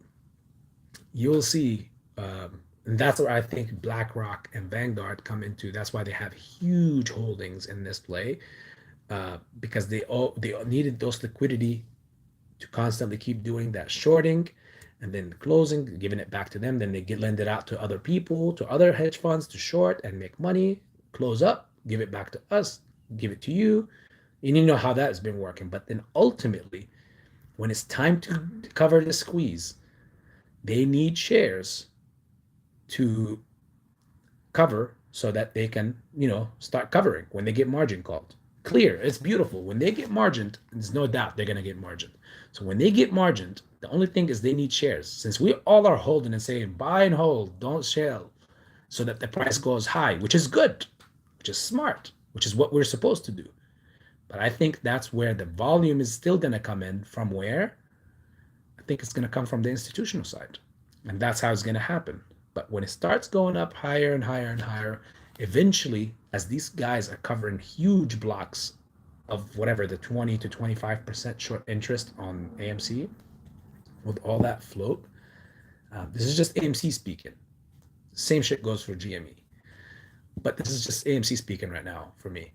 Then you will see how at the higher brackets, when it flies up there, as people are holding, and the only thing I worry about is that when they're holding, what are they going to do about the FTDs? You see what I'm saying? That's the main question I'm asking. Are they going to deliver those or not? Because if they're not going to deliver those, then I have a problem with this play. Like, when not with the play, because I know it's going to run up and it's going to have crazy. Because I know the hedge funds, listen, they're not going to sell. Sorry, guys. Again, invitations. Hedge funds are not going to sell. Like, institutional investors are not going to sell for anything less than $72 or $73. Again, not financial advice, but I don't see it happening that way, because they've been making money on lending this thing, and when it ran up to that point, none of them sold. So as far as numbers, where it runs to, I think it's going to run up high, especially when they start covering above 73. Ooh. I can't say what numbers are guarantees, because guys, as much as I want to say it to the family, I can't say it, but I know what the guarantees are, like what the guarantees look like. The only thing that worries me is all the IOUs and the failure to delivers. Are those going to be addressed or not? And that's the one thing nobody knows. Anybody can give a hypothetical explanation, but no one knows, because we can say cat system coming in July, and it's going to make him pay for the 500 billion the market maker had to pay, the 50 billion or the 500 billion that he didn't pay. um, well, there's some cost to that. I mean, again, it's just a worry. It's not a 100% problem, because unless people sell, then they can't close out that position. They can't just cancel it. And I know that it's a bunch of synthetics that are out there, many synthetics, but the only way they can get them and close them out is by people selling them. So after the squeeze starts happening and margins go on, I know institutional investors are going to be the same people to get out. So the first people to get out. So when they start getting out, the price will start climbing because volume is available. We're not selling, retail is not selling. I know that's the case at that point. So I know that institutions are providing these hedge funds with shares because they're dumping them so that they can close out their positions. But that's not where it only stops. Even when all the shorts cover their positions, it doesn't just stop there. Now they have to buy out every share that is still out there because they gotta, send this stock back to its normal levels before it can get ready to go on any blockchain or robot Godzilla or whatever. It has to be perfect again. And to be perfect again, you got to cover all the tracks and you got to kill off all the bad shares that exist out there, the synthetics or whatever. This plays a big part of why the price is down, why they held us for a long time, because they want to rattle you so that you can sell for cheap, because they're willing to buy the stock, but they know that you paid, even though it's a synthetic. Look at this game of psychology, guys. No matter what you did, odds are, if you bought in after January of 2021, or before January 2020, sorry, of 2021, then you are in the red because you bought in at some level of, especially if you bought in June. Oh my God, that means you bought in somewhere in the 50s, 60s, or 70s, or 40s, or even 30s. And to hold you down in the red over a year like this is in an effort or in the pursuit of, they know they gave you synthetics, but if you would turn around and sell them back, they'll be more than happy if you sold them at a loss of 20 and you bought in at 40. They're fine. They're still winning. Even if they're buying back a synthetic. See, think about it, guys. This is like thinking like them, okay? When you think like them, you'll understand many things that just don't make sense the way that you normally think about it. You got to think like them. So they were okay selling you a synthetic for 40, and they're okay with buying it back from you for 20 because they make a $20 profit, right? I'm just giving you an example here, and this is what I think they've been doing. Why would they get it back from you for 20? Well, not everyone is going to obviously sell, just the people that fell under, that can't wait all this time. Even if this play takes 6 more months, that's what they're counting on, is you selling at a much lesser price, selling your synthetic at a much lesser price than the real value, until the float is gapped back up to the normal amount, so that there's no more synthetics out there when the price runs up. Because let's think on it logically. Would they rather at least attempt? I think that's where the attempt is, but I don't think they're going to succeed in it. And unfortunately, our friend John Wick Sniping is falling for this. He's one of the victims for this. He's very close on becoming the person who's going to sell his shares for a loss, or even selling his synthetics back to the market that can take those shares and dispose of them, basically get rid of them. And that's what they need, because they don't need to cover synthetics at a crazy valuation like in the thousands. They will be okay with buying back real shares at an evaluation of whatever, 10,000, 20,000, whatever the case may be. It all comes back down to what people hold to. And they're okay with paying that for real shares. But for synthetics, they don't want to. What's the point of selling the synthetic from the get-go? Why would they sell it for a loss? Why would they sell a synthetic if they know they're gonna have to buy it back later for a much higher price? So the only way that they can get through that, guys, is, or at least the way that they've been trying, is to try to get people to sell the synthetics back to them right now so they can get rid of them, but at a lesser price. So they, not only that they're greedy, they're slick, they thought, but they're even greedy. They want to sell you a synthetic for a higher evaluation, then drop the value into stock lower so that they can buy it back from you over the time when you give up at a much lesser price. So who's the loser here? You are. They just made money out of nothing. Literally, it's not even a share that should exist. It's just digitally a number saying, it's like, you know, when you go play poker on Zynga, you know how they tell you have $2 million or $2 billion and you go play with them in chips? They took that model and they did it on us, but it's so evil and cynical. I swear to God, it's so insidious. I love that word and that movie as well. Um, they did that shit on us, the same model as Zynga, giving you fake chips, and making you think that you're holding. And yes, the ones that will last and get through will benefit, but the ones that can't, you just bought chips from a fake chips, synthetic chips, which is the fake shares you bought at a high value, and you're going to sell them back at a lower value. And the options, the people who are playing the options wrong, that's just free money without us having to print a synthetic. Like, it's just free money. And in fact, you playing the options also gets them 100 shares that they have to hedge for, which is all synthetic as well for the time being, until the drama is all dealt with at the end. When the end game comes, just remember, if you have laid it out already a long time ago, who's financing this? How are they able to keep doing this? Through what money?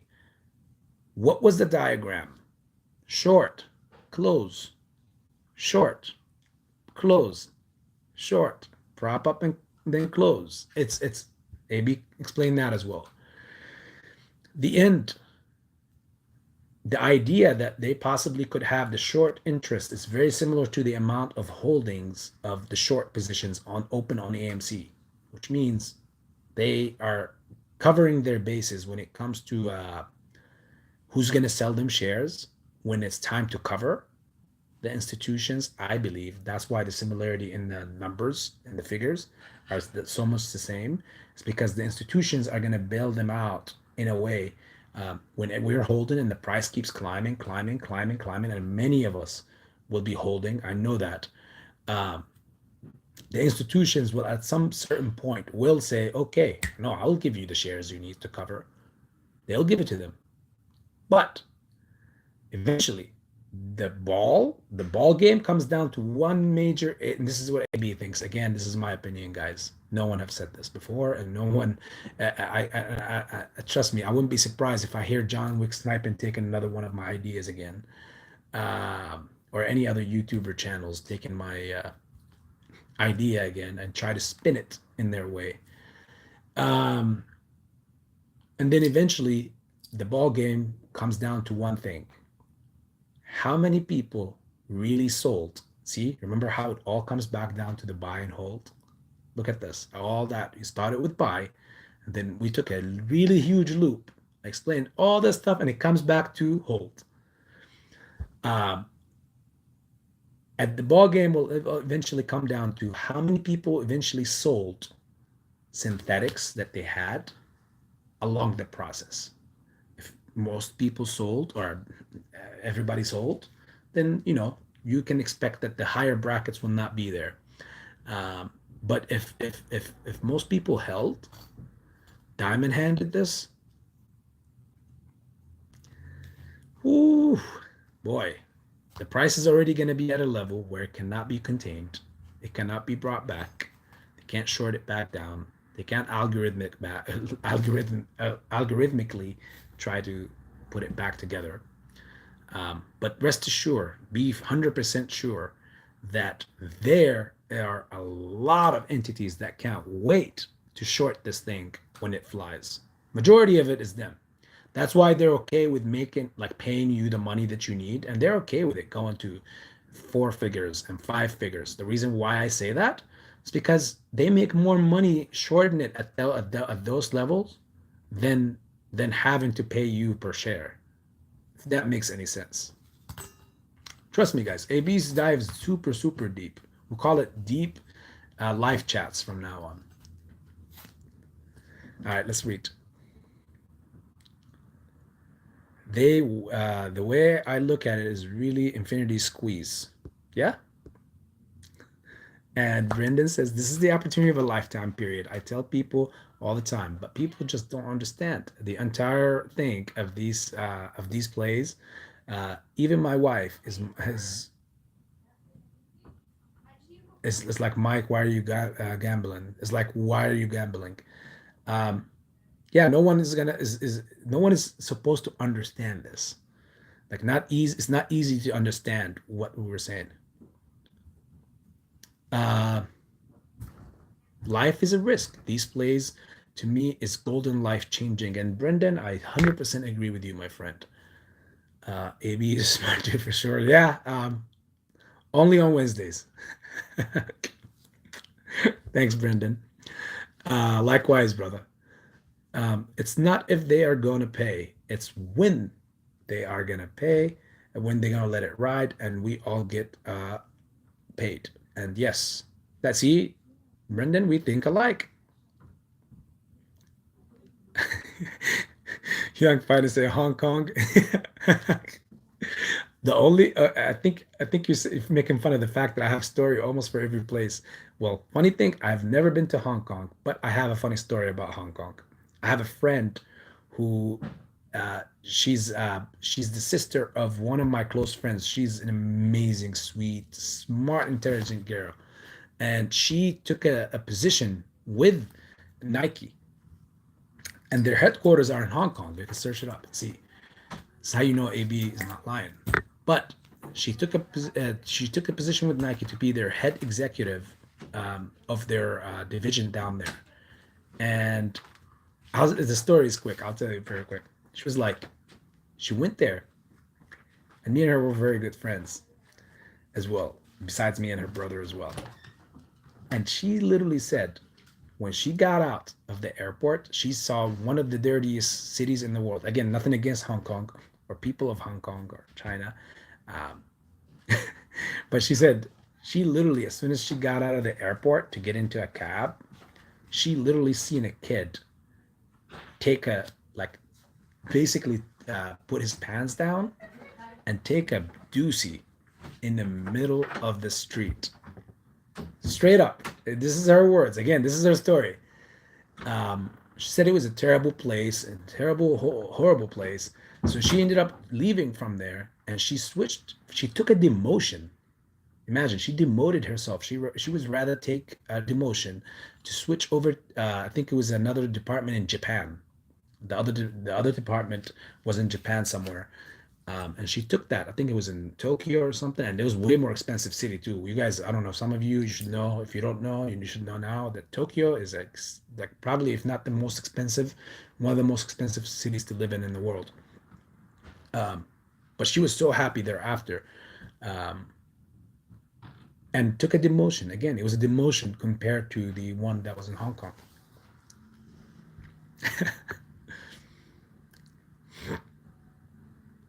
Let's see. Mrs. Tahiti, yes, you're still in here. Uh, Hi, Brendan. I've been listening, AB, just taking you shopping with me. Well, I like those Nikes you're looking at right now. Yeah, you know what's up. Excuse me. Um, Young, once I'm out of the banks and MOAS hits, I will never give them another dime of my money. And same here. I agree with you guys. Wait, the DR's propaganda was for the brokers, not holding the bag. Um, um, Young Finest, I personally, that's my output on it, because I don't think these brokers were able to. like, okay, we understand payment for order flow. Like, let's think that, let's dive deep on this. This is what how I'll come up with this process or with this thinking. Okay, payment for order flow. The market maker knows where we're going with our orders. He gets access to our orders and he gets them and he reroutes them in the dark pool.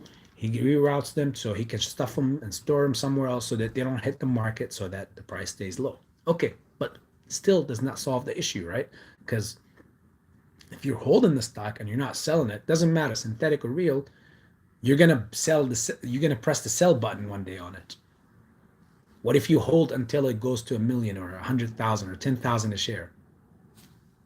You see what I'm saying? So ultimately, in the long run, in the short term, it's screwing us, but in the long term, I don't see a reason why it's like they benefit from that. You see what I'm saying? Unless they have somebody like AB explaining this, that's a problem for them. Yeah, AB might get banned or shadow banned from here. Look, as soon as I said that, they started sending notifications. Your YouTube channel is officially killed. Make sure, guys, you remember me and give memories and keep my memories alive, please, and share me with everyone else. But but yeah, I don't think that they have enough money and they didn't want to have. Yeah, look, see, now it's like, hey, let's kill this.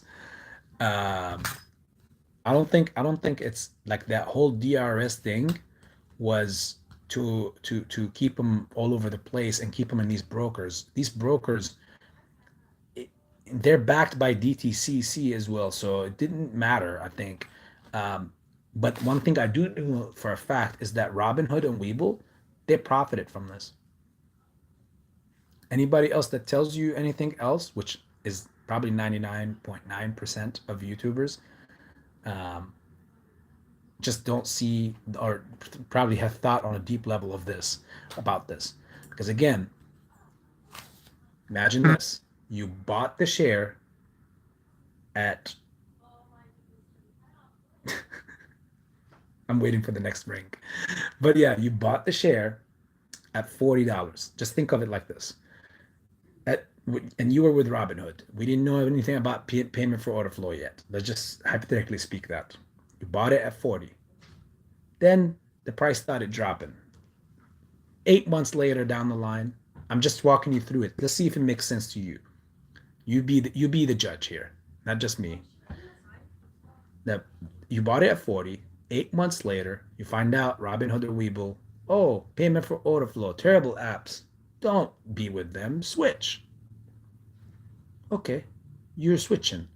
Right now, Robinhood and Webull are like, oh shit, well, I never delivered those shares to this person. I need to go ahead and buy those shares off the market so that they can be available for this person to transfer over to their new broker. Well, okay, guess what? This person paid for this non-existent share, the synthetic that we took money from. He paid $40, but right now we can go on the market and buy it for 20 or 18. Did you tell me, did they make money or they didn't? What do you think? Of course they made money. And they got rid of you. They got rid of this headache off their hand. They don't have to worry about a billion people waiting, like millions of people waiting. And when the MOAS comes, they're gonna make like billions of dollars, trillions of dollars. What are they gonna do? You see? So they that's why when people say Robinhood, Webull, are they gonna stay or not? Oh, they're gonna be the first ones to stay on around, to stick around, because they are the future for them. They want that. Trust me, best and believe that's not going nowhere because what's going to vaporize them? Majority of the people that's going to vaporize them are no longer on those platforms. They either switch to TD Ameritrade or Fidelity or Charles Schwab because of the help, also due to the help of their favorite YouTubers like Lou and everyone. He said that they're going to get vaporized, and he came back and said that no, uh, don't worry, they'll be good. I think you'll be able to sell. You guys remember that video when he made that video? It's so crazy to go back and think on things and tell people this now. But back then I wasn't doing YouTube, so you guys didn't have access to this. It's okay. But you tell me, what do you think? See you later, Brendan, my smart friend.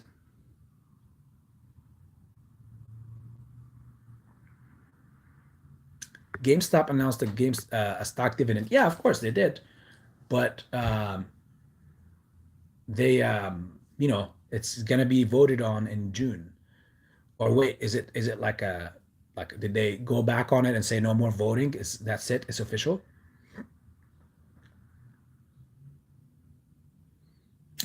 Young finest, holy fuck, we're in liquidity crisis. We're in a liquidity crisis. AB, how is this gonna end when it's all set and done? Give me best case scenarios and worst case scenario. I'll tell you this. Best case scenario, you're gonna get wealthy beyond imagination, which is something that all YouTubers are saying and everybody's hoping for, right? Good. So you have the best case scenario. Worst case scenario is that you get like this play takes much longer than what anybody can anticipate or even think about anticipating, and then eventually fall and sell your shares for a much lesser value and get them off the hook. That's the worst case scenario. If you don't do that, again, I'm not a financial advisor. I'm not telling you this is financial advice, when to sell, what not to sell, when to buy, when not to buy. I'm not selling anything. I'm just saying, finest. I'm pretty sure you get what I'm saying. Um, the worst case scenario is if you sell, they're off the hook. That's the worst case scenario. And it could be at a much more. You asked best case and worst case. Worst case scenario could be that it could take much more time than what most people are anticipating. Everybody's expecting sometime this year, in the next month, or we're in that time zone or whatever frame.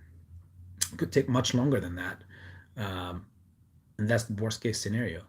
But if that does not apply to you and you don't sell and you don't care about how long it takes, um, there's no worst case scenarios that I see.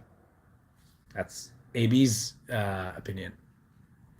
Hopefully that answers it, Young. The cat out of the bag. Christopher Santos, you give good info and you answer everybody questions. Soon you will have a large following, larger than Lou. Well, thank you, Christopher. I believe, I understand when channels they come in, when people come in, there's this psychological thing where they look at the amount of people viewing and they see 30 likes and they see six people or five people viewing or 10, 12, 30 at best. They get the psychological effect of thinking that this person doesn't have enough info or is not as credited as the other big channels. Um, and it's quite fascinating. It really is quite fascinating to see it that way.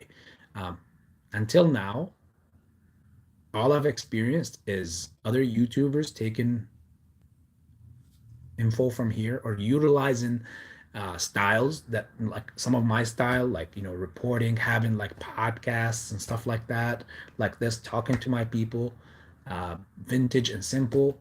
I've seen, and it makes me happy that obviously a lot of people are taking it and not giving credit for it. It's fine. Um, but my one thing is that what I just broke down right in this live about all this stuff, um, not many people saw it. So basically, it's still in the space. So not a lot of people would know.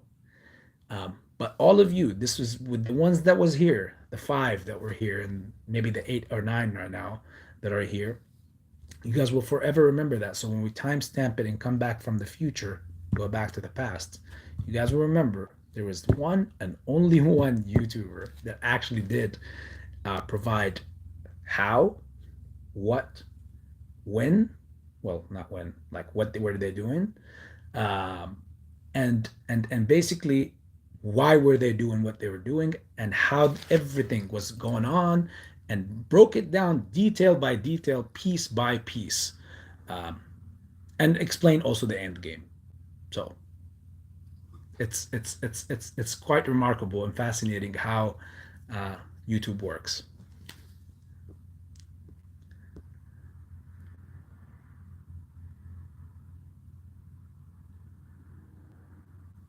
Uh oh, the lion is in the house. Look at this. It took me to be on here for 5 hours, a record, an all-time record for AB, for Lion to show up. Look at this. Lion, I'm just gonna let you know, I don't think I'll ever be topping this this record. This is a record I personally don't want to ever break again. Maybe on the day of Moas. Maybe. Um, what news we got today, my dudes?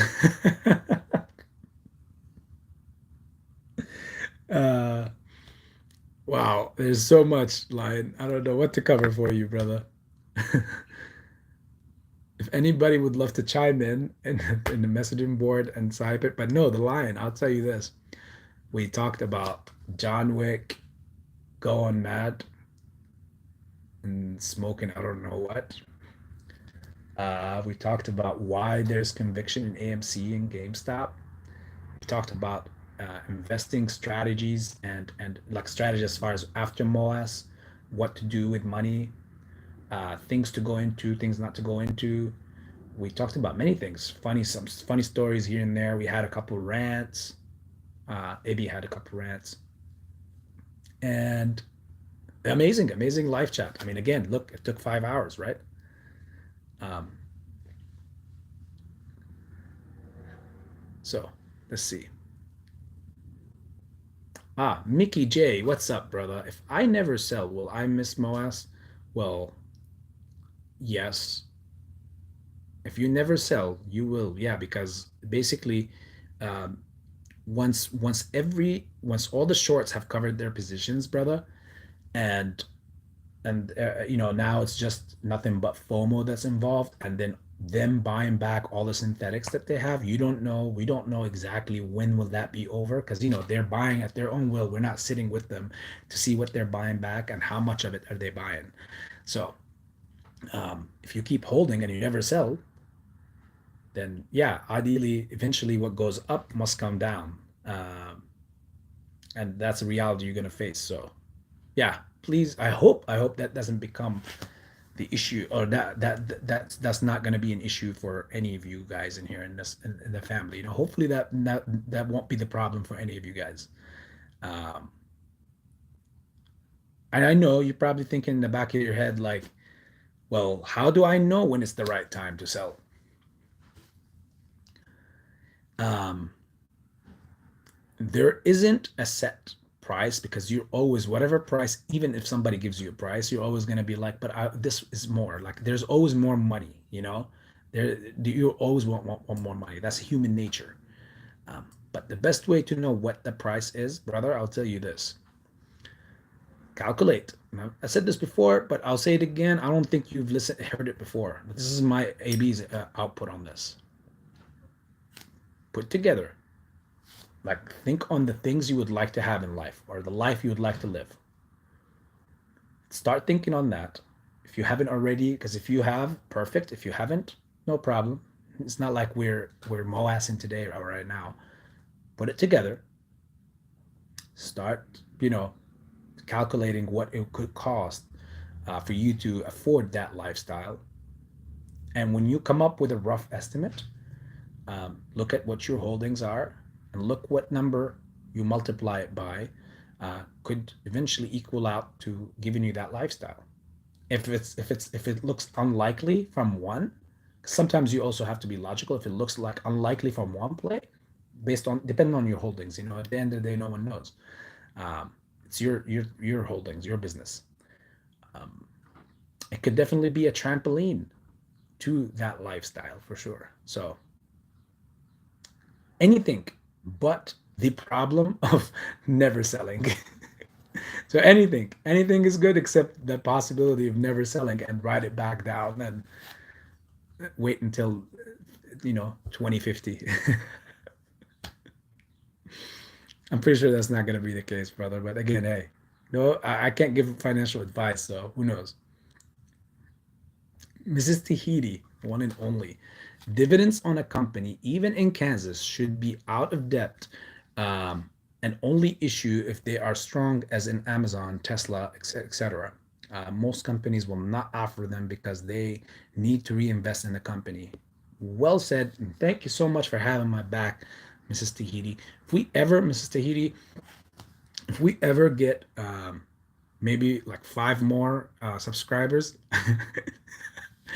maybe you'll be the person to get the wrench in this live chat.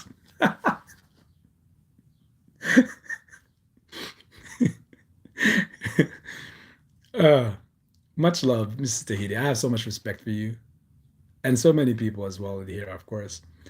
Um, Main reason for dividends is for to show strength in the company. Yes, indeed. Young fighters like hookers and Lambos. Is that why you're talking about Tijuana? Young finest. If you know, you know.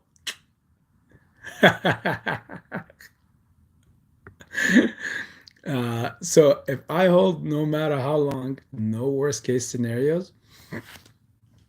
No, of course.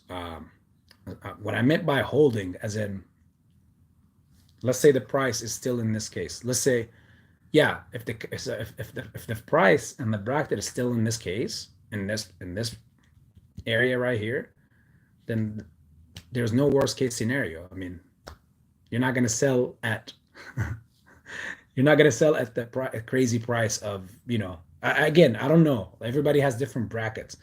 The worst case is that everybody gives up and says, I like $18 for my stock. I know I paid 60 or 70 for it, but I like $18 and let's all sell together and get out of this mess.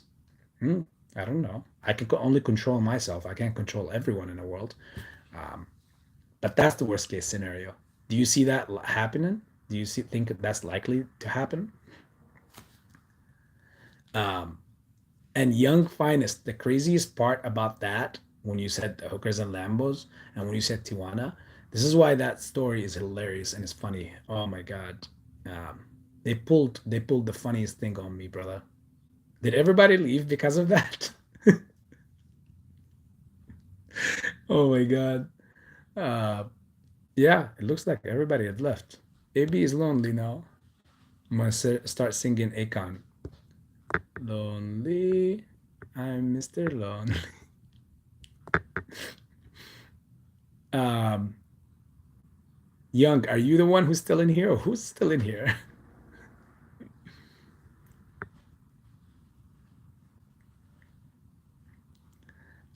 Okay, so if I hold no matter, we answered that one. Is there enough money in the world for everyone to get paid? I know they're pushing 1 mil, 1 trill a share.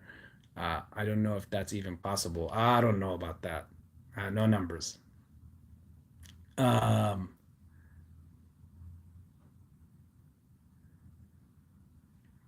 so yeah, so the crazy story about Tijuana, Young Finest. I went to visit my friends in San Diego, and you know how well you seem to know Tijuana very well. Um, they went across. All you need is your passport. We go across the board, and we go into Tijuana because they were telling me there's this restaurant, amazing fish, perfect. Everything's perfect.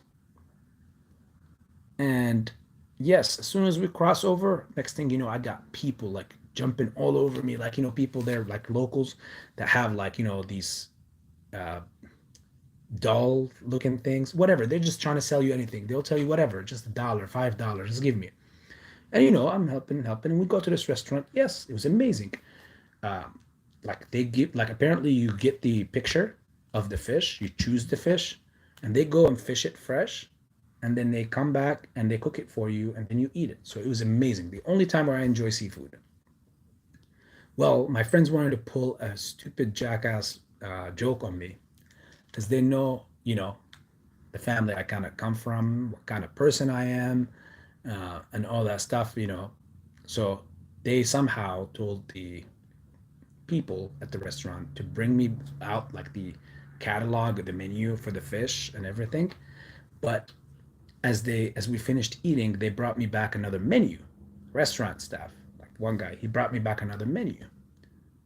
When he brought me back the menu, I opened it and I look, and first thing I see is naked chicks on one side and on the other side. I was like, what the hell? I'm thinking it's dessert menu, you know? So I Open it again. I'm holding it close because I don't want, like, the other guy, my friends, to see it, because I know I got embarrassed right away. So I open it. It's another thing. So now I close it and I put it down. I'm mean mugging the guy, like, because he only came and brought it to me, which made me upset. I was like, what is it? Like, do I look like I look for this, or I'm here for this? And then next thing you know, all my friends were laughing because basically they lived in San Diego, right? They were laughing like, oh my God, they were having a blast. And I was like, dude, that was not funny, because I was almost about to rip this guy's throat out for doing this. I thought that he was specifically picking me out of all of you guys to give me this. Um, and you'll be surprised. You'll be surprised. Like, it was so sad. It was so sad what they were, like, pricing things for. It's just disgusting and nice and sad. Nice and sad. Yeah, right.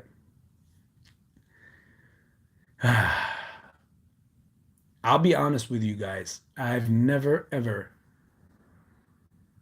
seen something so close to where I came from in Jordan as a kid than when I went to that. Like, as far as when I was in Tijuana, because it was very similar as far as like the vibe and the poverty that's around.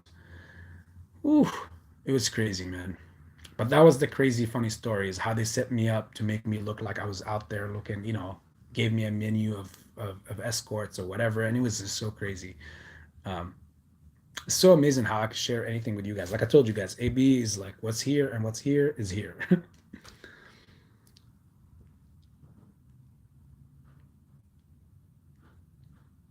Okay, where is it? Sometimes I go against the narrative, what Reddit and mainstream YouTubers say. Like, I know for sure the rabbit hole goes deeper. Yep. What's your opinion on minimum of shares to see life-changing money? There isn't really minimum on that, brother. Um, what you got is what you got. That's, at the end of the day, what you got is what you got. For me, my objective was to gain as many as I could. And I was able to do that, as I was explaining just a little bit ago to you only five in here, um, how I deciphered what they were doing and what they've been doing. So I've been playing along with them. And that's how I was able to get more, so I can capitalize on my shares, get more. What's your, oh my God, young finest? That question, without it being complete, and then that smiley face, I knew right away what you're referring to. So no, there's none. I'm a Muslim. I'm a good Muslim. I'm a good boy. None of that crazy stuff. I am an American, of course, and there's Muslim Americans, but you know, I'm a student of life, but I'm not a a thief of life, where I would, you know, take away from people. Like, I just, obviously, it's so crazy to me, like the fact that, like, I would have to go and pay for something that young finance do crazy. uh no worst case, Demario until Moss. Michael Clement, I love it. Hong Kong Club Tijuana.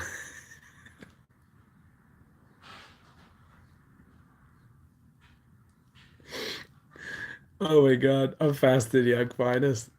Like, I don't know why. I don't know. I see a character, but I don't see your face. But I can only imagine how.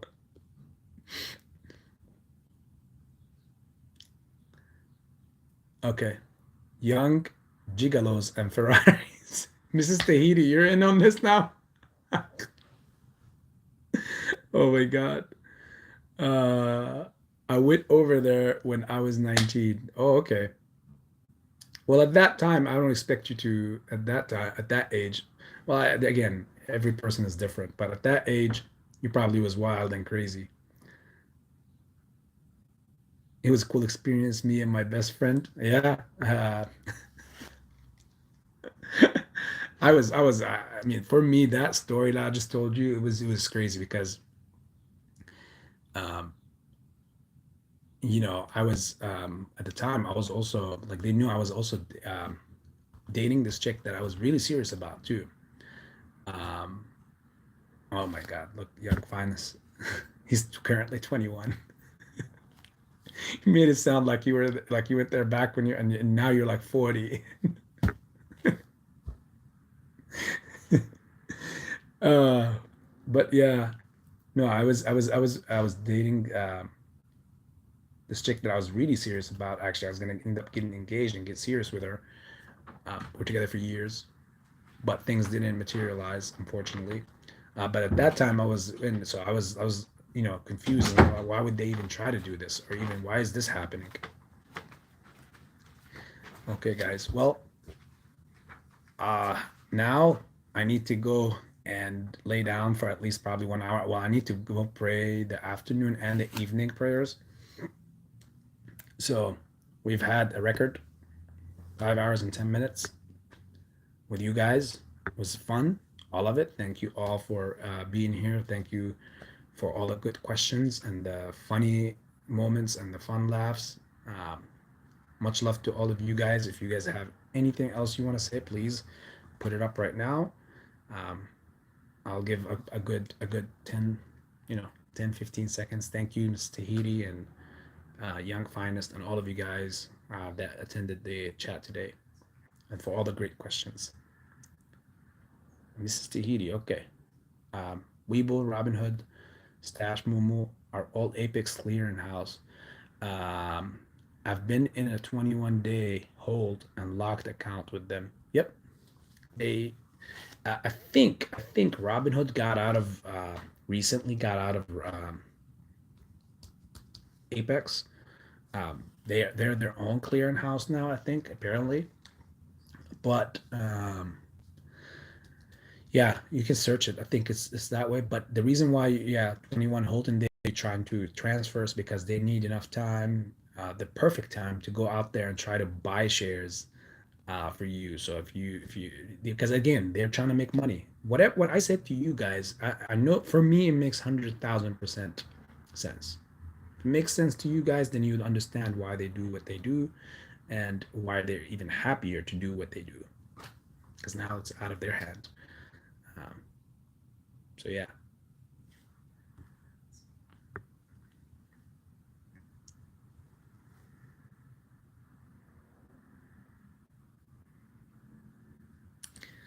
All right, guys. So with all this, let's put this record day. Uh,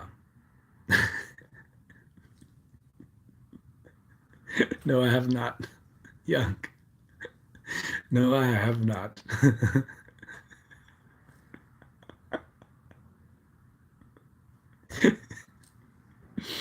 Oh, oh my God.